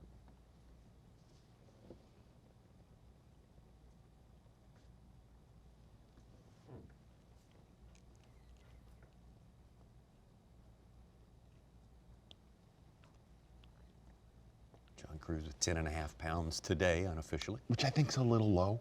I think it's a little bit. Yeah. He's got 2 for 7.5. Yeah. So yeah. At least.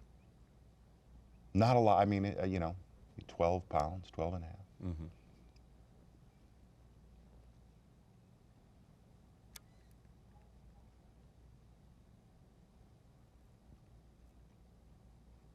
Saw the biggest gator of my life fishing this Rodman Canal before it gets into the lake. Grebe. That is one. That is one. That's a grebe. I've studied that bird for decades now, and that absolutely 100% is a grebe. Not a cormorant at all. No way. Nope. And see how inquisitive? Yep. Still thinking about that Striker Daily Right? trivia question. He's inquisitive, obviously. yet demanding. What is the right answer?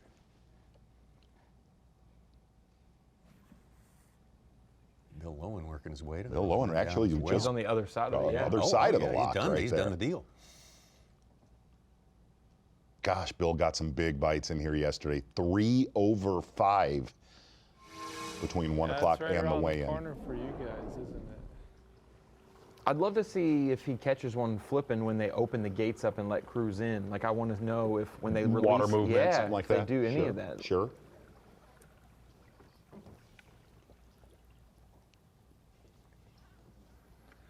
Seeing bait in here.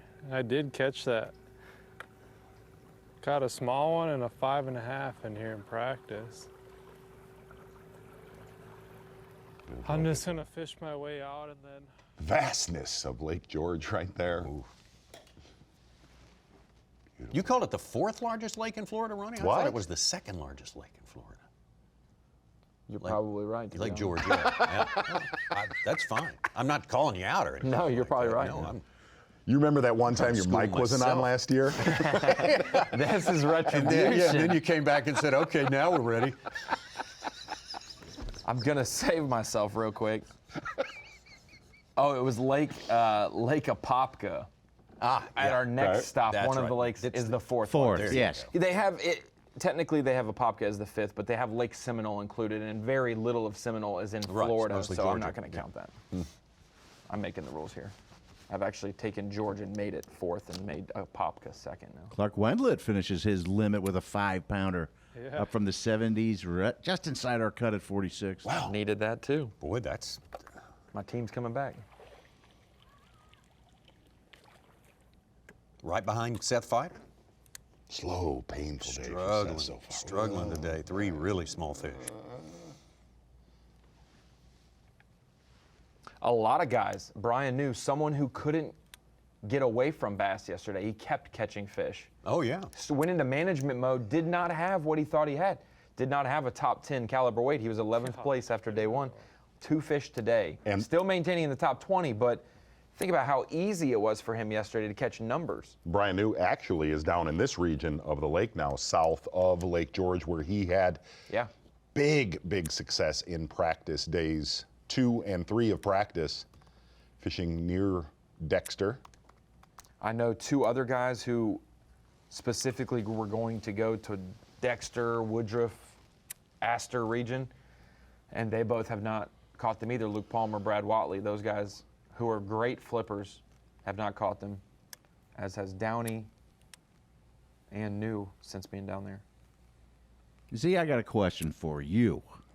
Brock Mosley has 10.5 pounds, his limit. He was the guy who's fishing the furthest north. Okay. Saw some fish catches on.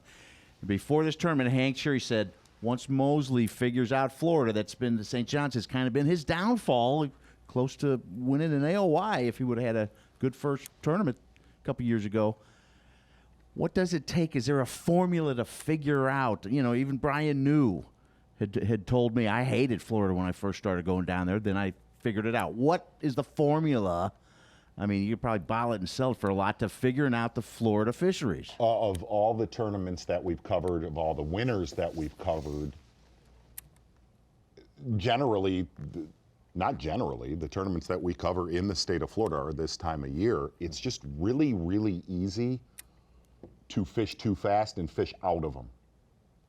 It's just very easy to just fish too fast. And in fact, get in a hurry to, just go and catch them all. Thinking, here's a big one. And another thing about, I know this sounds nuts, but you could relate Florida a lot to smallmouth, as nuts as that sounds.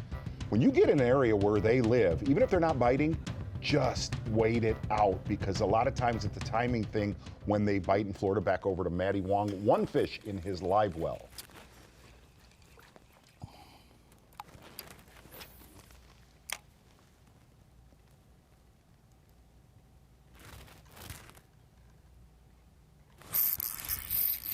Rookie yesterday with almost 20 pounds.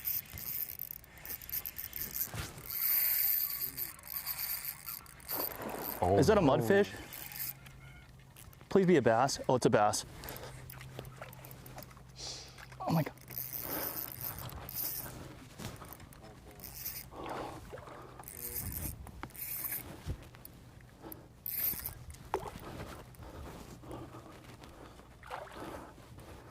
Come on, Mama. Come on, Mama. Come on, Mama. Come hang out with me. Come on, just come hang out with me, please. We should be friends. We should be friends. We should be friends. We should be friends.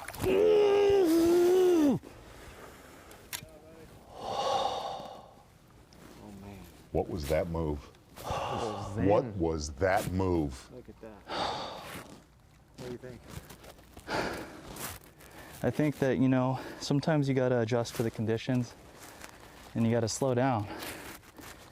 And that's what I just had to do, is just slow down and kind of not do what I was just doing. And, sometimes it works out in your favor. And Exhibit A.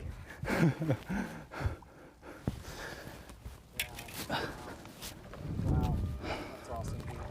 It's a beautiful fish right there. I think this is my cut fish.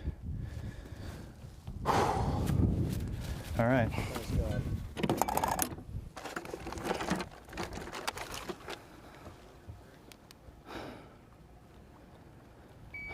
Gosh, that will get the heart pumping. Oh my God, it's like beating out my throat right now. 5.5 pounder. Exactly what I needed. Hey, that's the thing. You gotta just keep that mindset positive. Expectations always low, but mindset positive. Because you never know. Expectations always low. Welcome to my world, right? Positive energy. Did you see that Zen moment? He did recenter himself there after landing on 5.5. Watch the move. Watch the move. I'm about to yell. No. 3, 2, bring it in. 1. Ooh, exhale that energy. There it is. Inhale, good energy. Hey, I'm dead serious. When he hit that fish, if we run that in real time for Power Pole replay of the day, that fish was hot when he hit that fish. And Maddie Wong made the comment a lot like Caleb Summerall. This time of day, he made the comment, I feel a lot of the fish that I'm catching are definitely spawning. And that Maddie Wong fish takes him from down in the teens and the 20s into the top 10, up below 7th place. Should have him up there in the top 10 for sure. 47, the big number today that we're looking at the end of the day. Weigh-in time, you got to be amongst those 47th or better. Got a lot of fishing between now and then. Whoa! Look at the size of that bass! Live coverage of the AFTCO Bassmaster Elite at St. John's River is sponsored by Yamaha. Bassmaster Elite Series is back in action in our new year, 2022. We're here on day number 2 of the AFTCO Bassmaster Elite, starting in Florida, starting on the legendary, one-of-a-kind St. John's River, and for the longest time today, those two gentlemen at the top, John Cruz Jr. and Bob Downey, have been 1 and 2. It slowed down considerably for both of those guys. They have been moving targets earlier. Now they're sort of staying a little static and perhaps a little more vulnerable. A little more vulnerable. Starting to compress a little bit. Still, John Cruz with a really, really good, solid 10 fish average right now. The PPROD, Power Pole Replay today. Well, you got to give it to a one. You got to give it to old Bob Downey. If you're going to get one bite up in the springs in the morning, I mean, make it a dadgum St. John's River stud. Well, you have done that, old Bob Downey from Detroit Lakes, Minnesota. One of the most beautiful places in our country, by the way, Tom. Oh, yeah. That's exactly nice right. Up there. Nice. Barely hooked, barely hooked. Seen a couple big ones caught in there. Solid fish this morning. One of them being Brandon Polinick. The other one who's in there right now, Maddie Wong. But Bob Downey, you are right now the Power Pole Replay of the day, my friend. Just need to put a couple more in the boat. But that bass right there, actually, unofficially, still, only one in his live well has him still in second place. If he's allowed, if this 6.5 pounder allows him to build on day 1 and be able to maybe find something else out going in the weekend, he could be back in the game if he figures out one more pattern. Let's get to our fantastic host city of Palatka, Florida. Always our host city. Great, great bass town for bass fishing fans, and they show up they show up to get this guy's autograph right here. Our own Davey Hyde. And Davey, you talked. I asked you this morning, the big fish going to play. Well, I tell you what, it'd be a good time to bring a big fish in because those leaders are kind of who are a moving target now. They're kind of standing still. They're vulnerable now, right?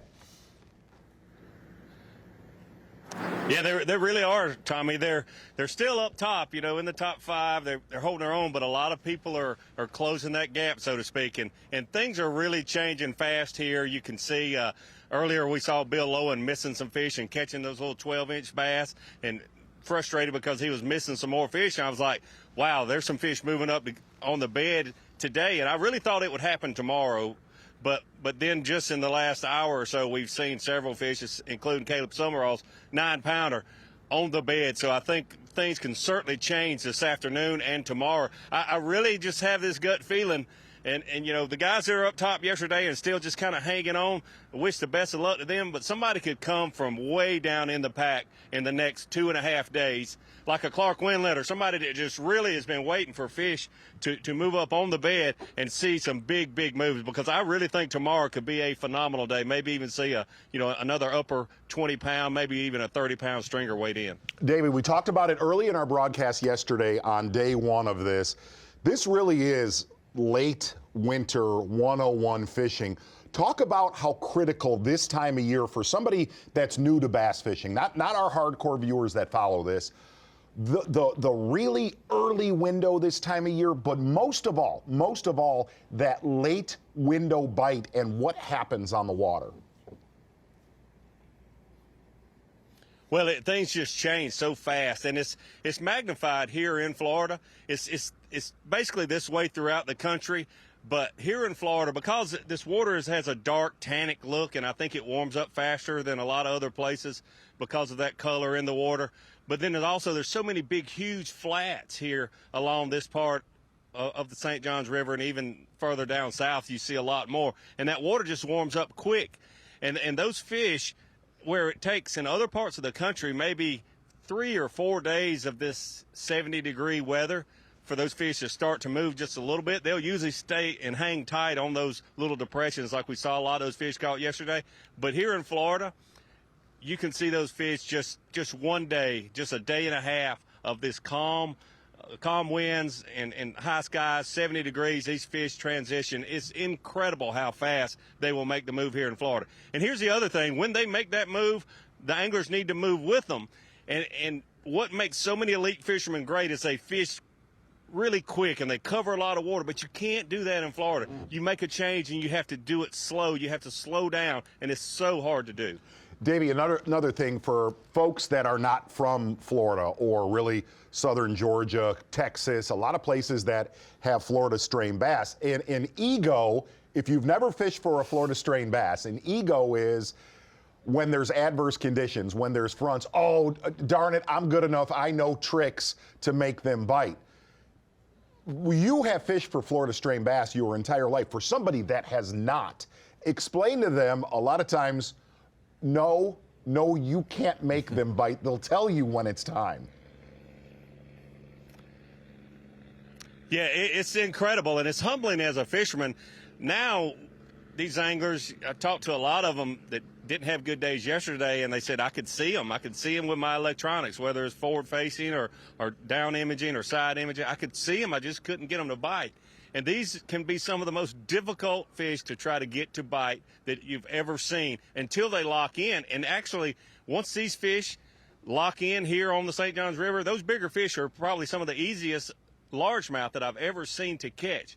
But until they get locked in kind of between the staging, the late winter like you mentioned, Z, and the spawn itself, they're very hard to catch. Here's the one way you can catch them, but we can't do that in Bassmaster tournament, is live shiners. And I know you've seen it, Z, Ronnie, everybody that's fished down here very much. You'll see guides with live shiners catching those fish when you cannot get them to bite artificial lures. And that's the way those fish get, but you can trick them with that live bait, but we can't use the live bait, obviously, here in the Bassmaster Elite Series. Davey, so much of the history, especially the recent history of this tournament, involves big final day efforts by a single angler to overtake, jump over a whole bunch of other guys, and win the tournament, knowing that we've got a front coming in, but we're going to have a general warming trend between. What do you think the ceiling? What do you think the best possible amount for some skillful angler on the final day could be? Yeah, I'm not just saying this, Tommy. That's a great question. But I mentioned earlier, I think somebody could come from down in the pack, make a move today, a little more tomorrow, and then a big move. I really think Sunday we'll see 25 to 30, maybe even a little over a 30-pound stringer for the winter. I just really think the conditions are setting up to see that happen.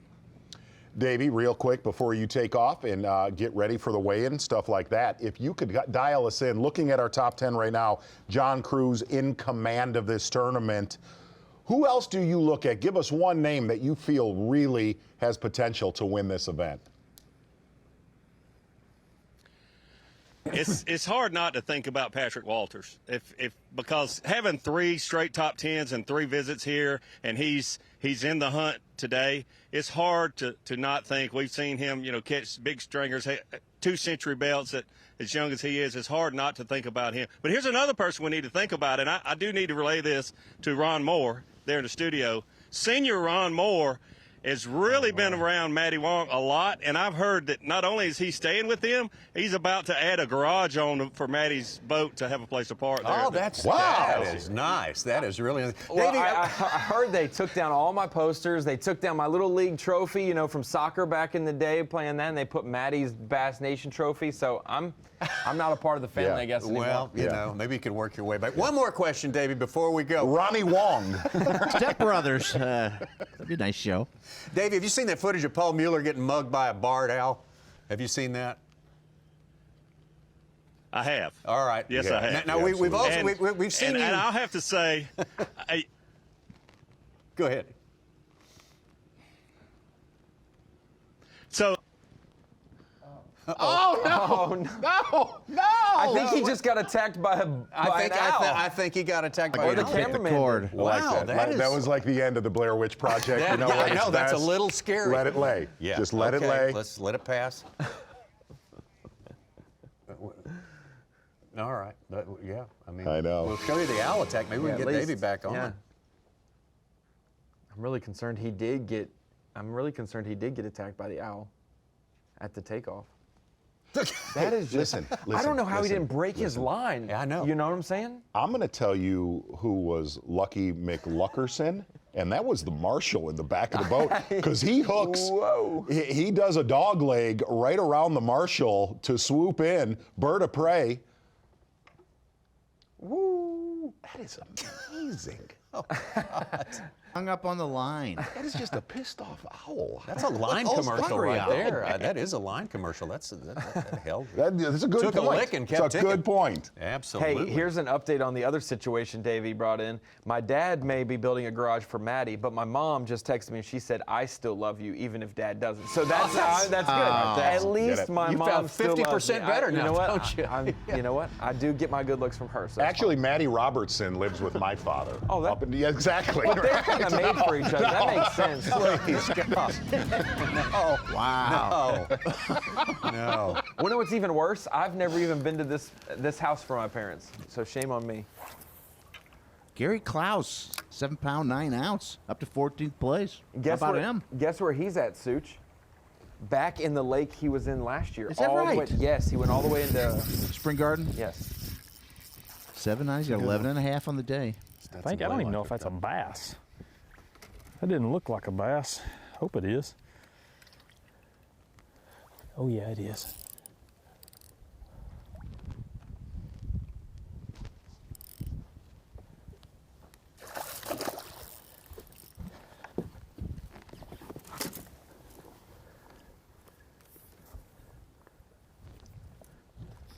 Stay on there, fish.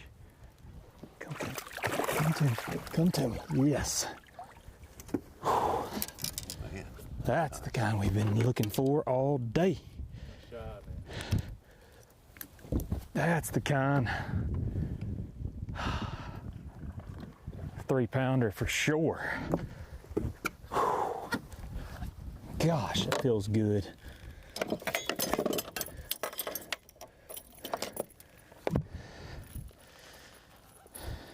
Number 5. 1, 2, 3, 4. And then our little one here makes 5. Man, that took long enough. Thank you, Lord. That was, I mean, they're just doing something weird today. Those fish are not. Put him back in the 3rd place where he started the top day. 3 on just a solid fish right there. Can make a big difference the way things are going right at this moment. Still lowing with what looks like. You got him again? Keeper anyway. Well, Ronnie, it's almost. Got what I got. You're a fortune teller. Let's like go. a wizard. Yeah. Open sleeve. up the lock. No Gets rid of one of doubt. them 1-pounders. Right when that lock opened, you made the comment, I wonder if Gets rid of somebody one of those catches one when that water moves. peanut Very well gatherers. done. Thank you, Z. Let's put you over here. Very well done.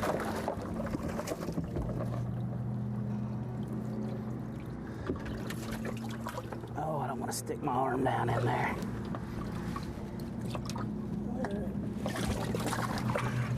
Brandon Palnick getting inside our top 10, too. He just landed a 4.6 with a 5.7 earlier. He's up to 13 pounds in 8th place.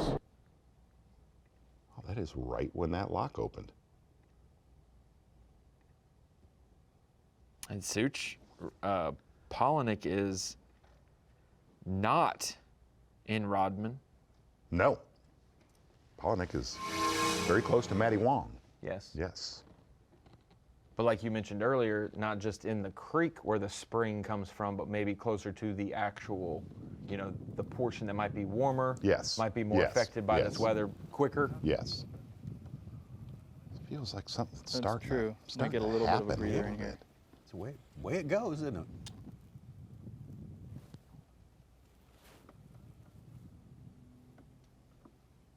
Well, if you make the top 10 for tomorrow, we'll ride them together. Once you marry up with a partner, if they keep making it, we'll just stick with it. Oh, cool. They figure, you kind of figure each other out and Yeah. know how to stay out each other's way. No, it's perfect. It is dirt shallow in here. I hope it opens up this next little bend. I don't think they're gonna, I don't know. 67. Dude, it's warm. It's warming up, man. 67. Yeah. You think Maddie ever plays the game when he's at your parents' house where he's like, who's your favorite? You know, is it me or Ronnie? Ever?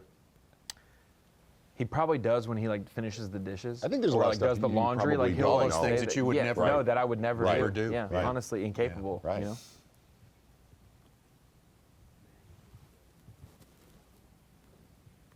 It's a shame the way you've treated your old mom and dad. Michael Klein.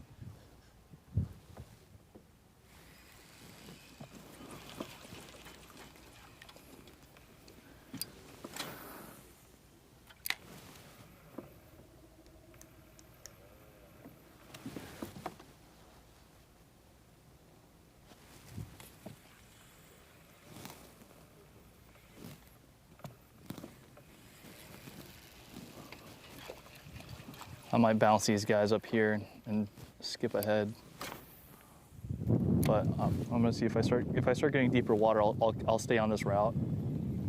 I just want slightly deeper water.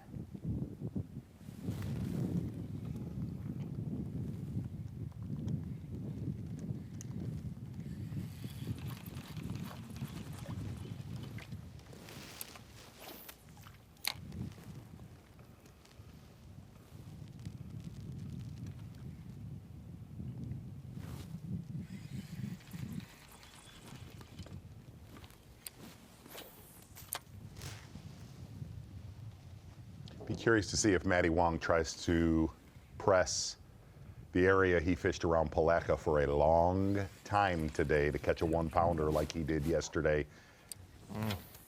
To just saying the heck with that and committing to just fishing in the springs, because you got to look at it like this. I was like hanging out the whole time. Pollinek's been in that spring all day long, and caught some good ones early. We've seen, you know, Bob Downey catch a giant early. It's not easy. You got to take 8 hours a day. Exactly. I guess my point is, what would happen if he sits in there all day and squats? Yeah. And also, Maddie's never seen this spring in the morning with sun. Every day of practice in the morning, it would have been cloudy, windy, and rainy. So he's never seen the morning time bite here with the sun. Hey, but the other side is, if Maddie catches that one that he broke off this morning near Palatka, brilliant move. Oh, yeah. Brilliant move. Yeah, right.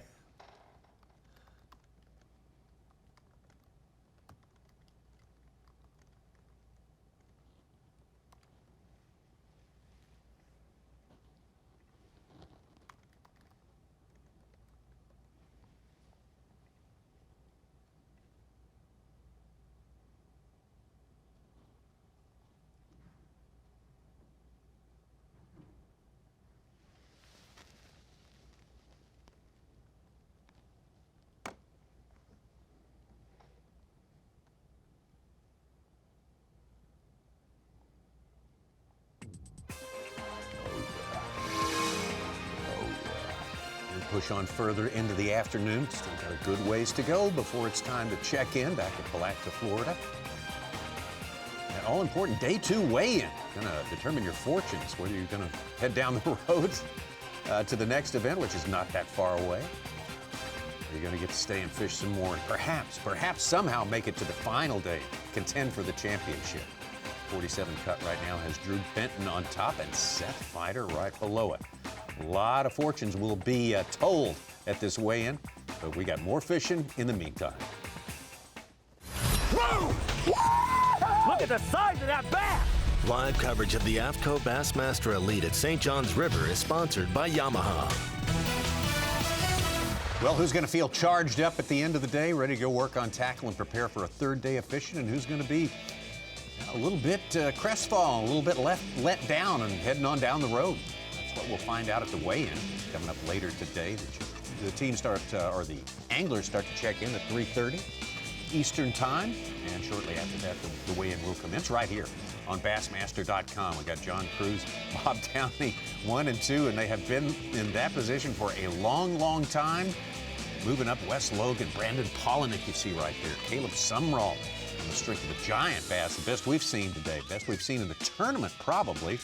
And right now, well, let's take a look at it. We have some recognition to give here, Ronnie Moore. Yeah, Maddie Wong, our VMC on point for this afternoon. After kind of audibling from his main game plan and starting closer to Palatka, he made the run down there with about half the day left and caught this key fish. Unsure what species it is because of how hot this fish was after he hooked it. But obviously, anything would go to the bottom line. Does not have a limit, needed any fish. We should be friends. This one, Tommy, gave him a little bit of a center, recentering himself, That's a beautiful fish. refocusing. What's it all about? Low expectations, I think this is my cut fish. high positivity for Maddie Wong this afternoon. I like that a lot. That 5.5 pounder, it has not officially updated him on Bass Track, but add 5.5 pounds to his total, it'll give him around 27 pounds or so for the tournament into 7th place. So the dream come true is still alive here. Rookie splash. And after that catch, they're now making plans. You can hear the cameraman say, if you roll with someone, you get to stay with them the rest of the event. So they're already planning out being on camera, and Stetson Balayla's hooked up live right now.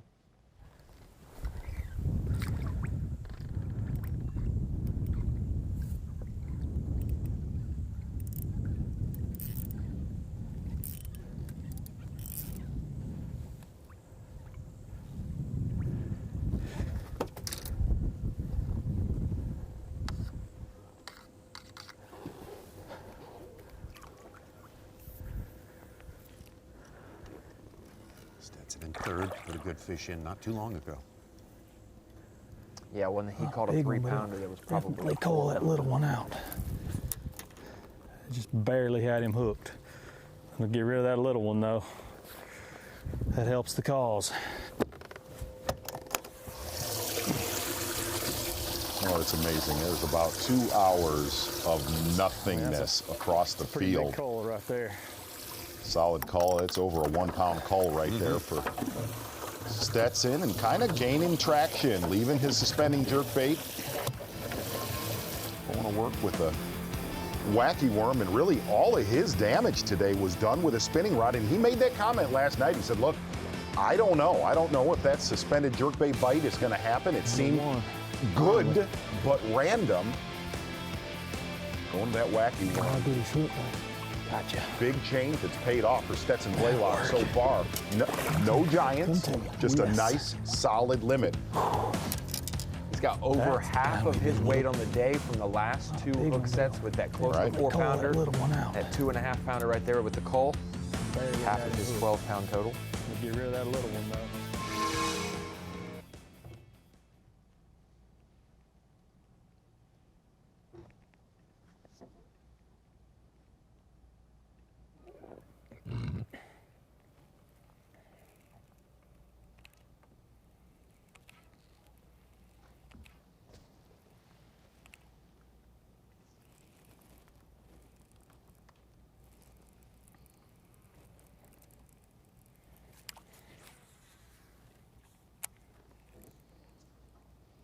Stetson went top 10 here in 2020, made the cut last year with plenty to spare. Got even more to spare as it stands right now, but still a lot more going to play out before weigh-in time. Oh, what a big bite would do for Scott Canterbury right now.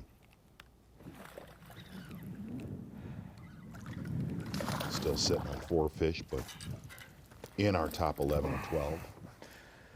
I definitely need, no, he was hooked in the tongue. I'm not gonna keep him anyway, even if it would have helped.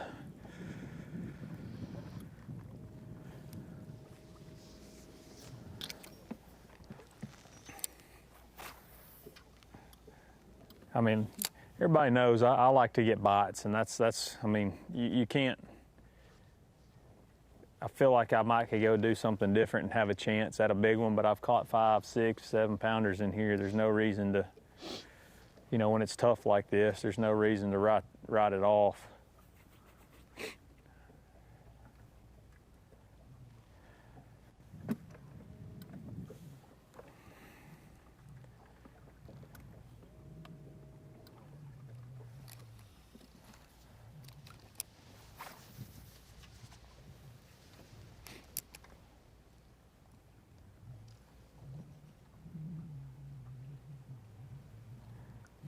Looking at the guys near the cut line, we've got Drew Benton, Seth Fider, Clark Winlet, the first 3 out. Last 3 in, Scott Martin, Jacob Porosnik, Caleb Kufal. And just above them, Brandon Cobb in the cut.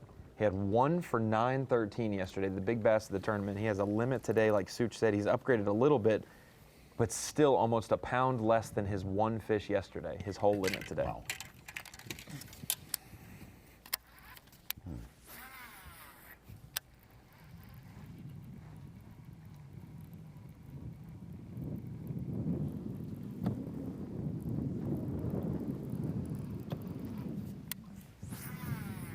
$19 or $20 for the cut, Ronnie? Pounds? Yeah. I think it's over 20. Over 20. Over 20. easy. Agree? Yeah. Started 11-3. Brandon Lester this morning was last guy in. So the formula. Yeah. I think the story really to really keep your eye on is Drew Cook. Yes. Such, you've called that, but boy, if there are things changing, and as Caleb Summerall made a comment, fish are starting to lock on, Drew Cook is going to find that bite. He will look for it, you know, at even if he's taking it into the ditch. Which he had nothing to lose. Right. After yesterday. Right. You know, doing other Yes. things. He has the biggest bag, like Such has probably said, 17.5. And he doesn't have any giants, just 5.5 and a 1 pounder 5. in there too. Yeah, and he still has a 1, like you said. And then Caleb Summerall, the second biggest bag with 17 even, and that includes a 9 to 10 pounder. Cook is a big favorite, right, fantasy-wise, was he not? No. No, he wasn't? That's why I picked him for Bucket A. He was 2%, and then I got That's burned crazy. by it yesterday. But Bucket A is very difficult. You have Greg Hackney, you have Seth Fider, Oh, he you was have in Mike Bucket, Iaconelli. okay. Yes. All right. Top 20 John Cox, points was he were up an A? there. John Cox? Was he an A? C. He's climbing.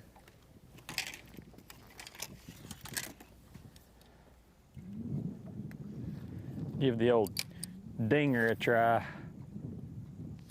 On the little finesse worm plenty. Maybe you ought to go back down there with a little bigger worm, just see what happens.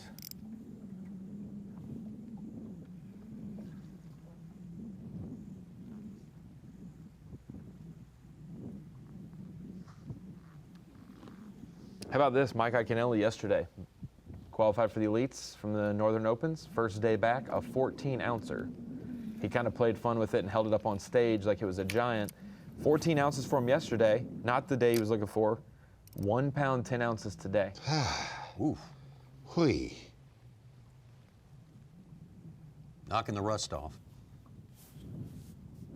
I think he captioned it with, "In my return to professional fishing at the highest level, I weighed in 14 ounces."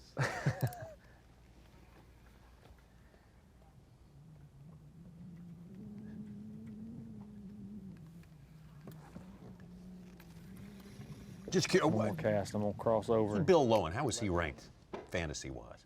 Was he a bargain? He probably was a little higher percentage because he missed the Classic. He was probably in that bucket C or D range. Okay. I'd have to say he's at least over 5%. I can look around, but.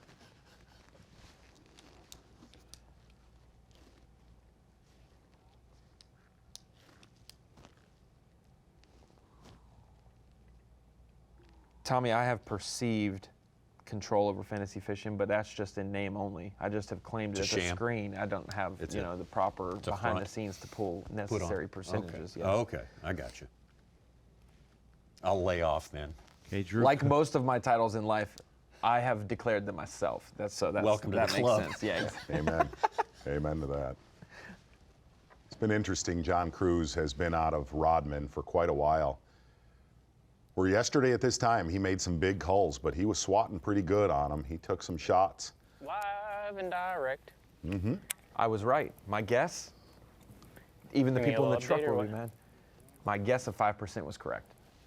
All you got to do is guess. You don't even have Bucket to look D, up Bill stuff. Low, and 5%. There you go. It's impressive.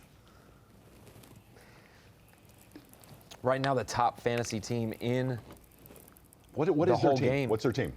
Walters, Cruz. No, their team name. Oh, their team name? Yeah. Their team name is Strickler. Okay. Walters, Cruz, Blaylock, Lowen, Hartman. No one worse than 12th. Wow. Currently. And one cool thing for fantasy fishing fans watching their team online, you do not have to wait.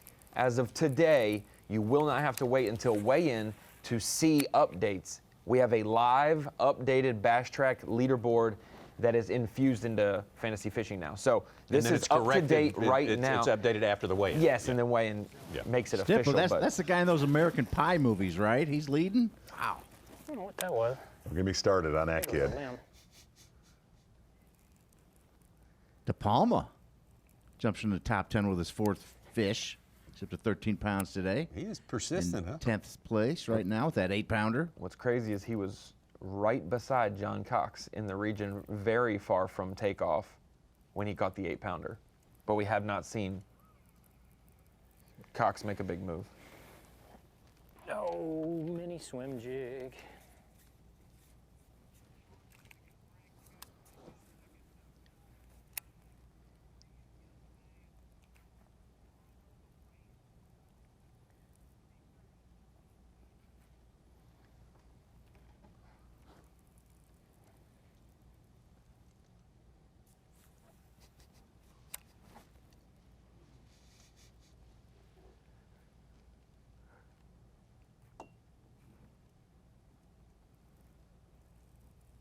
This kind of shows you on the left with Cruz how hard the flipping bite has been just flipping along and not side fishing.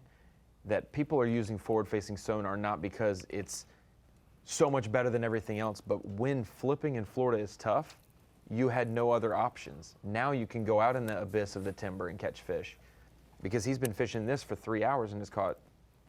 And he's got different stuff. I mean, he's throwing a swim jig now. Yeah. He's flipped. The other side is you also, man, he could have pressed it. He could have forced it up in Rodman, maybe made another cull or two, but he did. Like we said, what made him dangerous and still does in this tournament, he's been one of the anglers that could leave Rodman and get bites. He got several. Today has not been the case since he's bailed out of Rodman. It has been painful, and you'll second guess that tomorrow. Do you stay in Rodman longer?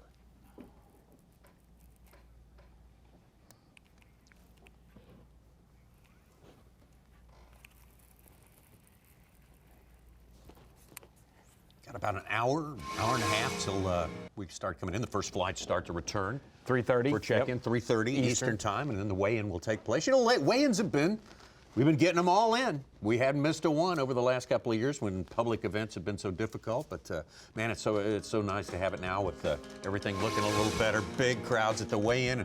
They got what they came for yesterday. They got to see some big ones, giants, coming across the weigh-in stand there. Big crowds, stage, the dreams, all of which are big, interconnected and big. That's right.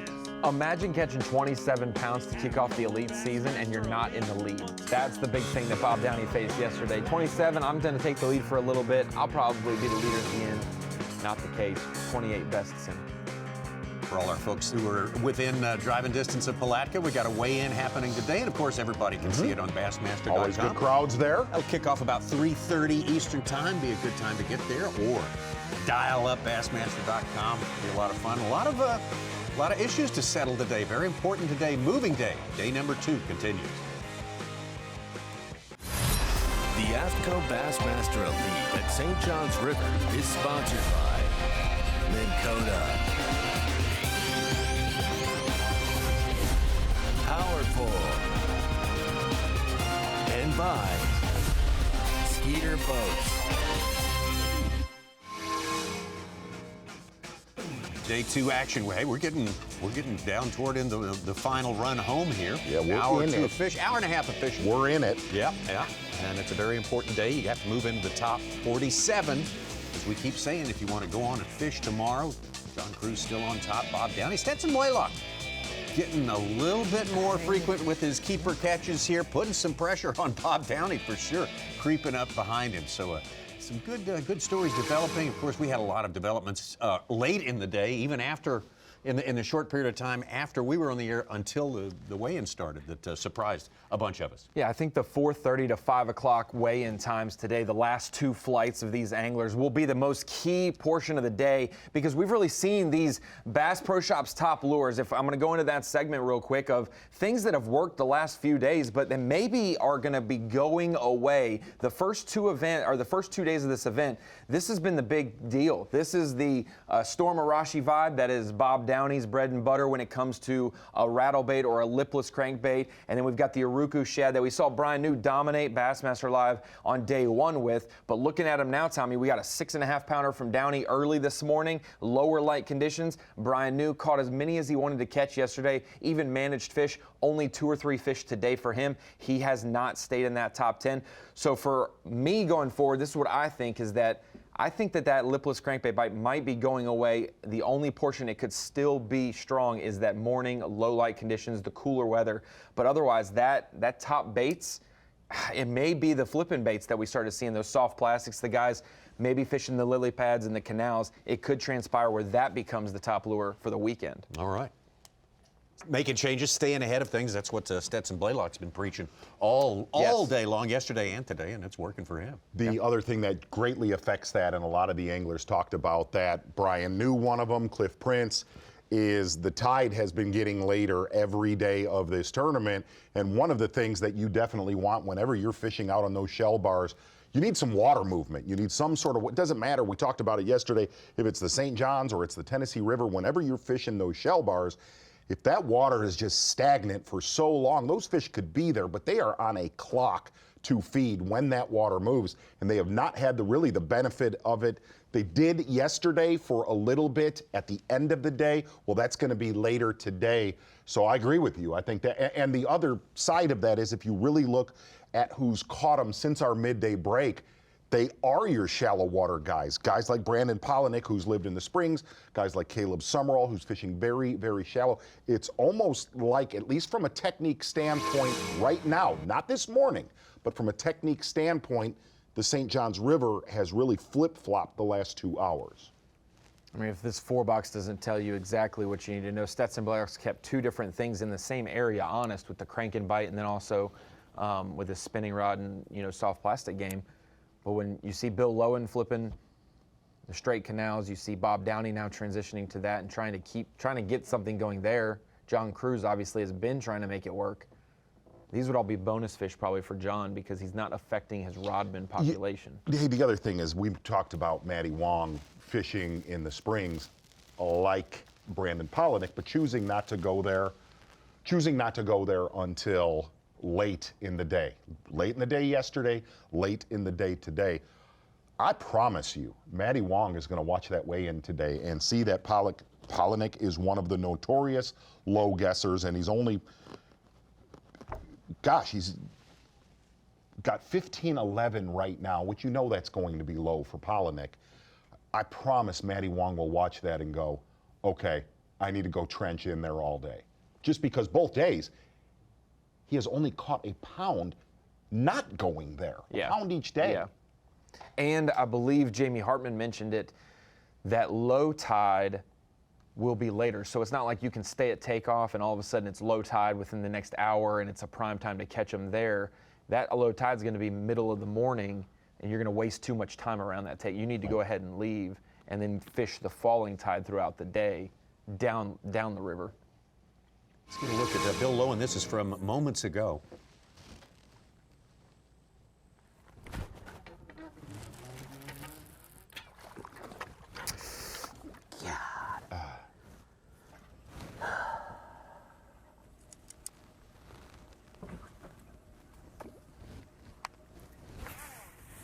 That rain. Josh Douglas, another rookie, did catch one, a 6-pounder. He's up to about 15 pounds a day from, I think it was around 90th. Pounds. He's up to 52nd run. He 10 ounces out of the cut. He's 89th.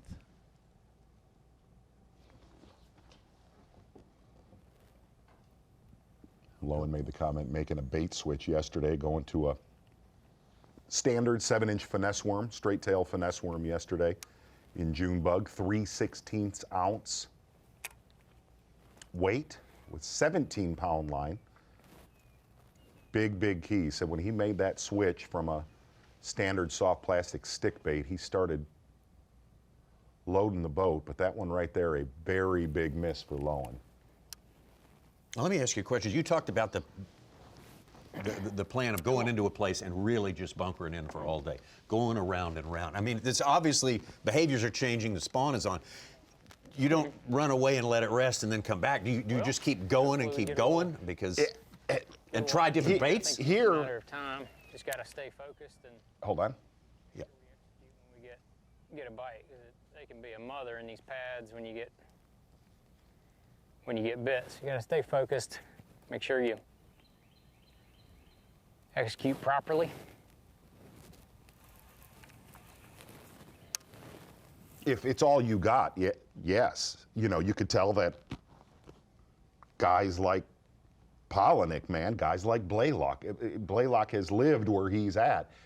It's what they have. You know what I mean? Yeah. And I guess looking at what Maddie Wong did yesterday, those springs is what he's got. Yeah. So I think you'll see a lot more trenching in tomorrow.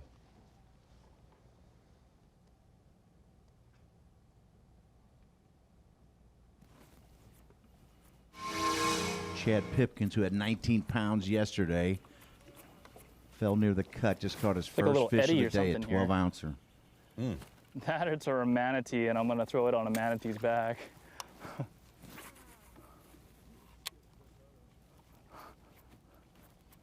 Get spooled.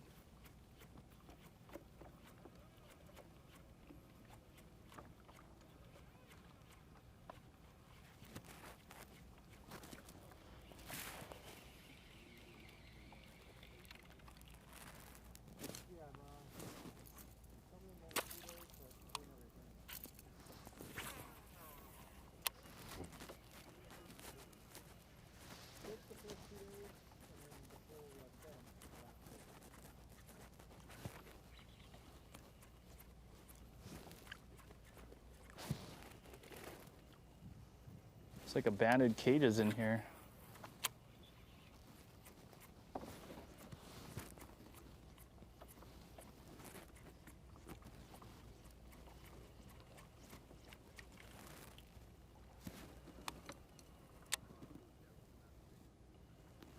Coming. You see him?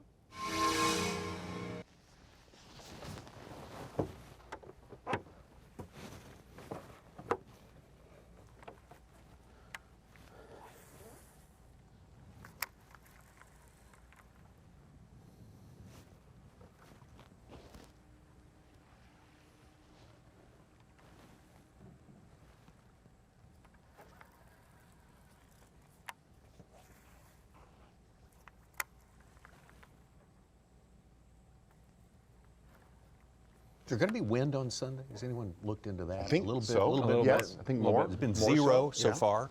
Yeah. Over 10 miles So an happy hour. we did not have fog either day because we'd be waiting for hours for it to blow out. And I think with the warm, does the warm days help eliminate the fog in the morning? Tomorrow morning, you're talking about, Ronnie? Huh? About tomorrow morning, you're thinking. Yeah, I kind of was too. Cold water, warm air. That's your formula. Yeah. Oh, for fog, yes, okay. So tomorrow's not looking great. All right, well. The water does warm up. Taking a peek at that cut line right there. Yeah, Taylor. yeah, look at that Ball. 47th place right now. Such said he thought he'd take 21, Such?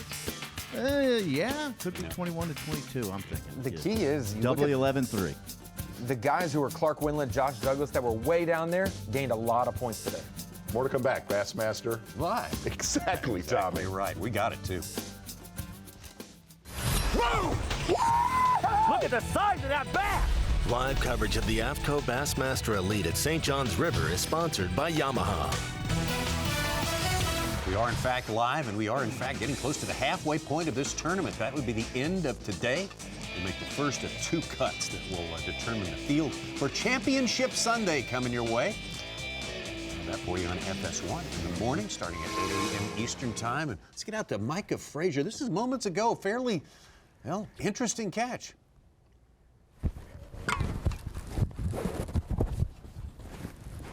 Uh-oh. Oh, no. Oh, boy. That's why you cut them off. You cut them off, Tommy. Yeah. He needs this fish, too. What a mess. Gosh, dang it. Oh. That is... Ain't that something? Freaking hoodie strings.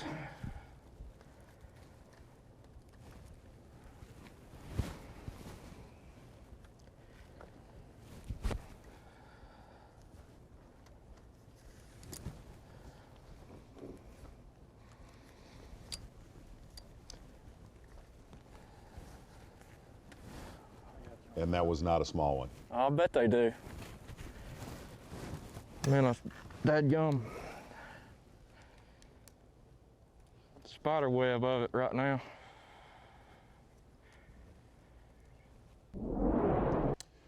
That's brutal. That is brutal because that was a big one. There's where it all went wrong right there. Oh, gosh. He's like, what is going on? Wound up in the Wonka factory. That's why neckties went out in bass fishing years ago. No one uses them anymore. You can't use a hoodie in a factory. I'm saying, being dead serious. Bow ties I have are said the way to go.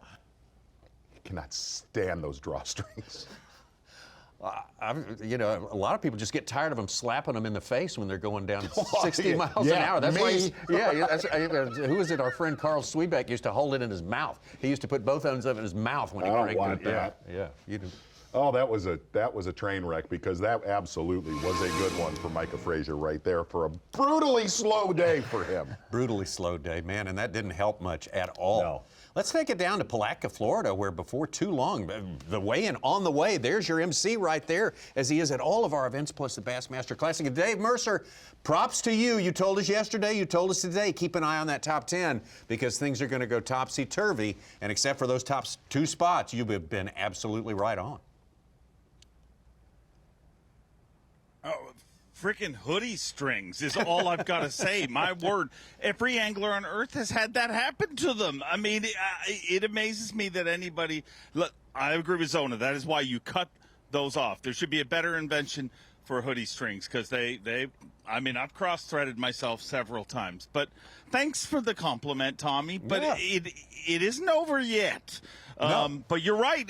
On a leaderboard here, you do see a topsy-turvy leaderboard. You know, and that's Florida. You can get through this by being very consistent, but you're going to see guys with spikes and drops. And I still feel like with just several hours left to fish, I mean, it is about as perfect feeling as it could ever feel here. You know what I mean? Like, I get it that it was cold a few days ago, but this is one of those days, like just sitting here right now, I'm just literally thinking about my family and friends at home and not really thinking about them at all because I am in paradise here. And that in bass fishing world is, you know, that feeling. Every angler knows that feeling, you know, whether it's mornings or afternoons like this. Everybody around this venue, I was just talking to the guys from Bass University, and they're all just like, I want to be fishing right now. It just feels like the kind of afternoon where some magic could happen. Hey, Dave, real quick, that you get to be around a lot of the rookies, and every year during the first event, we get to talk about it, and you make a comment, hey, this dude's got it, or this person has it. Who have you looked at of our rookies this year? And it's obviously a very short sample right now. Who do you look at where you're like, they hold themselves differently? They're at a different playing field than possibly some of the other rookies. Well, I mean, everybody, Maddie Wong, I love. I mean, I asked John Stewart the day before the final day of the Bass Nation National Championship. I literally texted him and said, this guy has to win. We need him on the Elite Series because his enthusiasm just is amazing. You know what I mean? Like, he's just one of those people that people are gravitated to. And he's open, honest, and what we're seeing this week is amazing. But really, I'm going to go with somebody that didn't have the greatest day yesterday. Cody Huff is... Yeah. From the first day I ever met him, is one of those people that when Rick Klein starts calling your praises as early as he did about Cody, you know he's special. And he's just one of those people who, from the first day I met him, has carried himself different. If you look at everything he's done since qualifying for the Classic and continued to have success at every single level he carries himself with, he means business, and he's one you're going to watch not just this year, but for years to come. Dave, big into awkward, okay? Big into awkward, and through the years, you've had awkward relationships on stage with certain anglers. I can go back to the way you would communicate with Ish Monroe. Fair to say, whenever Rick Klein has been on stage, it's been awkward. It seems like you're building that awkward relationship right now as we sit here. You may not know this. During the weigh-in, when Matt Robertson gets on stage, it's awkward yet good. Do you feel that? I sense a tiny bit of awkward excellence, really, I do. I mean, and that's just the person he is, as you saw. I mean, he lost his hat, and he just gets better. I mean, I mean, yeah, maybe it's a little awkward, but awkward seems to be his specialty.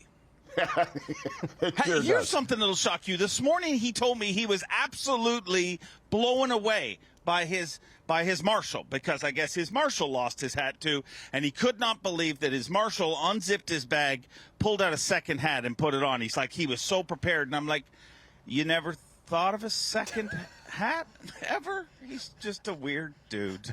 But he can catch fish. One more on rookies, Dave. You talked about guys who have impressed you. You've been at this job more than a decade now.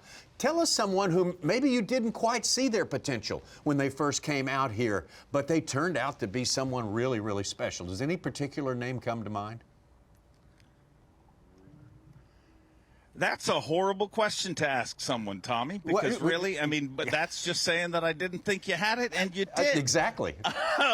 That's why you must be very careful. Somebody. Yeah. I'm going to go with our reigning angler of the year. Yeah, you know, okay, it was literally at the point where I was, and I told that story. Me and Overstreet saw him at that, you know, the lacrosse tournament where he ended up finishing second and qualified, and the rest is history. I remember saying to Overstreet that day, and I'm like, we're going to find out if Seth Feider's for real or not, because he had not caught them. He's talked about crying on the way home from tournaments. That's how bad it was going. And literally, I wondered whether he had it, but as you saw, a little bit of confidence goes a long, long way, because from that day, he caught him, and I don't know another day that he hasn't caught him since. Well, that's a great point, and I don't think that's any knock on Seth Feider at all. You just, you know, some people, it's, you know, you have to unpeel the onion skins and get at the what's really down deep inside. Dave, thank you very much. The weigh-in starting around 3:30 Eastern time. There, is that right? Festivities. That's right. Excited for it. All right, let's see Dave Mercer there. Awkward to end. That's appropriate. We try to just give a little sprinkling of that. Awkward to bed, awkward to rise. Yes, that's right, Such. Water now, John Cruz.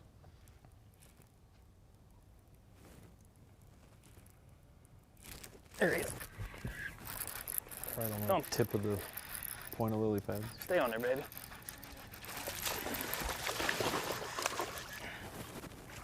Yep, that'll work. That'll work. That'll work. Dumped it, baby. Old chatter biscuit. That wasn't coming off. Old D-bomber. Letting out all the Florida secrets now. What'd you just say about when you least expect it? Right when you least expect it, that's it. That's it. It's pushing 4 pounds. He's gonna go on the good side. Whew.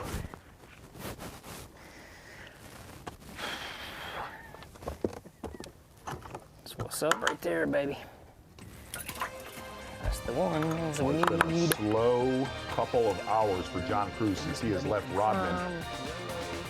But that is exactly what happened yesterday for him. If you think he was closer to 12 pounds. He had a small of 1. That's a 4-pound cull, 3-pound cull. He'll be up at 16 now. Yeah, getting up close to 8 pounds, the extent of his lead so far. Great position to be in. We'll be back with more. Whoa! Look at the size of that bass! Live coverage of the AFTCO Bassmaster Elite at St. John's River is sponsored by Yamaha. Well, about an hour's fishing time left for some of these anglers, the early flight guys. And, you got to get the job done today. You got to be in the top 47. We keep hammering that point home, but that's what today is about. Make that cut, and you get a chance to go on the weekend. Maybe a chance to go for the championship trophy. John Cruz extending his lead ahead of Bob Downey. Stetson Balayla having a good day. Austin Felix, terrific day. No doubt about that. How about our marathon peak performance? I don't think there's any question about that, Zeke. No, I don't think there is, Tommy Sanders. Your marathon peak performance pretty obvious right now. John Cruz starting off up in Rodman, alternating between a suspending jerkbait, which we did not see actually catch any, but it was backing up that jerkbait with his front-facing sonar, going to a drop shot and picking individual bass off. And really, if you kind of look at John Cruz's day, not your marathon peak performance, it's not only his giant bag that he caught on day number 1. It's what he did today, really kind of outfishing everybody up in Rodman, except for Patrick Walters. John Cruz, your marathon peak performance, and here's, I think it's very fair to say, for the conditions that we have been in, faced with day 1 and day 2 of this tournament, to unofficially be over a 4-pound average for 10 bass, in all honesty, dude, you have done something in a big way. John Cruz taking a peek at your day today, making a big cull late, like he did yesterday, 1 over 4 pounds, and he's done that 2 days in a row. And when weird, goofy things like that happen, maybe it's your time for your second Bassmaster Elite Series victory. You know, when 10 pounds, 11 pounds is the 50 cut for these anglers. He successfully, we can say, protected that 28-pound bag. With 14 pounds, it protected it successfully. It's important. And look, 14 pounds today, with as painful as it's been, at 14 pounds like is the 4th biggest bag of the day. Bag today. I tell you what, this is it's been a challenging day. I mean, I've stuck with the area for the most part, made a few minor runs to try a couple things, but nothing's worked out, and I came back in here and caught my 2 best fish. But there's a lot of traffic just from running through and people locking, and I can't say that's why they're not biting, but they're definitely not aggressive today at all. Every bass I weighed yesterday was on a moving bait, and today every bass that I've got so far has been on a finesse bait. So to me, that just tells you that it's definitely different. I've got a decent little limit of fish, nothing close to what I need to stay at the top, but on tough days, sometimes you just have to get through them and keep looking for that next big one. One time before, years ago. And We still have time though. Feels like it's late, but we really still have a couple hours before we have to be in.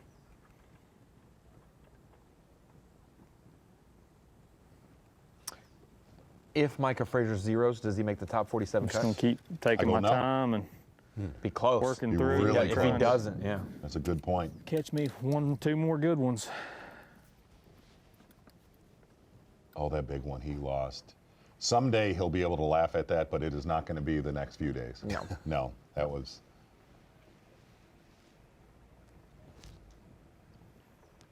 When you look on paper, oh, I got 48th, I got 49th for the first event. Good middle of the road finish. Not a bomb, not a top 10, but to be in the top 5 after day 1. But listen, top man, 6, and then you make that drop, you know. That is how we opened Bassmaster Live today. A lot of these bags that were caught yesterday, at least that we have cameras on, they came out of community holes. Downey, Frazier, Maddie Wong, and we open this with who can duplicate that?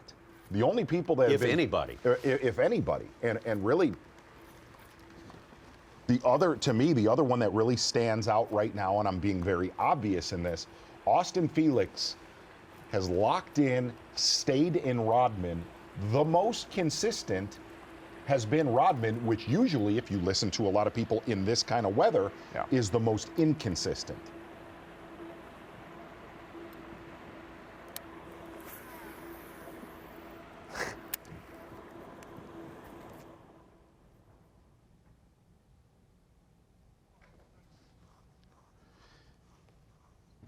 And look, as much fun as we had with that bass, you're right, Ronnie, that bass that he got hung up in his drawstrings was a big fish. There. You could hear his lines sing. That's a bad deal. That's a terrible thing. That's a bad deal. And that's about as mad as you'll ever see Micah Frazier. That's a bad situation. Would you take a knife and cut those strings right then? Off of every one of them in my house, but I already do. I'm not kidding.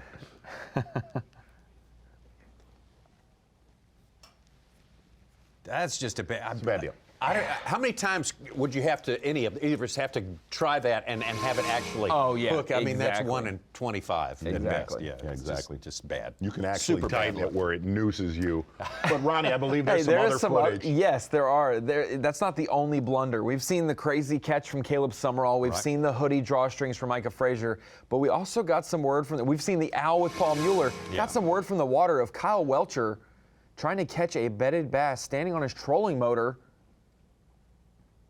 And guys, he does not. Looks he does not hook it. Oh no! Oh no! That's go. No. Oh no! No, that's kind of been Kyle's tournament so far. And the word is, he was keyed in on a bedding fish, fell out of the boat, got back in though. A couple casts later, caught it. Only a 1 pounder. Oh no! And along comes the owl. Yeah, right? no, only a 1 pounder, which tells me that is not good. Not good for his tournament. If he only had 2 or 3 fish yesterday, and he is on point trying to catch a very small bedding fish, that is not a positive thing. But he did catch it.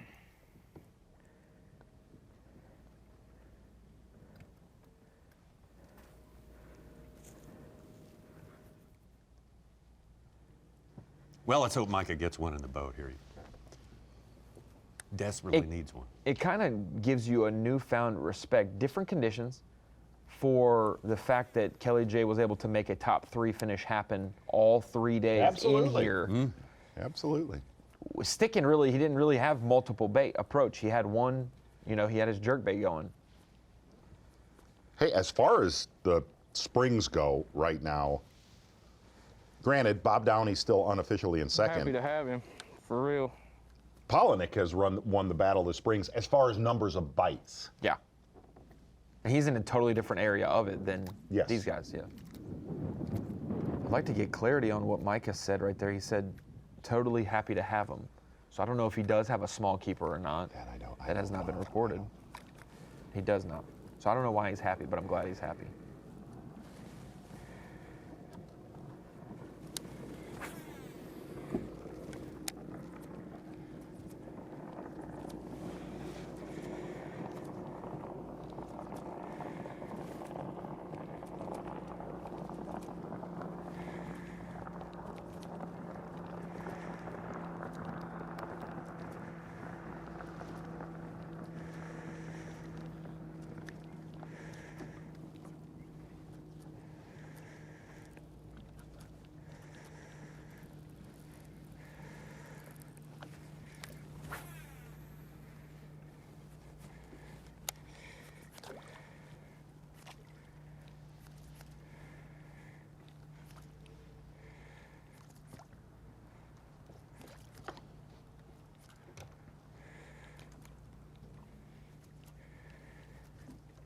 Lee Livesey, surprising day today.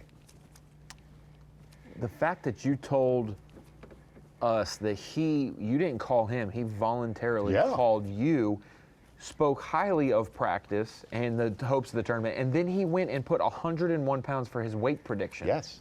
Incredible. Started texting me on day 2 of how great it was, which a lot of anglers were. There was a lot of anglers, man, that are not in our top 50 cut that thought they were going to knock their lights out. And the weather changed. Absolutely. And do you think that off day, Wednesday, negatively affects anglers, maybe not in the summer, but in these cooler weather tournaments where it can change in a day, that I think not being on the water on a sunny Wednesday? I think it was low pressure, high pressure, period, end of story. I think there was a lot of fish that were getting caught on moving baits throughout practice. I don't think that, I know that. Big bags. And when it went to slick, cold, and calm, that left.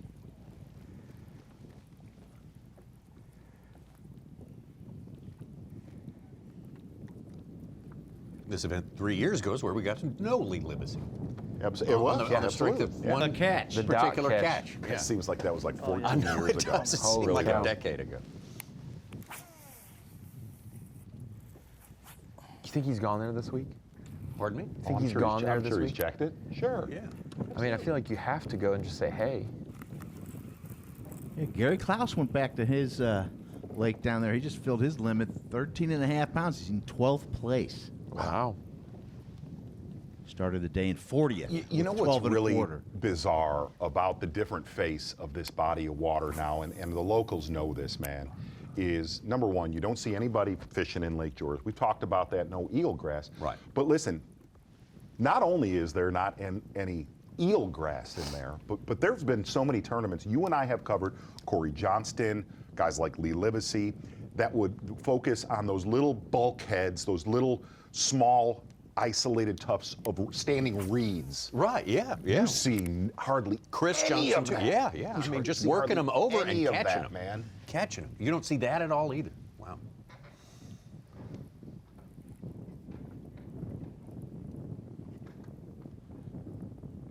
You don't see the cypress trees at the top north, the northeast of George. That maybe a Greg Hackney caught them on last year. You don't see anybody really trying that. Plane. You don't see a plane. Yes, yeah, there was one or two catches, but that's very minimal. Look at our leaderboard. This is always unofficial weights that we have here. Sometimes we're off a little bit, but usually fairly much ballpark. And Cruz and Downey, Cruz with a big move today. As you say, Ronnie, great way to put it, protecting that giant bag, that 28 pounds he caught on Monday. Jamie Hartman making a good move today. Jonathan Kelly, the rookie, having a good event. Yeah, it's hard to interpret when you see somebody 25, 26 pounds for 2 days. Was it 13 and 13? Was it 17 and 8? Like, how are these guys catching them? Who's going to be consistent? And there are a couple guys who have backed up a 13-pound day with another 13-pound day. Jay Shakura, a big fish day for him today. Taku Ito. Jay Ellis having a good tournament. He's one of the ones making Crescent work. Yeah. Seen a couple guys do The that. few. Crescent popped off in an hour today. We saw Yellis start to catch some of them. We saw Loughran's big one. We saw Windlet make a big charge for an hour there, and they all came from Crescent as well. Two of the big come from behinds, at least in our top 12 right now, though. You nailed it. Gary Klaus, far away. Greg DePalma, far away, making long runs up the St. Johns River. Heading south. Jacob Porosnik's first year back with the Bassmaster Elite Series, and he sits right on top of that cut line. That'll test you a little bit there. And down below, the likes of Clark Wendland, Matt Herron, Matt Robertson, Cliff Prince in 56th place. A lot of head scratchers out there during this week, but it's the nature of the beast sometimes. But we got more fishing on the way. We've got 30 more minutes of it to show you right here on Bassmaster Live with the weigh-in to follow, so stay with us. Whoa! Look at the size of that bass! Live coverage of the AFTCO Bassmaster Elite at St. Johns River is sponsored by Yamaha. Get into our last 30 minutes of coverage. Some of these anglers, though, have an hour or more fishing time, depending on the flights they are in. Here at the AFTCO Bassmaster Elite at the St. Johns River, there's our leaderboard. John Cruz just having a solid day. Bob Downey, a good fish, and boy, that one has carried him a long way. Stetson Balayla. The power of a game-changer fish, though, has been on display today. I mean, with Jay Shakura with 6'8", Caleb Summerall won maybe 10 pounds, as much as 10. DePalma, 8, Klaus, a 7'9". All those guys have just changed their whole standing here with that single game changer. This is a place where you look for that. The one bite in his live well, Bob Downey somehow clinging unofficially to second place. Yeah. That is huge. Back out on the water right now, John Cruz, unofficial leader, live. Some of these guys were preparing what they were going to do, if they're going to travel over to the Harris Chain tomorrow or not. And now they're like, I'm in it now. I'm fishing. I'm not in the cut now. I'm in the shot to win this thing. Yeah.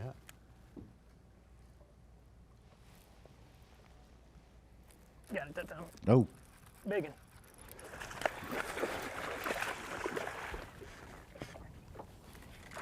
Get in here. Yes.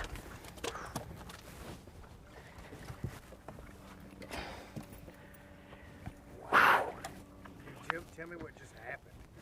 That was excitement. It was craziness. That sucker hit it, missed it. I'm guessing it was the same fish. Hit it, missed it, came back. I pitched it in there, hit it on the fall, but didn't get it. Reeled it back in there, threw in there one more time. Got it that time. Wow. Biggest fish of the day right there, too. God. Biggest fish.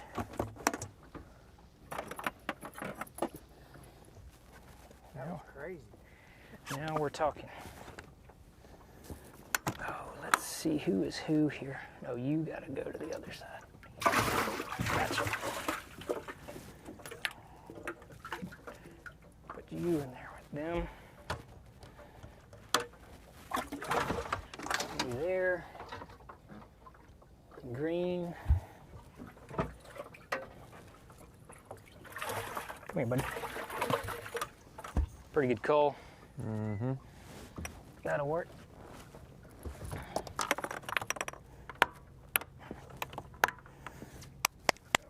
Now we're talking, baby. Now we're talking. Like 100 miles an hour. Wow. All right, so the yellow. Let's see. Is that 4 1/4? I'm conservative. That's a, we'll call it 4.9. It's 4.5. It's every bit of 4.5. He just went from having a limit for 14 to chatterbait. his 3 biggest fish being 14. Hey. Dude, I was sitting there telling myself, there's no way that fish is going to come back a third time. Boom. I'm guessing it was the same fish. Sometimes they just get mad, I think, because they didn't get it. Yeah. And they just get mad. Bigger Ronnie, he's got 44 pounds total and almost an 11-pound lead on Bob Downey. Wow. Now we're talking. Need a one more. Still got a 112 or something in his 5. 111. One more.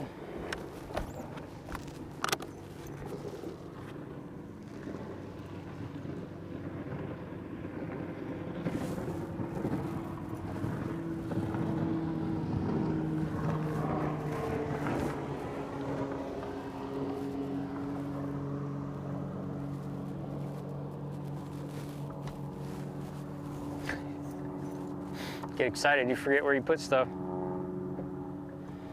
Woo! Shake it, I can barely tie on. Yeah. And when he hit it, I'm like, it's probably like a 2-pounder, you know? Like, it'll probably help. Now I saw his mouth. I said, woohoo. I said, whoa. Really the same exact cast. You make 4 casts. Pretty much. All right, we can go back after it. One more good one. I believe that's cameraman Jake Latondras. That's Yep. with. Is that who it is? I think so. I don't know. I think so. Yes. Yes. That sucker tracked it down. Awesome Just dude. gave it the awesome old. cameraman. Yeah. He wasn't going to miss the third time, was he? Yeah, I feel like sometimes you got to change speeds to get them to eat it. But if they're doing that and missing it, I just think steady crank. That was a big Huge. moment. Ran across it. Actually, the last 30 minutes for Cruz have been pretty critical. He had 10 pounds leaving Rodman, and he's added 2 over 4 since leaving. Yeah. That's huge. Chatterbait with a Missile D bomb trailer.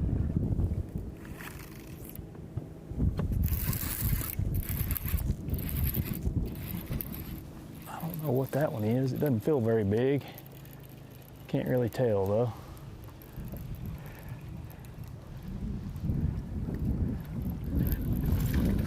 It might get rid of one of those. I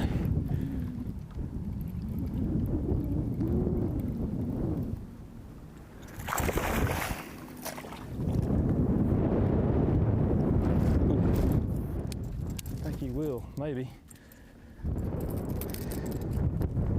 Finally caught one on the one knocker.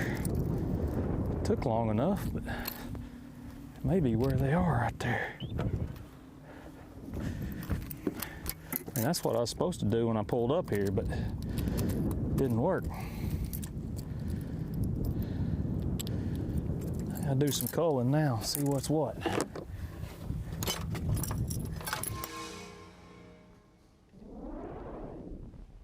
Fantasy players would like to know Cliff Prince has his limit. It's only 712. He's about 1.5 pounds, 2 pounds out of the cut right now in 57th.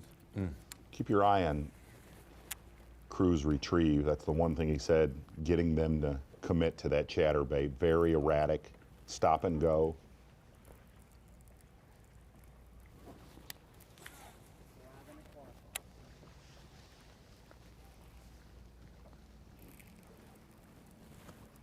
I'll say it though, you're at a 4.5 pound average, and I'll have them at a little bit more than that. Man, you have done something. You have absolutely done something in this tournament. Who knows what happens today? And I mean, he's putting 90 pounds back on the table. Right. Here. Absolutely. Yeah. Absolutely. Himself. Right. Yeah, just him. Himself. Yeah. At 28 day. And 28 he's got, first day didn't hurt. what is it, 16 and 16-11? I mean, he's got one that's close to 5, a 4.5, and one that's over 4. It's more than that, right? So there's no way if he's got one more he needs to get rid of, that means he's got to have closer to 18. And look, man, it's not where he's at. Obviously, in Rodman, there's other anglers, but where he's fishing on this river right now, it's not like that area has not been throttled either. That's between Rodman and Palatka. The stretch he's on right now, we have seen him catch him on a swim jig in past years. I remember that this stretch and the angle of the camera, like this is a place that he knows when he gets back in the St. John's. All right, Frazier hooked up. Let's see if he can get one in a boat here.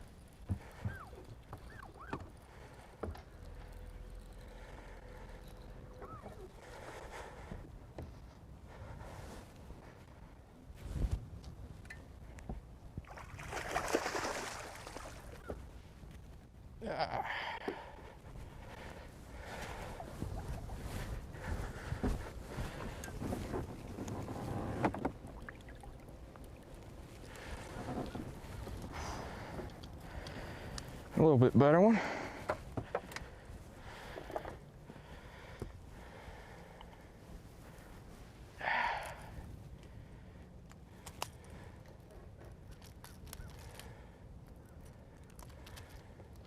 think this will be number 2.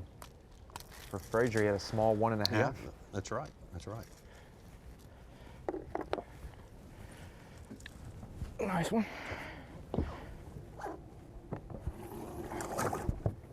Let's say UZ. Size? 4 something? Yeah. Yeah. So he's going to go from 7 hours with no bite, 7 hours with 0 fish, to then we're going to add 2 keepers to his tally, and he's going to go from the low 30s, maybe 40th place, into the top 15 or 16. Makes 2 bites. Makes the one he lost even Bigger. Yeah. right now. He'd be in the top 7 with 3 bass. Oh, boy. John Cruz just keeps working and working. How many more will he catch before it gets time We for need him to check slow in? down a bit. Yeah, that's right. So we have a tournament. We'll take a break and come right back. The AFTCO Bassmaster Elite at St. John's River is sponsored by Ranger Boats, Yamaha, Toyota, and by Berkeley.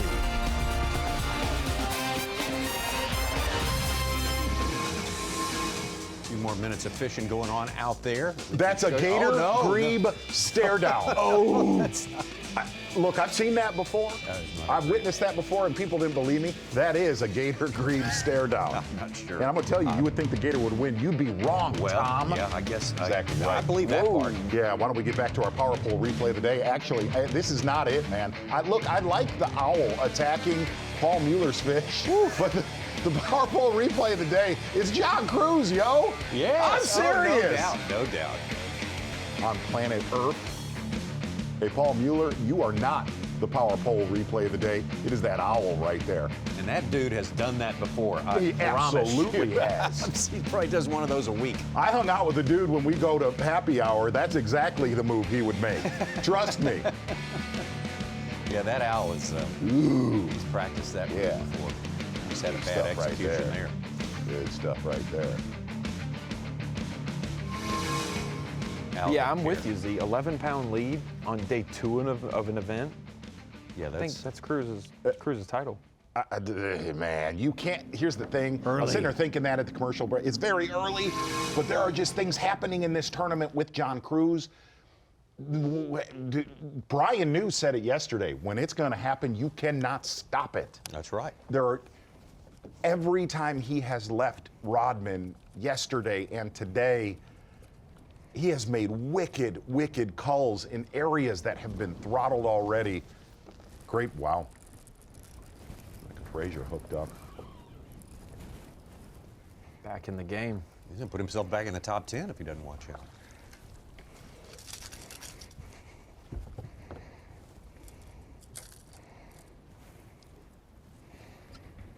Speaking of last year's champ here, Brian New's 30th, 2 fish, a little over 3 pounds.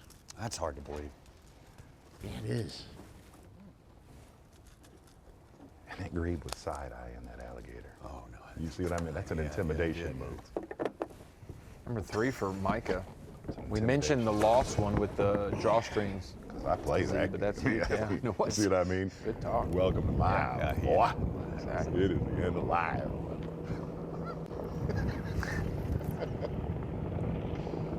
Comes Mark Menendez or Rick Klein. Rick Klein right there. Ooh, see Klein staring him down? That's what I mean. That's an intimidation move. Now, wait a minute. Because he's hooked up. Hooked. He don't feel like he's hooked very good.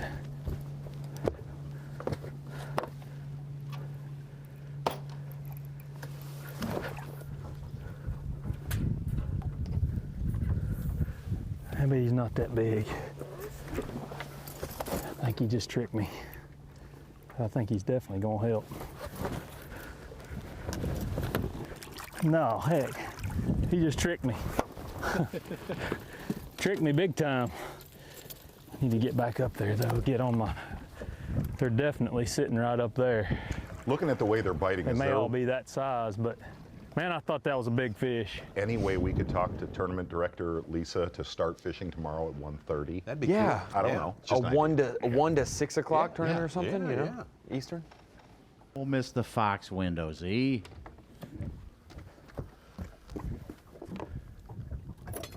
Stetson's shown some versatility the last 2 days as well, so be interesting to see how he adapts tomorrow.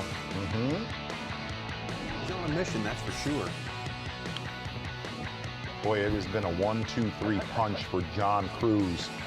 Seeing a lot of fish on his forward-facing sonar, kind of bird dogging him, luring him in with a jerkbait, backing it up with a drop shot. I thought it was bigger than that. And he had a lull. He had about a 2-hour, 2.5-hour lull, which is to be expected. Really, really strong day for John Cruz.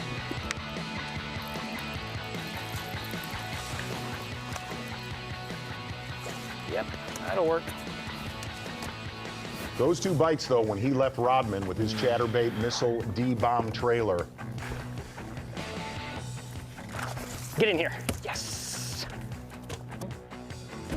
Got it that time. biggest fish of the day, man. Yeah. He's done well here in the past, but what he's doing here these past 2 days don't have much to do with how he had success before. He's an adapter. Yeah, that's the huge thing. We talk about guys who are maybe ready or deserving of a win on a specific body of water. We talk about Greg Hackney's 2 second-place finishes here. John Cruz has a second and a fifth. Yeah. He's had his shots. He's missed one cut here in the St. Lawrence or at the St. John's, and it was last year's 61st place finish. Yeah, dude has done it a long time. You know, to have one victory at California Delta, but he's been close many times. But never have we had John Cruz in this position with this kind of a lead. Never. No. No. No, and I'd say that what's crazy is he was a great angler in 2010 when he won that Cal Delta. But that came out of nowhere, dude. True. We were at that tournament. Oh, yeah. Nobody saw that California tournament. No, and he won it by? Yeah, by an ounce. Yes. And like, he is twice the fisherman that he was then. No, I would say. And it's so that just goes to show you when it's your time, and you could be improving every single year skill-wise and not come through. I mean, he goes back to the Bassmaster Tour. Yeah, even you're before the Bassmaster Elite Series. Like he used to fish against guys like Cliff Kraft and yeah. Eason Bo Dowden and whatnot. That's right.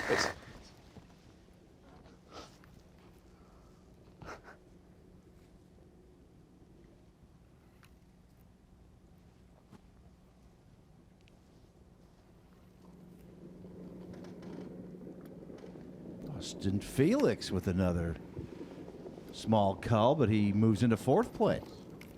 Jumps over Walters.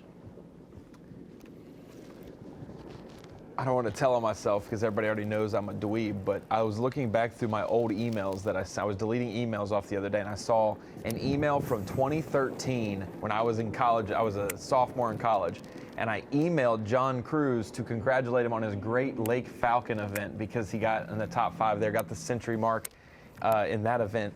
And I looked back and, as a college angler congratulating him. That's how long he's been around. That I was. Oh yeah. Being a fangirl back then, which is hilarious. Congrats, John, on your top 5 finish. I stalked Tommy for 13 years before I started working with him. Yeah. He would get prank calls, and the calls were coming from inside the house. The calls are from inside. First time I heard your voice was under the bridge at Pickwick, I believe. Where was that? Under the bridge at Pickwick at an Everstar. Everstar Championship. Yes, yeah. You're right. Me and Jerry floated through there. I hear you talking. I was stalking him. I was stalking Jerry. Yeah, that's right. Was. Hey, Jerry, I like fishing. Hiding under the bridge and jumped out on. We are just about out of time for today, but never fear. Fun day. Got 2 Ended more big great, days. man. And really has kind of cranked up in the last couple of hours here. I don't think anybody. We're gonna be with you tomorrow at same time, 8 a.m. Eastern time, but on Fox Sports and the Fox Sports app. Have that for you, that morning coverage for you right here. 4 hours worth of it, and also we'll wrap it up on Bassmaster.com a little bit later on. The weigh-in will also be on Bassmaster.com. Sunday, it's the same schedule, so there's a lot to look forward to. A big weekend as we get the sport of bass fishing cranked up here.